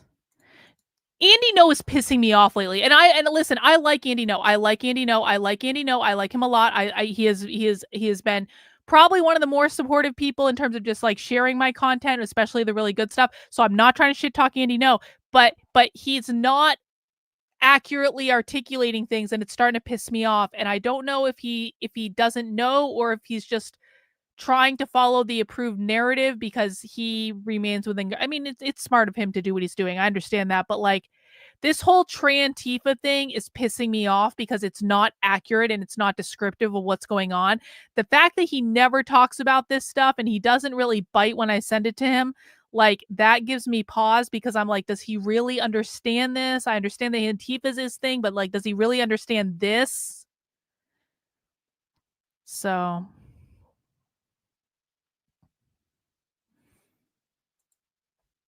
there was a trans rush. Where are you guys looking? Are you on there?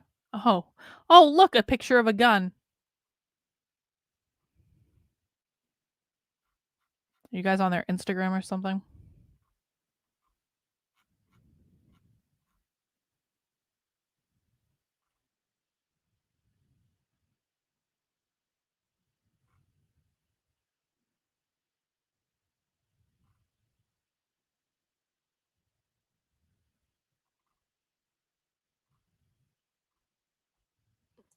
Is this what it was?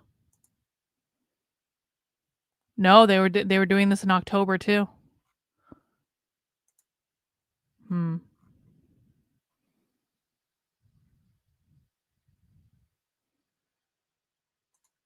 Yeah, see, this is what I think. I think he is audience captured, and I say that liking him a lot and valuing his work, but I think Andy knows audience captured. And it's not as though he hasn't been informed of this. I have sent him some of this stuff. Like some of the stuff that you showed us, I sent him some of those things. It's not like he doesn't know.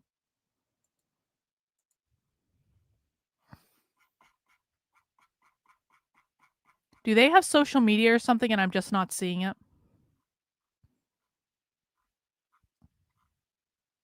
Where are you guys seeing this wrestling match thing? Or the May 10th? Where am I blind? Where is this May 10th thing that you guys are talking about? So this was posted in November. Did anything actually happen other than some sort of gay or like queer wrestling match or something that someone said about in the chat? Am I just being stupid? Like,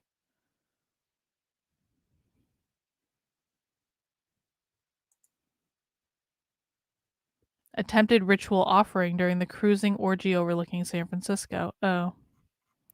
All right. Well, it's always nice to feel validated.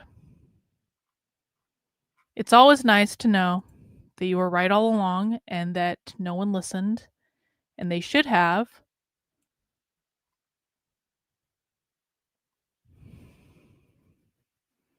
But they didn't.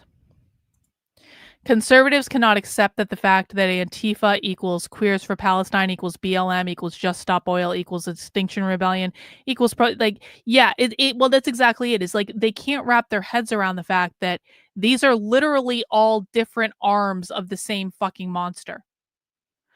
I mean, Stop Oil and Extinction Rebellion, they're like a weird European like mutation of that monster, right? But like it's still 100% the same monster. You know what? Fuck you, Ninja. Fuck you. Okay, it's my stream. I'll do what I want. I have been tormented by. You see, you started it again. I had already moved on in my head, and now you've reminded me again. Like, do you know how much I've been tormented by conservatives? Do you know all the shit I've been put through by conservatives? Conservatives can suck my dick. Not the good ones. If you're a good conservative and you actually listen to what I say, I'm not talking about you. I'm talking about all the ones that smear me and defame me because I say things they don't like. See, you know, you look what you started. This is your fault. I wasn't even going to rant anymore, and then you started it.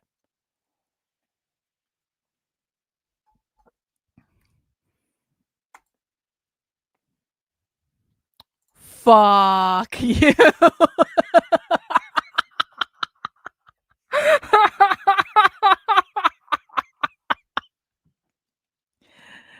Do you want me to lose my YouTube channel? I don't want to lose my YouTube channel. I like my YouTube channel. Thank you. All right. Well, now people in the chat are baiting me to rant about things, and it's 12:30 at night, and my husband's trying to go to sleep. And I should probably shut the door to my office, because normally it's not a problem if my husband tries to go to sleep while I'm streaming on the internet, but the door is open and he can probably hear everything that I'm saying, and he might not like that too much. So I'm going to go. I'm going to get off the internet now. We've done our job. I am now more depressed than I was before. I am more depressed and also somehow more joyful because Bashback is back. And I personally, I know this is bad to say, I am personally oddly excited about Bashback being back, because we're going to have a lot of fucking content. And I do wonder, like, have all of these incidents been kind of related to Bashback? Like, I really do wonder, is it possible to find a connection between what happened in Seattle this past weekend and Bashback directly? I didn't see any Bashback signs, but that's not to say that there weren't. I know that people flew in for it. So everyone keep an eye on Bashback stuff. If you see anything related to Bashback, please let me know, because it'll be interesting for us. It'll be completely destructive and counterproductive and awful, and probably a lot of people are going to get hurt, and there's going to be violence, and it's going to be crazy. But you know what? It'll be interesting for us. And sometimes that's all that really matters. All right, guys, I'm leaving the internet now. It's over. It's done. All right, I'll see you tomorrow. Bye.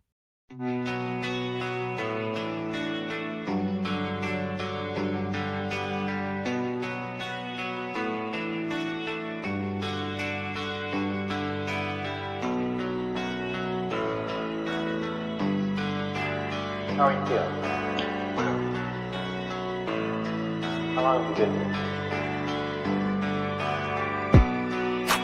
3 months, May 17th. And what brought you?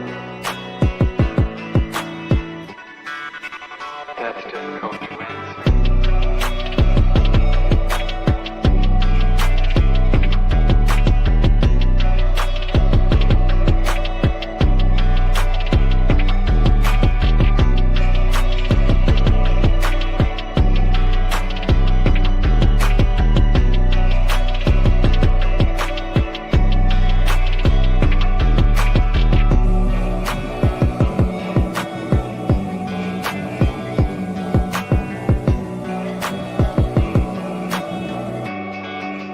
Would you give me some idea?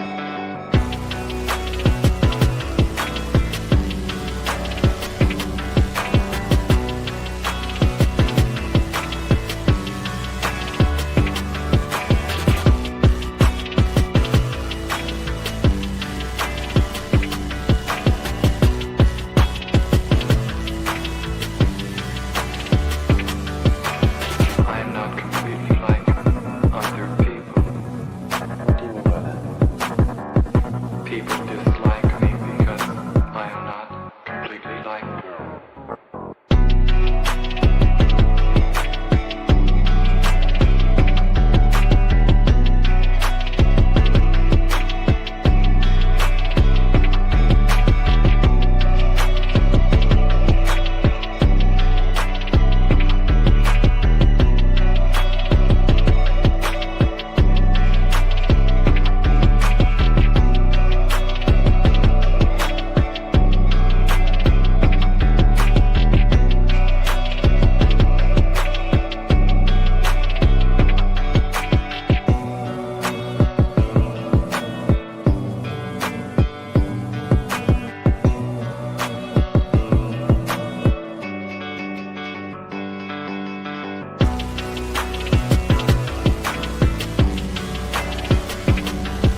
trying to do with your life? Play the piano for the people. I'm not clear. How is it that playing the piano for people has eventually resulted in your being here in the hospital?